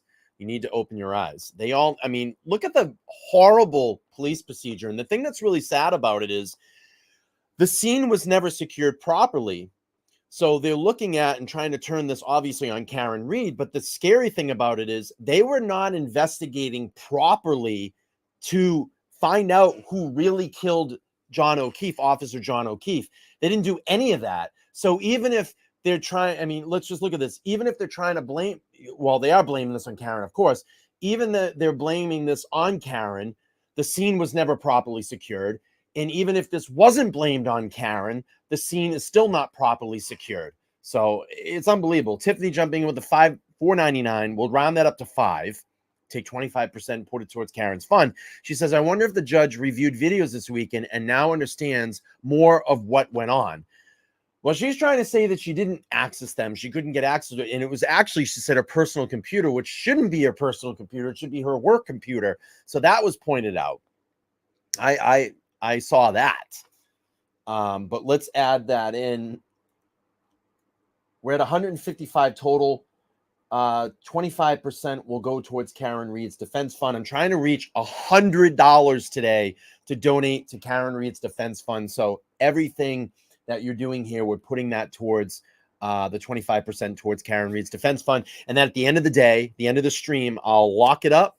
I'll make the donation. It'll be transparent right on her defense fund. You'll see it, LTL Media Chat Raiser. And then I'll post receipts on my YouTube community page and my Facebook page. All right, what I'm going to do is I'm just going to dip out for about 30 seconds to a minute. I'm going to use the restroom, use this time to stretch a little bit if you want to do that. We're waiting for this 10-minute break to resume, and we'll come back. And I guarantee you they're going to come back and say, we're going to break for lunch. If this breaks for lunch, what I'm going to do is this stream will shut down, but I will come back after lunch with a part 2. It's already up. And if you stay here, it'll redirect you over to the next stream because I'm going to step out and grab lunch, of course. But let me use this for a second to use the restroom. I'll keep the stream up. And if it comes back to court, you'll have it. And then I'll jump on and we can continue through the chat and commentary. But I've never even seen it. All right, we're just going to take a break. All right, take a break. All right, so I'm going to use, she said her personal computer. She should not be doing that. It should be on her work computer. But take a break, get a drink, get something to eat. If you want, use the restroom. We'll be back here in a couple minutes, and I'll leave court open. Be right back.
TK, thank you so much for the $1.99. We'll round it up to $2. We'll put that towards Karen Reed's, the 25% off that $2 towards Karen Reed's defense fund. And I just saw that TK did another $19.99. Thank you so much. And we have the running total right now of 177. And then we'll take 25% of that and donate it at the end of the show. Thank you so much. I appreciate that. I can't believe, though, Judge Bev actually, hang on one second. Judge Bev is actually giving a little bit to the defense today. Is it centered? I got my little believe up there. I don't know if it's centered, though. I'm really freaky about things being centered. Does it look centered? It's not centered, is it? Is it off? It's off. Let's go this way a little bit. That's a little better. No, that's off, isn't it? Is that off? That's off, isn't it? No, it's centered. But I can't believe she's actually giving a little bit to the defense today. A little bit to the defense, but we're on this 5 or 10 minute break. She just felt the need to just jump up and say, yeah, it's Brian, it looks, but you aren't centered. I'm not centered. How am I not centered? It's fine. Yeah, it's my OCs. Don't do that to me. You're gonna freak me out. I'll don't get me with my OCD. Don't get me with my OCD. Tiffany jumping in with the $4.99, and thank you so much. I appreciate it. We'll round it up to 5. We'll add that to the ongoing total. Casey's going to put the total up there in the chat. She says she couldn't access the prosecutor's videos. Perhaps she's reviewing the defense videos, so she wasn't surprised. Again, positive thinking. Gotcha. And I think Casey corrected me earlier. Brian, you are perfectly aligned. Thank you.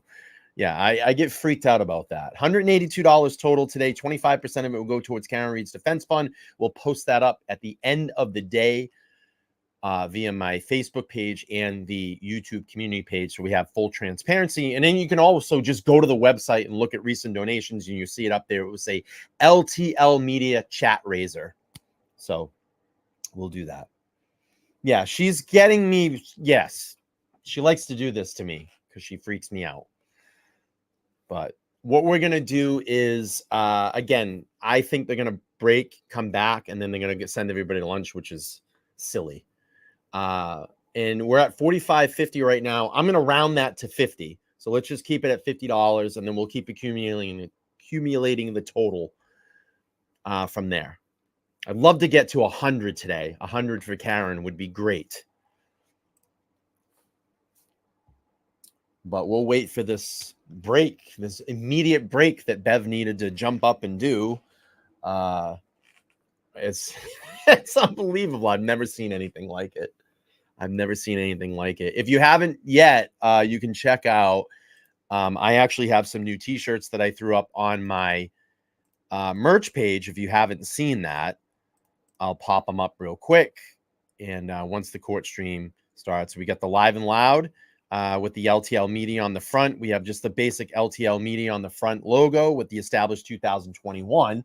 That is the year that I started my YouTube channel. So we established 2021.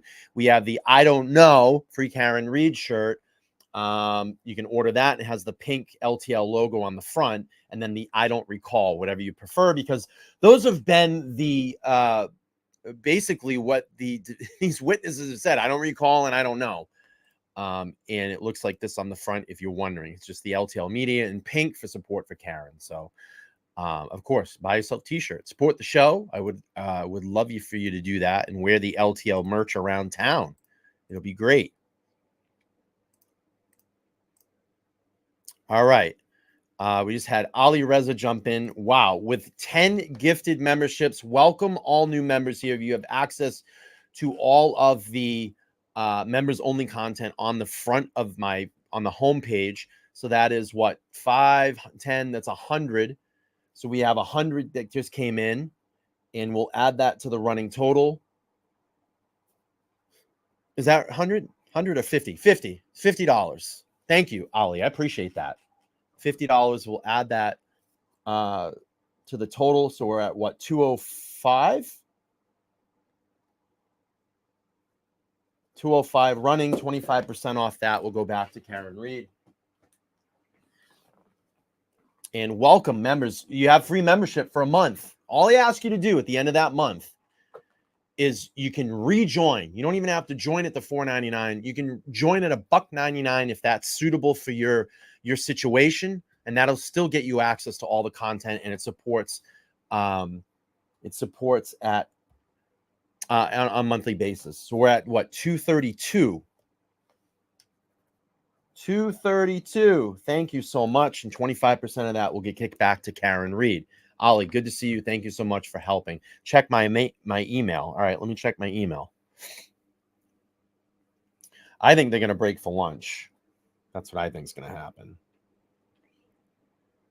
So we just got a Cash App from Michelle. Thank you so much. $25. So we'll add that to the total as well. 25% of that will come back and kick back to Karen Reed. We'll get that posted at the end of the day.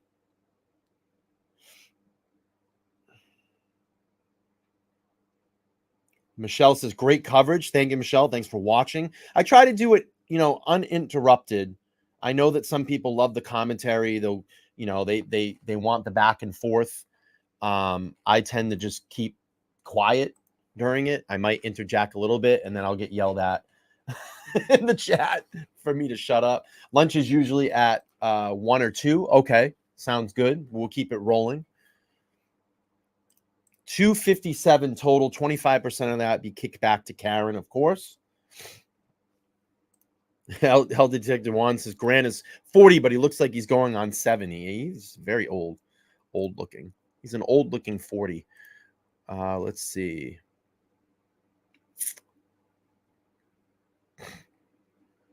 Mary made a good observation here. Let's pull this up. Great observation, Mary. Like this. Looks like she grabbed it from the court TV stream.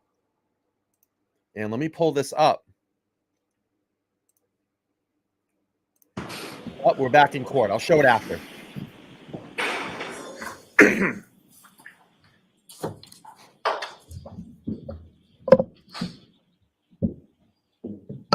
Thank you, Ollie. Appreciate it.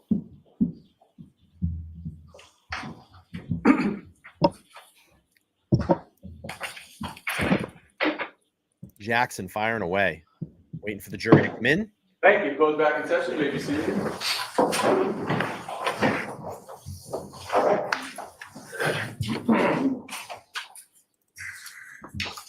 Okay, whenever you're ready, Mr. Jackson. Thank you, Your Honor. You had started to tell us who at the scene handled those solo cups. Can you describe that for us, please? I handled them to the scene. Sergeant Lang collected the samples. Under your supervision? Yes. Did anybody other than Sergeant Lang handle those solo cups? No. So once they were in his possession, they remained in his possession until they were booked into evidence? They were bagged, placed in Sergeant Lang's vehicle. He transported them to Camp Police Headquarters, transported it into the office, and logged them in as evidence. Yes. Did you watch all that happen? I did not. You did not. So you're presuming those next steps after he was out of your view? I know that because he told me so. Well, that's hearsay. Move to strike, Your Honor. All right, I'll strike the end of that. Thank you. Not what he told you, what you observed. I did not observe him place it in evidence, yes. At what point did you lose sight of those solo cups? When I got in my vehicle to leave the scene. So once the solo cups were in his, you saw them go in the brown paper bag. That's correct. The evidence bag. Then you saw him go in the truck. That's correct. And at that point, you don't have any personal information about what happened with solo cups. Personal observations. Until I removed them from temporary evidence, I have no recollection. Correct. I'm going to ask you a couple of questions about once you were inside the home. You've already indicated that you did not seek a search warrant. You did not seek consent to search the home, correct? That's correct. Did you look around the house for any sign of a struggle or a fight? No. Did you go to the basement at all? No. Had you ever been in the house before that morning at 9 a.m.? Never. Sorry? Never. Okay. Did you go to the backyard? No. Did you personally observe whether or not that house has a bulkhead door that services the basement? I have no idea. Did you photograph any portion of the house? The front of the house. Sorry, bad question. Good point. Inside the house, did you photograph any part of the house? No. Did you have a cell phone with you? Yes. Has a camera on it? Yes. So you could have photographed it, you chose not to. I would have needed permission or a warrant. And you got neither. That's correct. You sought neither. That's correct. Did you photograph any of the individuals in the home for instance, for injuries or anything like that? No. Did you or Sergeant Lank separate the witnesses before they were interviewed? There was only one witness he was interviewing, Who's that? Jen McCabe. Where was everybody else in the house? I believe they were all in the same area, the kitchen. I believe it was the kitchen. Those individuals were not taken to a different part of the house. Not that I'm aware, no. They were allowed to communicate with and among one another. Sure, yes. And I think you already answered this, but I'm going to ask it just to make sure I'm clear. None of that interview of Jen McCabe was not recorded in any way. Audio or video recorded. Correct. How long were you inside the house for that interview? 10 minutes, maybe. Other than Jim McCabe being interviewed, were any of the other witnesses inside that house asked any questions by Sergeant Lank or by you? No, not that I believe so. Not that I recall.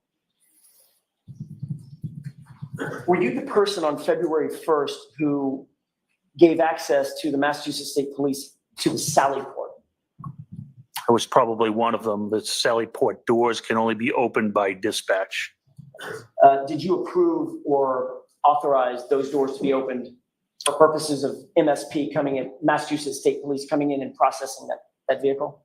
I don't know if I specifically did it at that point, but I certainly would, yes. You knew that the vehicle had been in that Sally Port since January 29th in the afternoon, correct?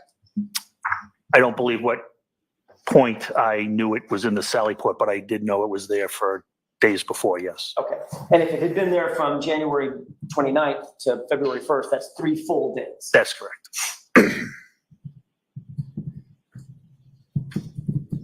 From the time that SUV arrived and was situated in the Sally Port, how many people had access to that truck, that SUV? How many people had access or access to the Sally Port, or is that one? Are you asking one One of and the the same. I would say the entire department. Dozens. Yes, correct. Hundreds? No, we're very small. I don't know that. So we're probably 45. 45. And just about every one of those 45 people would have access to that Sally Port and that SUV had they wanted to. Had they wanted to, yes. And that 45 doesn't include Brian Higgins. It probably does, but he would have access as well. Thank you.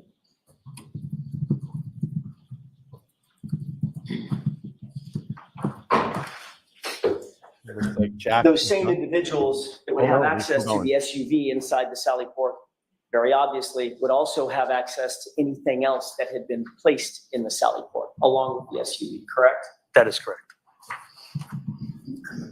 Did you photograph or cause to be photographed that SUV immediately upon its arrival into the Sally Port on January 29th? I wasn't working, no.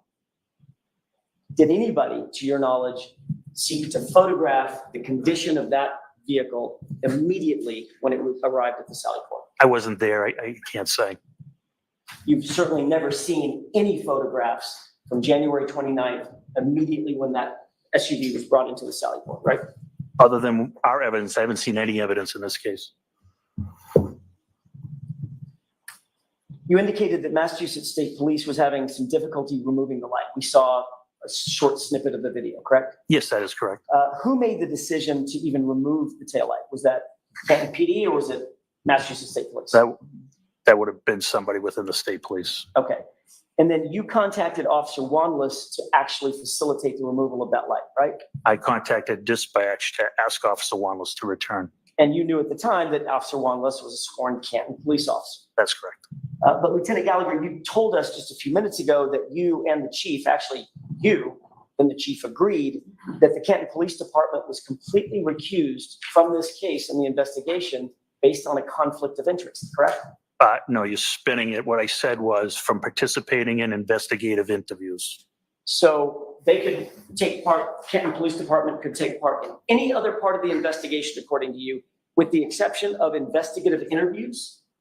We can open doors, we can facilitate things, yes. Remove taillights? There's nothing, no, yeah, if it's an assist round peg, round hole, absolutely, yes. Okay, so in other words, Canton Police Department, notwithstanding the conflict of interest, was still allowed to participate in the investigation of the Karen Reed matter. There was no conflict of interest. I said appearance of conflict of interest, so we have to be careful. I didn't believe there was a conflict. I honestly believe we could have investigated this case, but it wasn't the appearance of such a conflict. You also didn't believe that there was probable cause to search the house either. I know that. That answer will stand. It's stricken, and so is the question.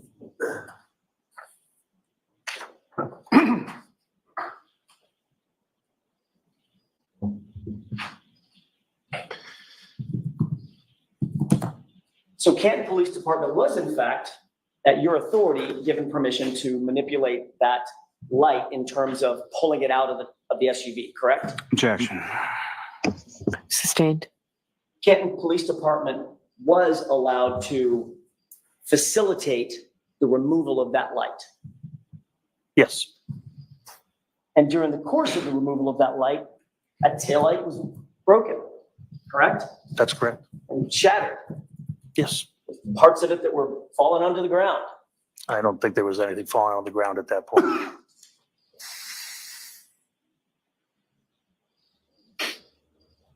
So now we do have evidence that that taillight, in some way, shape, form, or fashion, was broken or broken more once it was inside the Sally Port in Canton PD's custody. You're gonna have to rephrase that. I don't understand the broken more part. During the removal process, that light was broken even more. No.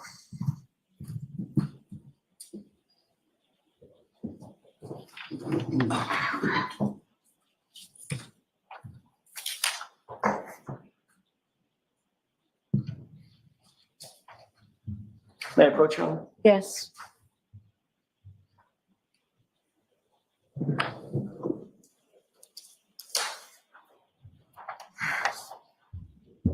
Just take a look at that photograph and tell me if you recognize it. I don't recognize the photographs. First time I've seen it. Do you recognize what's depicted in the photograph? It's a broken taillight. Does that appear to be the taillight that was removed during the process that we saw in the video just a few minutes ago under direct examination? I can only assume it is. I've never examined the light. So you can't assume. So can you answer the question, Lieutenant? No. You don't recognize it? No. Okay, and were you, I didn't see you on the video, but it was a very dark video. Were you there? Yes, I'm in the gray shirt. Okay, were you there as Officer Wanless was actually removing the taillight from the vehicle? Not sure. I'd have to watch the video again. Okay, do you recall if pieces and parts were being broken off and shattered while he was removing it? Not at all. May I approach? Yes.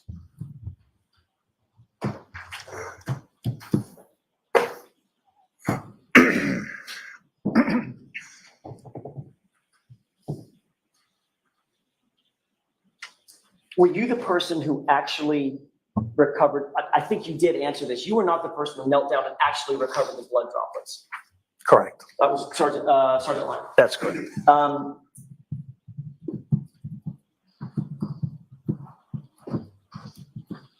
When you gave the, sorry, let me rephrase that.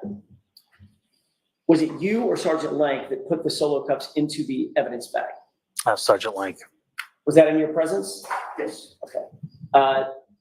How long before, after he put the solo cups in the evidence bag, did he put the evidence bag in his truck?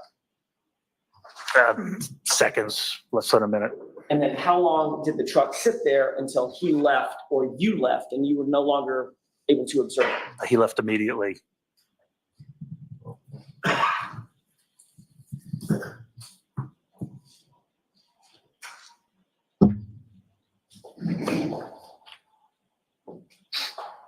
You were at the location on sorry, the location of the Sally Port on February 3rd. You've already testified to that, correct? No, I testified February 1st. I'm sorry, my mistake, February 1st. You also indicated that at your direction that Sergeant Lank booked the solo cups into the evidence locker. That's procedure, yes. Right. I understand it's procedure. I'm asking if he actually did it. Yes. Okay. Did you see a log of that? Excuse me? Did you see a log of that? I saw the police report. Which police report? The original call. Okay.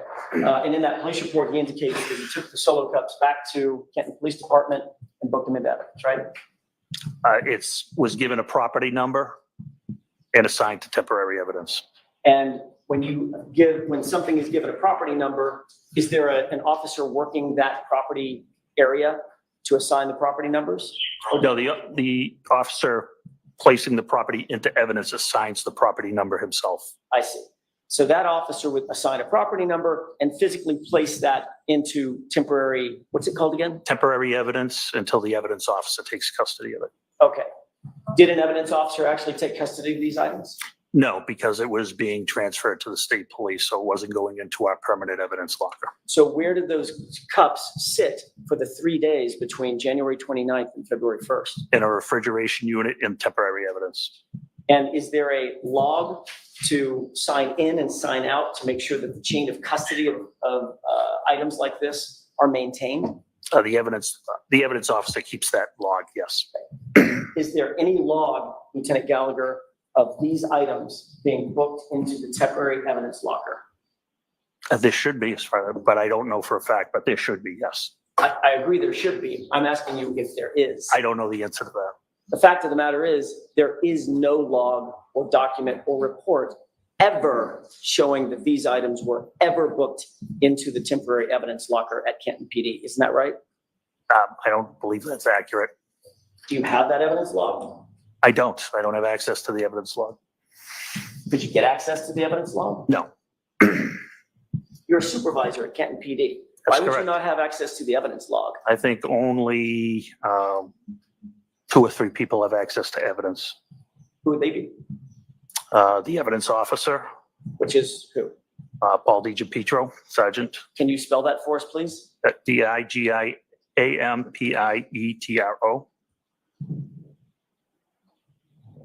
Who else? I'm not sure, to be honest. I'm assuming the chief of police. Chief Berkowitz, I would assume. Most likely. Deputy Chief. But I don't know. Possibly, yes. Head of detectives? No, Any other lieutenants or supervisors? I don't believe so. I know I don't have access as a lieutenant. If there's no evidence log of an item being booked into evidence, that's a pretty good indicator that it actually never made it into the evidence log, evidence locker, correct? Objection. Sustained.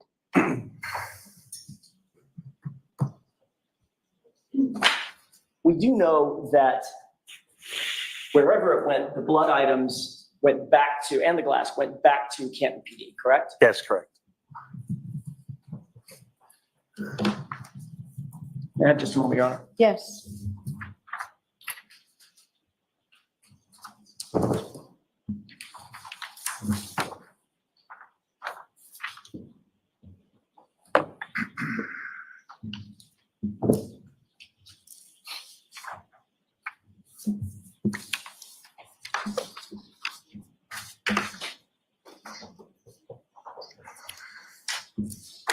Jackson's gonna Okay, lay into Coach this guy Briefly? for a Yes. while. Thank you. He's got him. He's gonna Lieutenant, keep going. I'm going to ask you kindly to take a look at those 4 photographs, and then once you've had a chance to review them, just look up at me. And I'll ask you a couple. Did you see them? I don't know what was just handed to the witness. Why don't you go take them from the witness? Take a look. There you go. There's copies right here as well.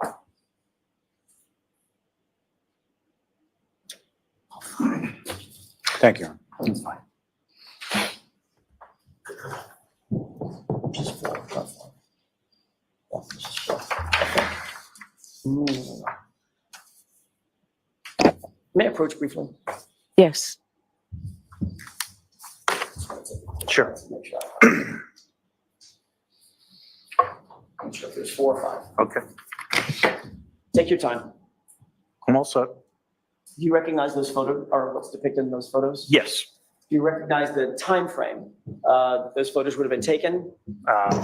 Yes. Based on context? Yes. February 1st, correct? I have no idea if it was February 1st, but it would be between the 29th of January and February 1st. Fair enough.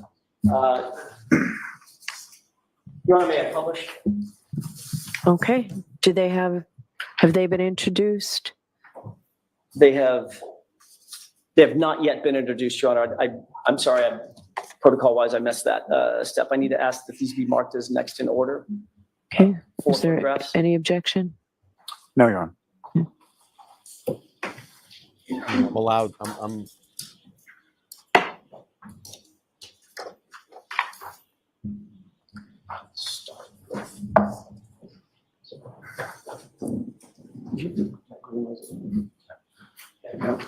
I might be able to use this.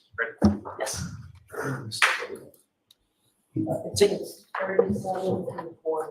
Thank you. Taking a look at what's been. Hold on. They're still being marked, and the court reporter has to record everything you say.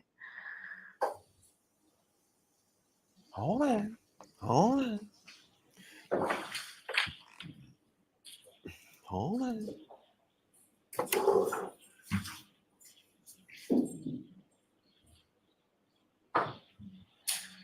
Hold on.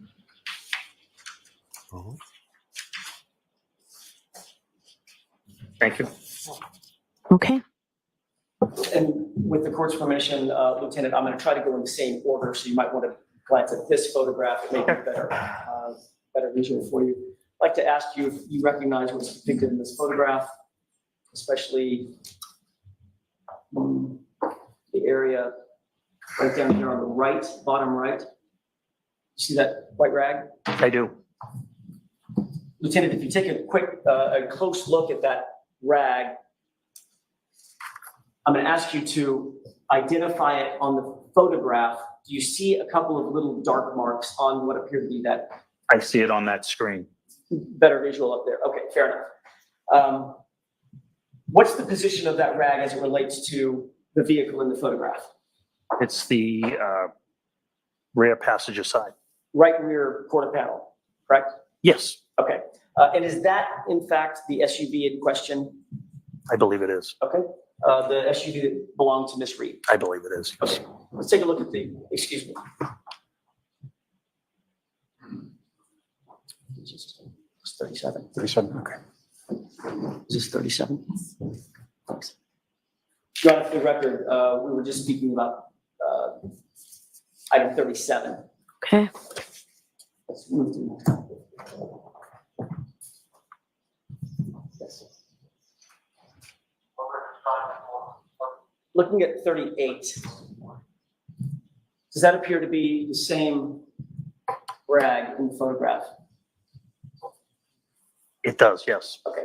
You see a shadow sort of looming over the top of the photograph? I do. Given what you just said about evidence item 37, does that appear to be the shadow of the right rear quarter panel of the truck? I would guess it's the tailgate. So you can't guess. I would say it was the tailgate. The tailgate's up, maybe the tailgate's up at this point. You see a bag in the middle of the photograph. Yes. Can you read what's on that bag? Stop and Shop. Okay. That does not look like an evidence bag, does it, sir? No. Matter of fact, it looks like a grocery bag. Correct. All right? Yes. So not a forensically stable item, correct? Correct. Certainly not sterile. Correct. Right? Correct. You know where that bag came from? I do not. Was that a bag that you supplied to Sergeant Lang? I do not know. Do not recall. Lang got the Stop and Shop bag. I do not know. Next photograph, please. 39. Taking a look at what's been marked as evidence item 39. You recognize what's in the middle of the photograph? Yes. What is that? Those are the plastic cups with the coagulated blood. Do you see on the top of the photograph, same rag I do. with the same markings? Yes.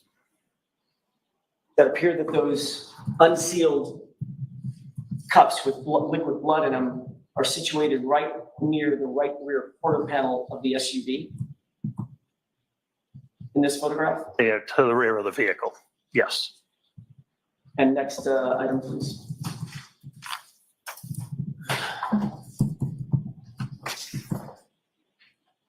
And this appears to be evidence item 40. You see the same white rag. Yes. And you see the same evidence bag, Stop and Shop bag, correct? Correct. And it's filled with 6 solo cups Correct. with what appears to be liquid blood. Correct. Does that photograph appear to be taken at or about the same place near the right rear quarter panel of the SUV? It's actually, I would say that the mat is the mat to the entrance to the booking area, so that is probably a couple of feet behind the vehicle. Okay. Let's go back to evidence item number 37, which should be the first photograph.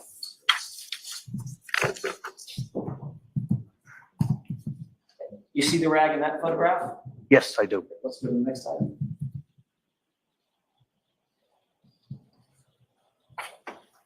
Now you see the mat, and it's, I should note this for the record, that we're now looking at 38. You see the mat and the rag in this photograph? I do. And you see a tire on that mat? Yes. That's a golf cart of some sort that belongs to the Canton Police Department? It's a Kubota, yes. A Kubota, thank you. Looks like the rag is in the same spot? Yes. All right. So the blood inside the Stop and Shop bag is sitting right next to the right rear quarter panel of that truck, correct? You can see the rear tire. It's probably at least 3 feet from the rear. If you look at the top, I can use the marker here. This appears to me to be the rear tire, which would put this a couple of feet behind the vehicle. Understood. Okay, that's all I have. Lights.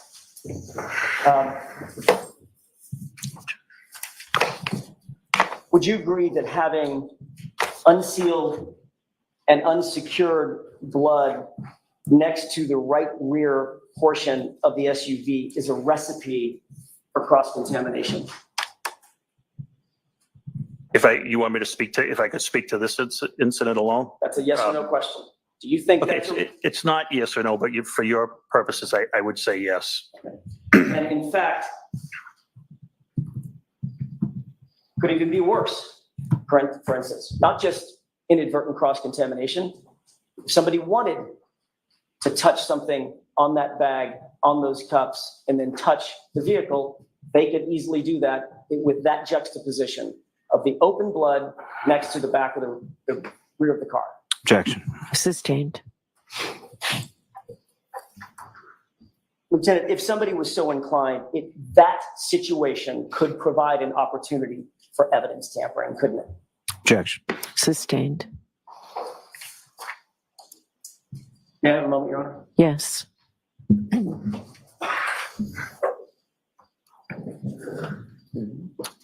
I have nothing further at this time, Your Honor. Mr. Lally? It's just briefly, Your Honor.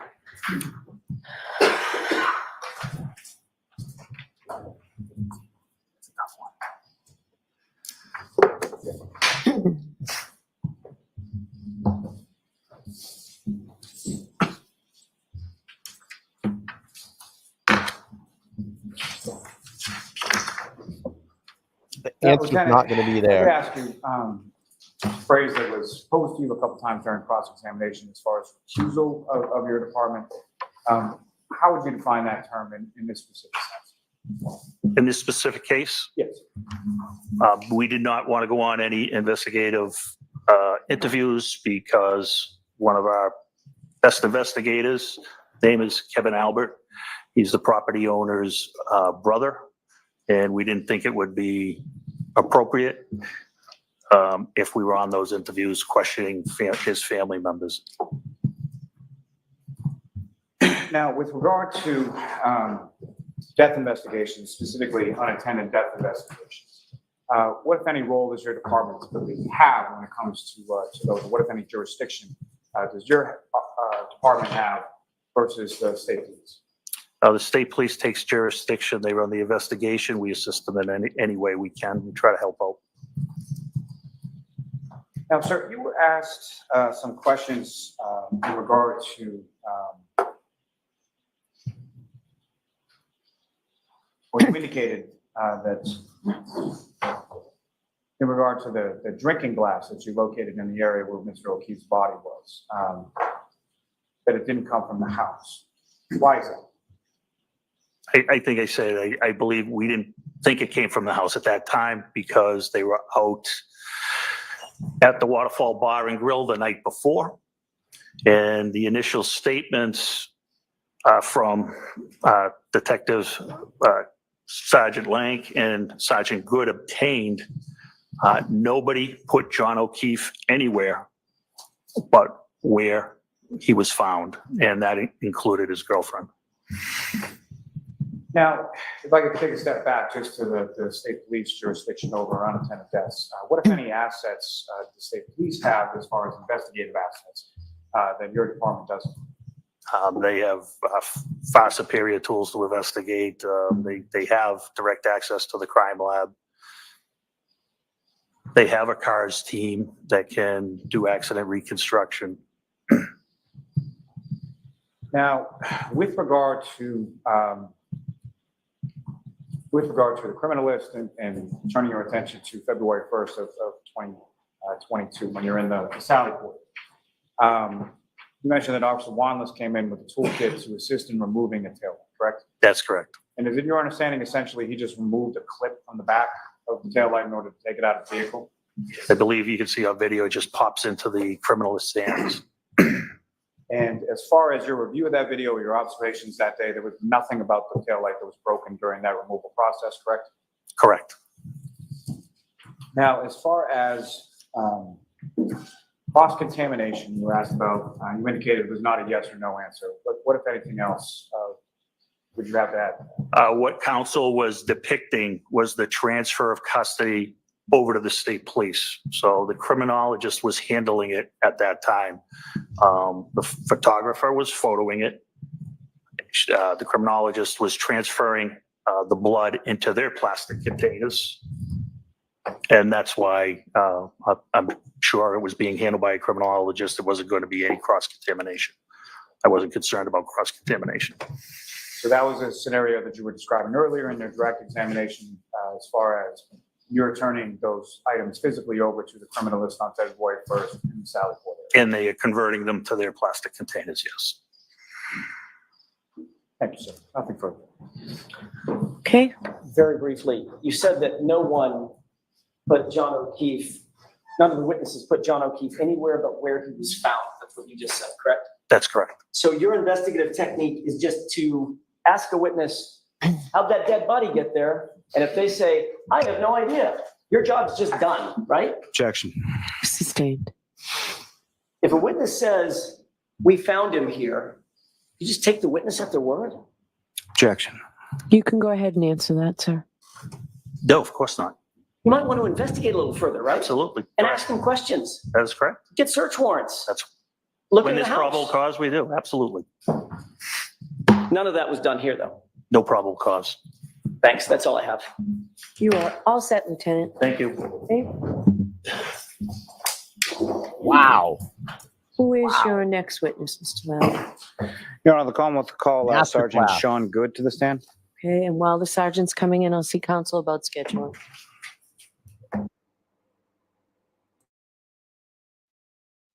Gonna go to sidebar again. They're probably gonna talk about lunch.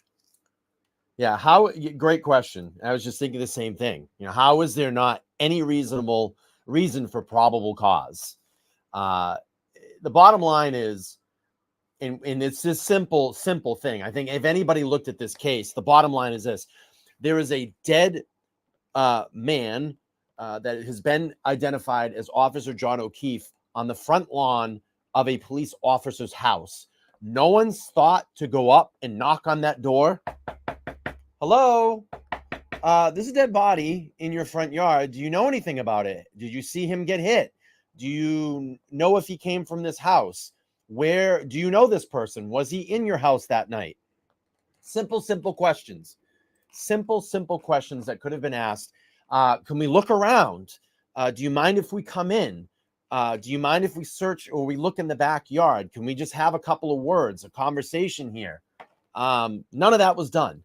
None of that was done. And what you're seeing here is Alan Jackson exposing extremely sloppy police work, extremely corrupt police work, and they had their opportunity. And the sad thing about it is they didn't really even secure the scene to get the scene properly secured, to even investigate properly to find out who killed John O'Keefe. Well, we know who did.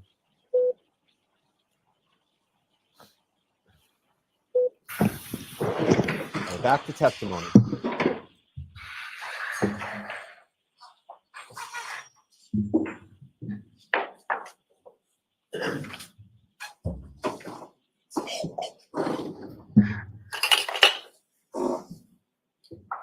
Whenever you're ready, Mr. Lally. Thank you. Good afternoon, sir. Good afternoon. Could you please state your name and spell your last name? It's Sean Good, Goode, And how are you employed, sir? at the Canton Police Department. And how long have you been a member of the Canton? 17 years. And what rank or assignment do you currently have with the Canton? Midnight sergeant and 2 days patrol traffic. Now, how long have you held the rank of sergeant with the Canton Police? Coming up on 3 years. Now, with reference to your rank and assignment as a sergeant with sort of the overnight shift, and when does that shift run from? So it's midnight to 8. The sergeants, the oncoming sergeant usually comes in around 11 o'clock at night. And in general terms, if you could describe to the jury what sort of are your duties and responsibilities as a sergeant on the overnight shift? So I'm in charge of the patrolmen that are on that work under me. There's 4 of us on the midnight, plus myself, so 5 total. 4 on the road, 1 inside. So. Turning your attention to the evening of January 28th, 2022 into the morning of January 29th, 2022. You working on that occasion? Yes, it was. Similar capacity as you've just described? Yes. And so the time as far as when you arrived at the Canton Police Station would be similar to what you just described as well? Yes. Now, when you arrived, if you recall, who was sort of working with you or under you on that particular shift? So that evening's midnight shift, it was myself, Officer Pasquarelli, Officer Mullaney, Officer Saraf, and Officer Dever. And as far, in addition to,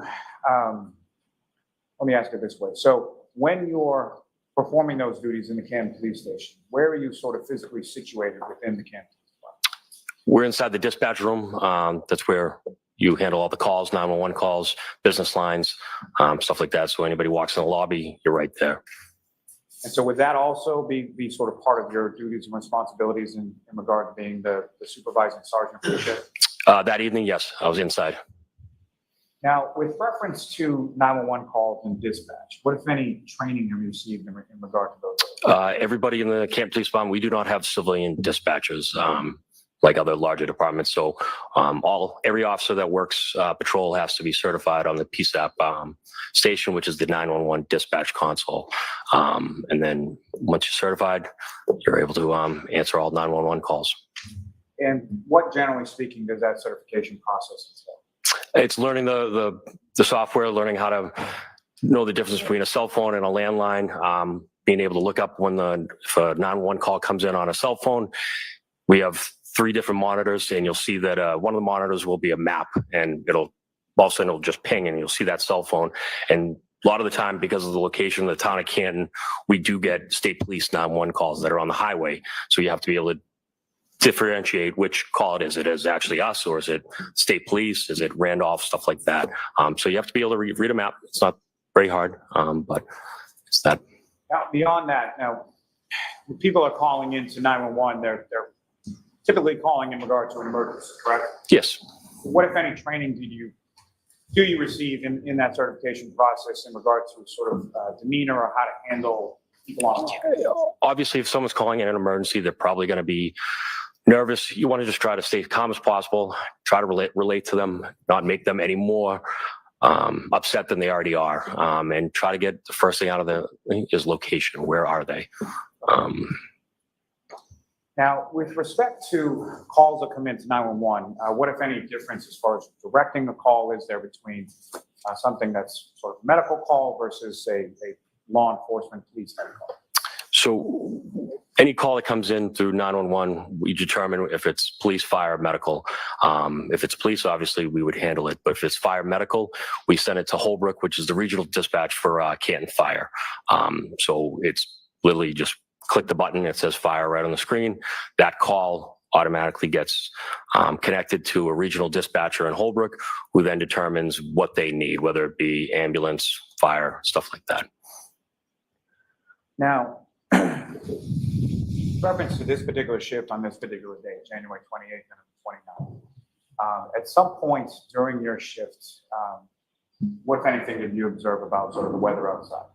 When we came in, it was just very light flurries. There was nothing sticking to the ground, anything like that. We were all pretty prepared that we knew that there was a storm coming at some point during the night. And through your work with the Canton Police Department, you familiar with an individual by the name of Brian Higgins? Yes. And what, if any, relationship does he have with, what, if anything, does he do for work? He works for the Alcohol, Tobacco, and Firearms. It's a federal agency. And what, if any, relationship does he have with your department of Canton Police? He has a satellite office in our department. He has his own scan card. You know, he doesn't have to check in with myself or anybody. But he works out of our station. And is he the only agent, federal agent with the ATF that has space or anything at your police station? No, I believe there's actually could be U.S. Customs, two of them, other agents that are at work at the station as well. Do they have sort of similar relationships as far as?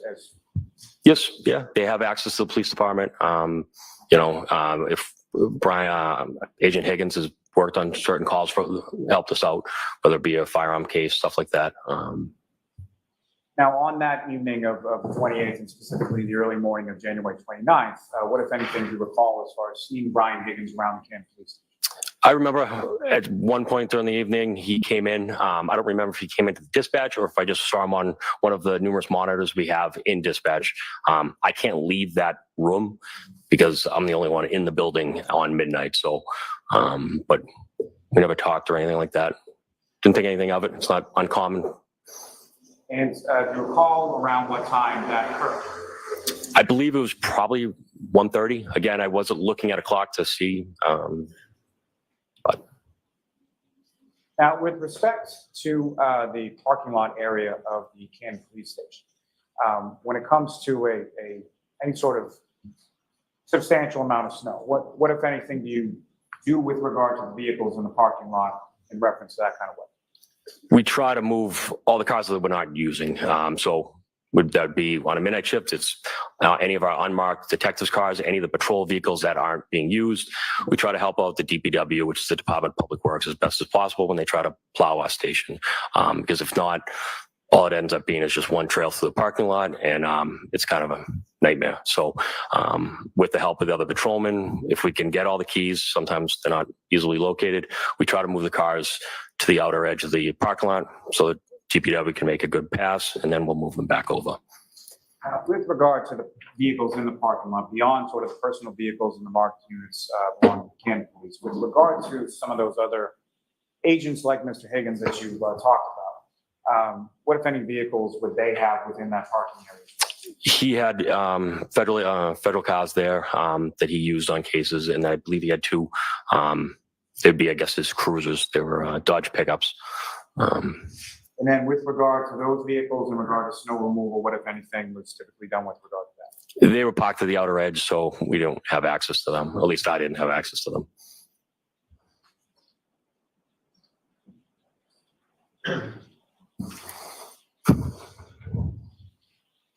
Now, working that sort of 911 dispatch area desk, at some point, just before 5 a.m., what, if any, calls did you receive around that time? I received a phone call from a woman, generally asking if we had locked up or transported a male party that evening. It's not uncommon that people call and say, hey, did you lock up so-and-so, or did you stop anybody? She said some version of he was out with friends, he didn't come home tonight, and his girlfriend's worried about him. At the time that you received that call, did you know who that person was on the other end? No. And fair to say at some point later, you had responded to Fairview Road, is that correct? Yes. And the person who had called just before 5 a.m., did you have occasion to speak with them when you were on scene on field? I did. Who did you identify that first call to come in from? First call was Miss Roberts. That would be Carrie Roberts, is that Yes. correct? Mayor Pro? Yes. So I'm showing you this. Do you recognize that? Yes. What do you recognize that to be? That would be the 911 call from our station. And that would be specifically from Ms. Roberts, is that correct? Yes. Cromwell, please introduce the minutes of the No objection. Be exhibit 35.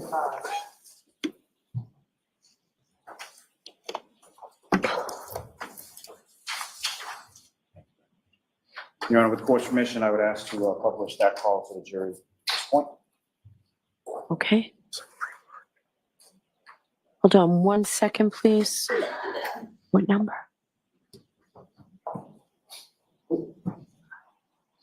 Okay. Okay. All right, thank you. I thought that's what you said. All right. Go ahead. Okay.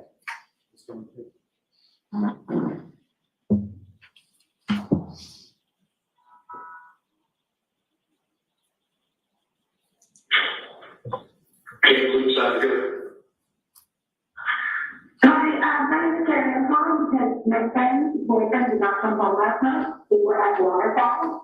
And now she is calling me hysterical because she doesn't know where he is. You didn't push anybody up by the name of Joe. Sean O'Keefe. Yeah, he's about to call and we'll be on foot, but. No. He probably another guy and tapped at his own house. I don't know, but. Yeah, no, we didn't want anybody else or anything like that. And where does he live? He lives on Meadow. That's the problem. He lives on Meadow, off Pleasant. Okay, and you where is the last one you said he grew up? His girlfriend, yeah, they were out having drinks, and then she left, and expected him to come home at some point, and he never did. Yeah. And so I said to her, you know, my husband had been out with her earlier in life, but then he obviously came home, and he kept custody with me to nephew from this year, bachelor. Okay. And so she knew we were going to have to old enough to be home, but she was nervous that he never knew how to. Yeah. So she said, I feel like something happened, and I said, okay. Well, so the top of your hospital, and nobody got it. I personally think he probably take him out to the doctor. I don't know. Yeah, did he drive last night? No. No. Okay. Yeah, I think, again, it's more, it would be driven by you. You would have to, call in a couple of patients and talk to us, but I mean, that's right now, it's more, he didn't get home last night, this comment, sometimes we'll have a little. No, that's why. That's she didn't tell me. That's kind of why she's more freaking out. So I figured I called the other hospital. I said, call Kansas police just make sure if they don't want to get it back to police officers, anyone that people, if anybody puts it from us. Yeah. We get it off. Okay. Apparently, I'm having one this time. Yeah, no. Unfortunately, I wasn't there. I was stuck here. But we haven't made any calls, anything like that. Nobody was arrested or anything like that. All righty. All right, well, thank you. All right, no problem. Good luck.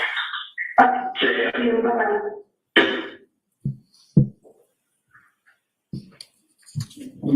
Now, Sergeant Good, what was played in there, is that a fair and accurate portrayal of the 911 call that you had with Kelly Roberts around Yes. 5 a.m.? Now, turning your attention to about an hour forward, approximately 6 a.m. on the 29th, what, if any, other phone calls did you receive, bless you, in regard to the same sort of parties? At 6:04 a.m. on the 911 dispatch console, I received a call from a woman at 34 Fairview. Now, in those intervening sort of hours or so, as you were stating on the 911 call, no one sort of physically came into the Camden Police Station and reported anything in regard to this, correct? No. And again, the party that you spoke to on the phone at approximately 6:04 a.m., did you know that person at that time? No. And again, you responded later on or shortly thereafter to Fairview and spoke with a number of different, correct? Correct. From those conversations on scene, you now know who placed that 911 call at approximately 6:04. Yes. And who is that person? That'd be Miss McCabe. And that would be Jennifer McCabe, is that correct? Yes. Now, with regard to, you talked about the weather when you first arrived to your shift. Around 6 a.m., what if anything had changed between the weather when you arrived and around 6 a.m.? It was snowing heavily. Now,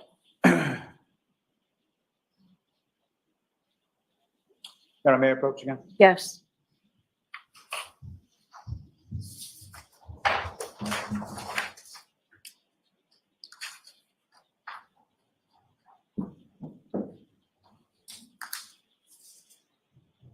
So, when you remember this, do you recognize that? Yes. What do you recognize that? That'd be the 911 call from Mrs. McCabe. I'll seek to introduce and admit as the next exhibit. No objection. Okay.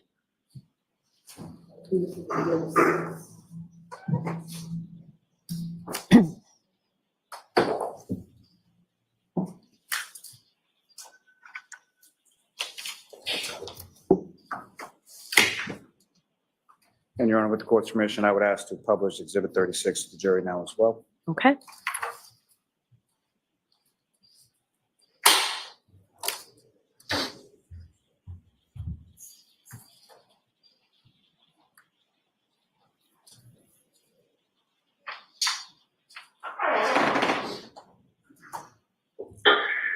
No, this is for one, whatever. Yes, I'm the third from the third floor to, third floor here in the kid map, that the man tapped out in the snow. You can't pull up, you can't please go. You can't get to know, okay? Yeah, no, right, yeah. Yes, the house is right there on. I think he's, like, something like that, you're in the future. I can't say line, just a second. Okay. I'm going. Here's the market. I don't keep playing the head. 911, Georgie. I'm immediately concerned about Andy Road, can't do that. What's going on? There's a guy on the top of in the snow. In the snow, 34? Yes, 34, the Albert resident, yes, I just pulled up the mountain. So it's okay if you can't have it, yes. 911 is on the political emergency. Hello? Yes, I'm sorry, can you come to 34, Andy Road, in Ethan? 34 Fairview?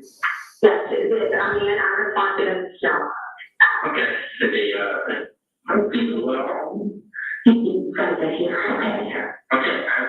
what's going on? Is he right now? We just switched him over. Okay. And who's that in the background? Is that someone really? It's girlfriend, yeah, sorry. Okay, how old is he? John is, 46 years old. 46, how long has he been outside? I don't know, I don't know, he got out of the car and it could have been a couple of hours. Is he Jerry? Is he? I don't know if he's breathing. They're two women trying to, it could be heat and it's Okay, can you just try asking? I know it's tough, but we have the time to go and they just get it. Is he breathing, you guys? It doesn't seem to be breathing. Okay, do they know how to do CPR? Do they want to test it? Yes, he's got CPR. No, I guess he's gone. Oh, okay. They don't feel comfortable doing so? No, I think he's passed away. Okay. All right, we have a comment in the police department all the way. If everyone's declining CPR, then I'll hang up with you, and if anything changes, you can give us a call back. Where are you guys upset? I'm better. I know, I'm not home with the interviews. I know. So, Kelly, you gotta get off of me. Kelly, you gotta get off of him. You know if there's any alcohol or drugs involved? I'm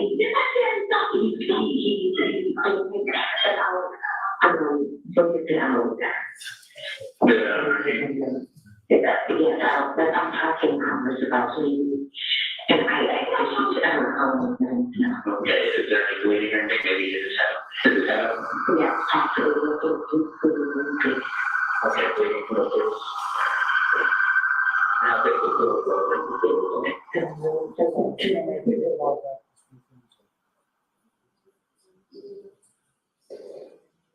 If I could ask you just to back that up about 10 or 15 seconds or so, once the siren outside calms down.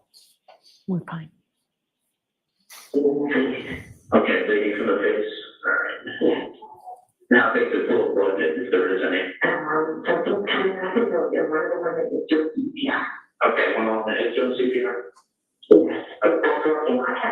All right, just CPR and just let me, just give us a call back and you don't respond to right, but we're on the way. Okay, thank you.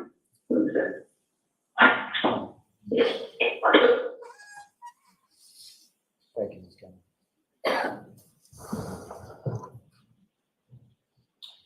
And so, upon receiving that 911 call just after approximately 6:04 a.m., what, if anything, did you do with regard to dispatch? So once it was connected to Holbrook, you could hear me. I ended up dispatching my own officers, my downtown cruisers to 34th Fairview, and then I had one other cruiser come back to the station so I could get down there. And, so you yourself respond down there, is that correct? Yes. And about how much time elapsed from the time that you sort of transferred to Holbrook from the medical situation to the time that you traveled down the Fairview Road? I would guess it had to be less than 5 minutes.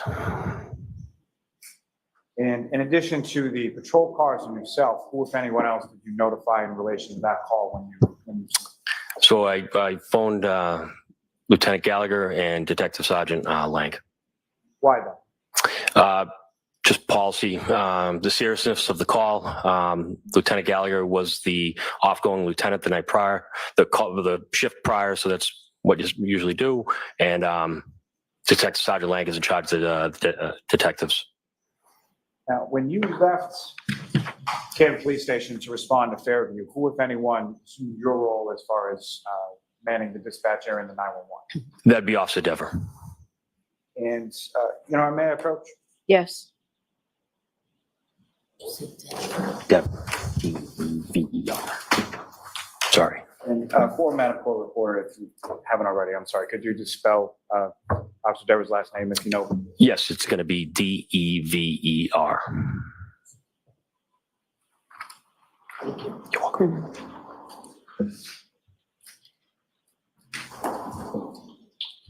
I'll show you what's been previously marked as Exhibit 14.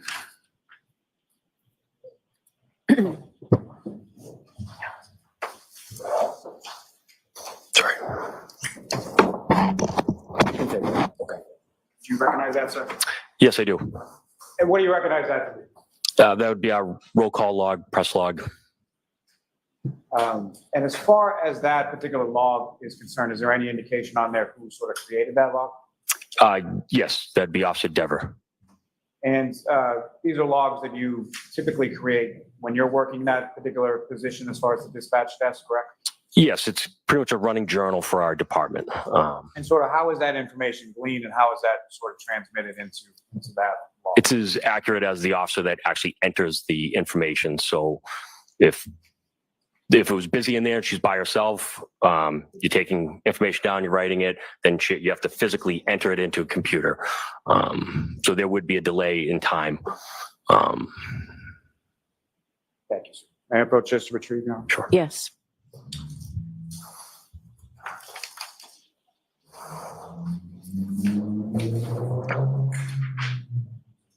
Now, Sergeant Good, with respect to your response, at Police Station 234 Fairview Road, what was sort of the path of travel that you took? So I pulled out of the police station at 1492 Washington Street, taking a right onto Washington, heading south. And then where did you go from there? And then I took a right onto Chapman Street. and then it would be your third right on Fairview. And coming down Fairview, what, if anything, did you note as far as sort of the elevation of the roadway as you come from the Chapman side down to where 34 is? Coming from Chapman, you're heading downhill towards the end of Fairview that meets Cedar Crest. And so where is 34 in relation to sort of Cedar Crest? It's the second house on the left before you reach the intersection of Cedar Crest at Fairview. And as you're approaching, or as you're en route between the police department and Fairview Road, what, if anything, did you observe as far as the road conditions, visibility, things like that? It was terrible. Heavy snow, wind, visibility was awful.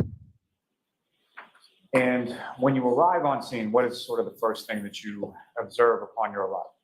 As I was coming down the hill, visibility was pretty bad. Obviously, I noticed the Canton Fire engine. Ambulance was already on scene. Both my 2 officers, cruisers were also on scene.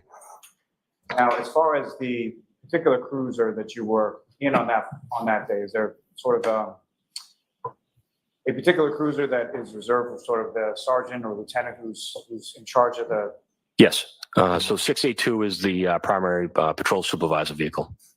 And that would sort of shift from shift to shift as far as whoever that particular sergeant is? Yeah, he would take the same one. 682 is it's labeled on the side of the doors, patrol supervisor.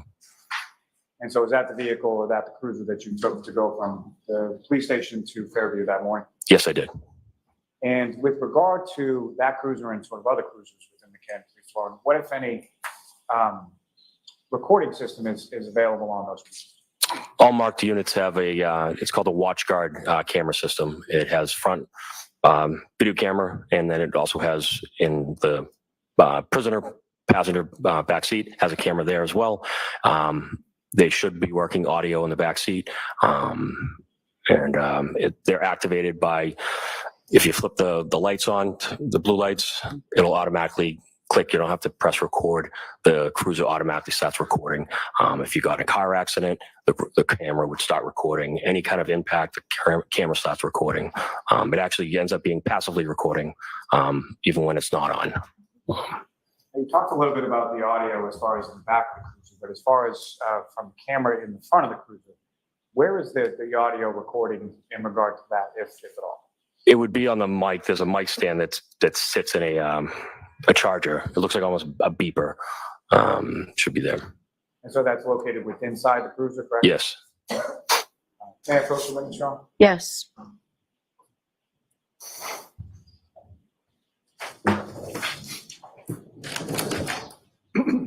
So I'm showing you a flash shot. You recognize that?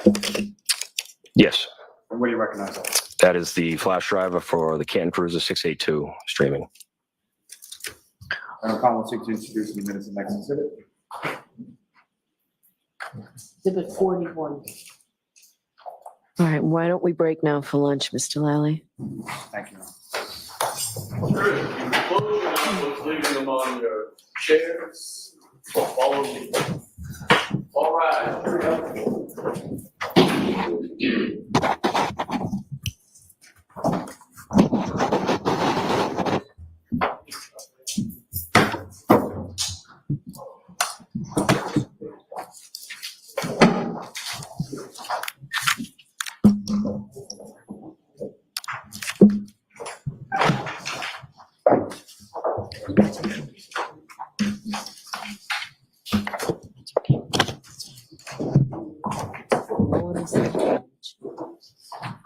All right, so Mr. Lally, you'll have Lieutenant Ray here in case we can get to him. Yes, Your Honor, and just with reference, I do have a number of other witnesses who I'd anticipated having this afternoon. Am I free to release anybody who's not Lieutenant Ray or Sergeant Lank? So I think we'll have those two. We'll finish. You can step down, sir.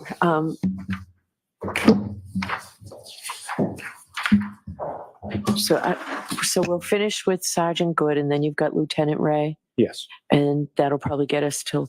I think that'll get us sufficiently through the day. I don't want to release anybody unless the court. Well, that- I really don't think we're going to get to anyone else. Okay, and then we'll do the voir dire. All right, so you can go ahead and release the civilian witnesses. Okay, thank you. Thank you. All right, to the court, please. You are muted.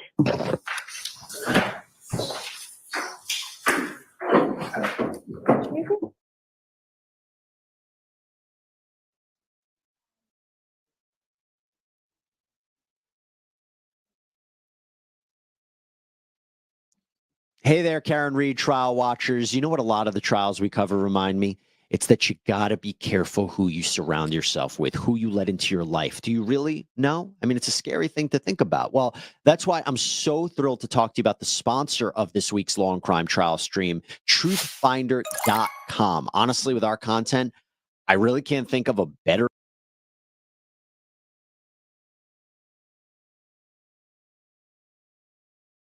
Okay, obviously I am not sponsored by Truthfinder. Sorry, I was doing some chores in the room. I had to step out to throw some garbage away. But it looks like we're going to break for lunch, and this stream will end, and then I will start my second stream. I'd love for you all to come back if you can. That'll be the afternoon session, and I'm going to drop the link to that. I'm going to pop out and grab some lunch because I'm starving. So link is there. Come back. I believe it's at 2 o'clock. Did they say 2 o'clock? Is it 1 hour for lunch? We'll be back at 2, and we'll resume testimony for the rest of the day. And I appreciate everybody has done this. So far, we have what is the total? 232, 25% going to Karen Reed's defense fund. So I really do appreciate that. All right, this stream will end. Click on the link there to set up. We'll be back here at 2 p.m. to stream the rest of the Karen Reed 257. Thank you. 257, Casey. Thank you. And we will continue in an hour. All right, everybody. I'm going to get out of here for now. I'll talk to everybody soon. Please come back and join the next live. I would appreciate it. All right, we're going to duck out for lunch, and the new stream will start at 2 p.m. Link there is in the chat. All right, everybody. Have a good lunch. See you soon.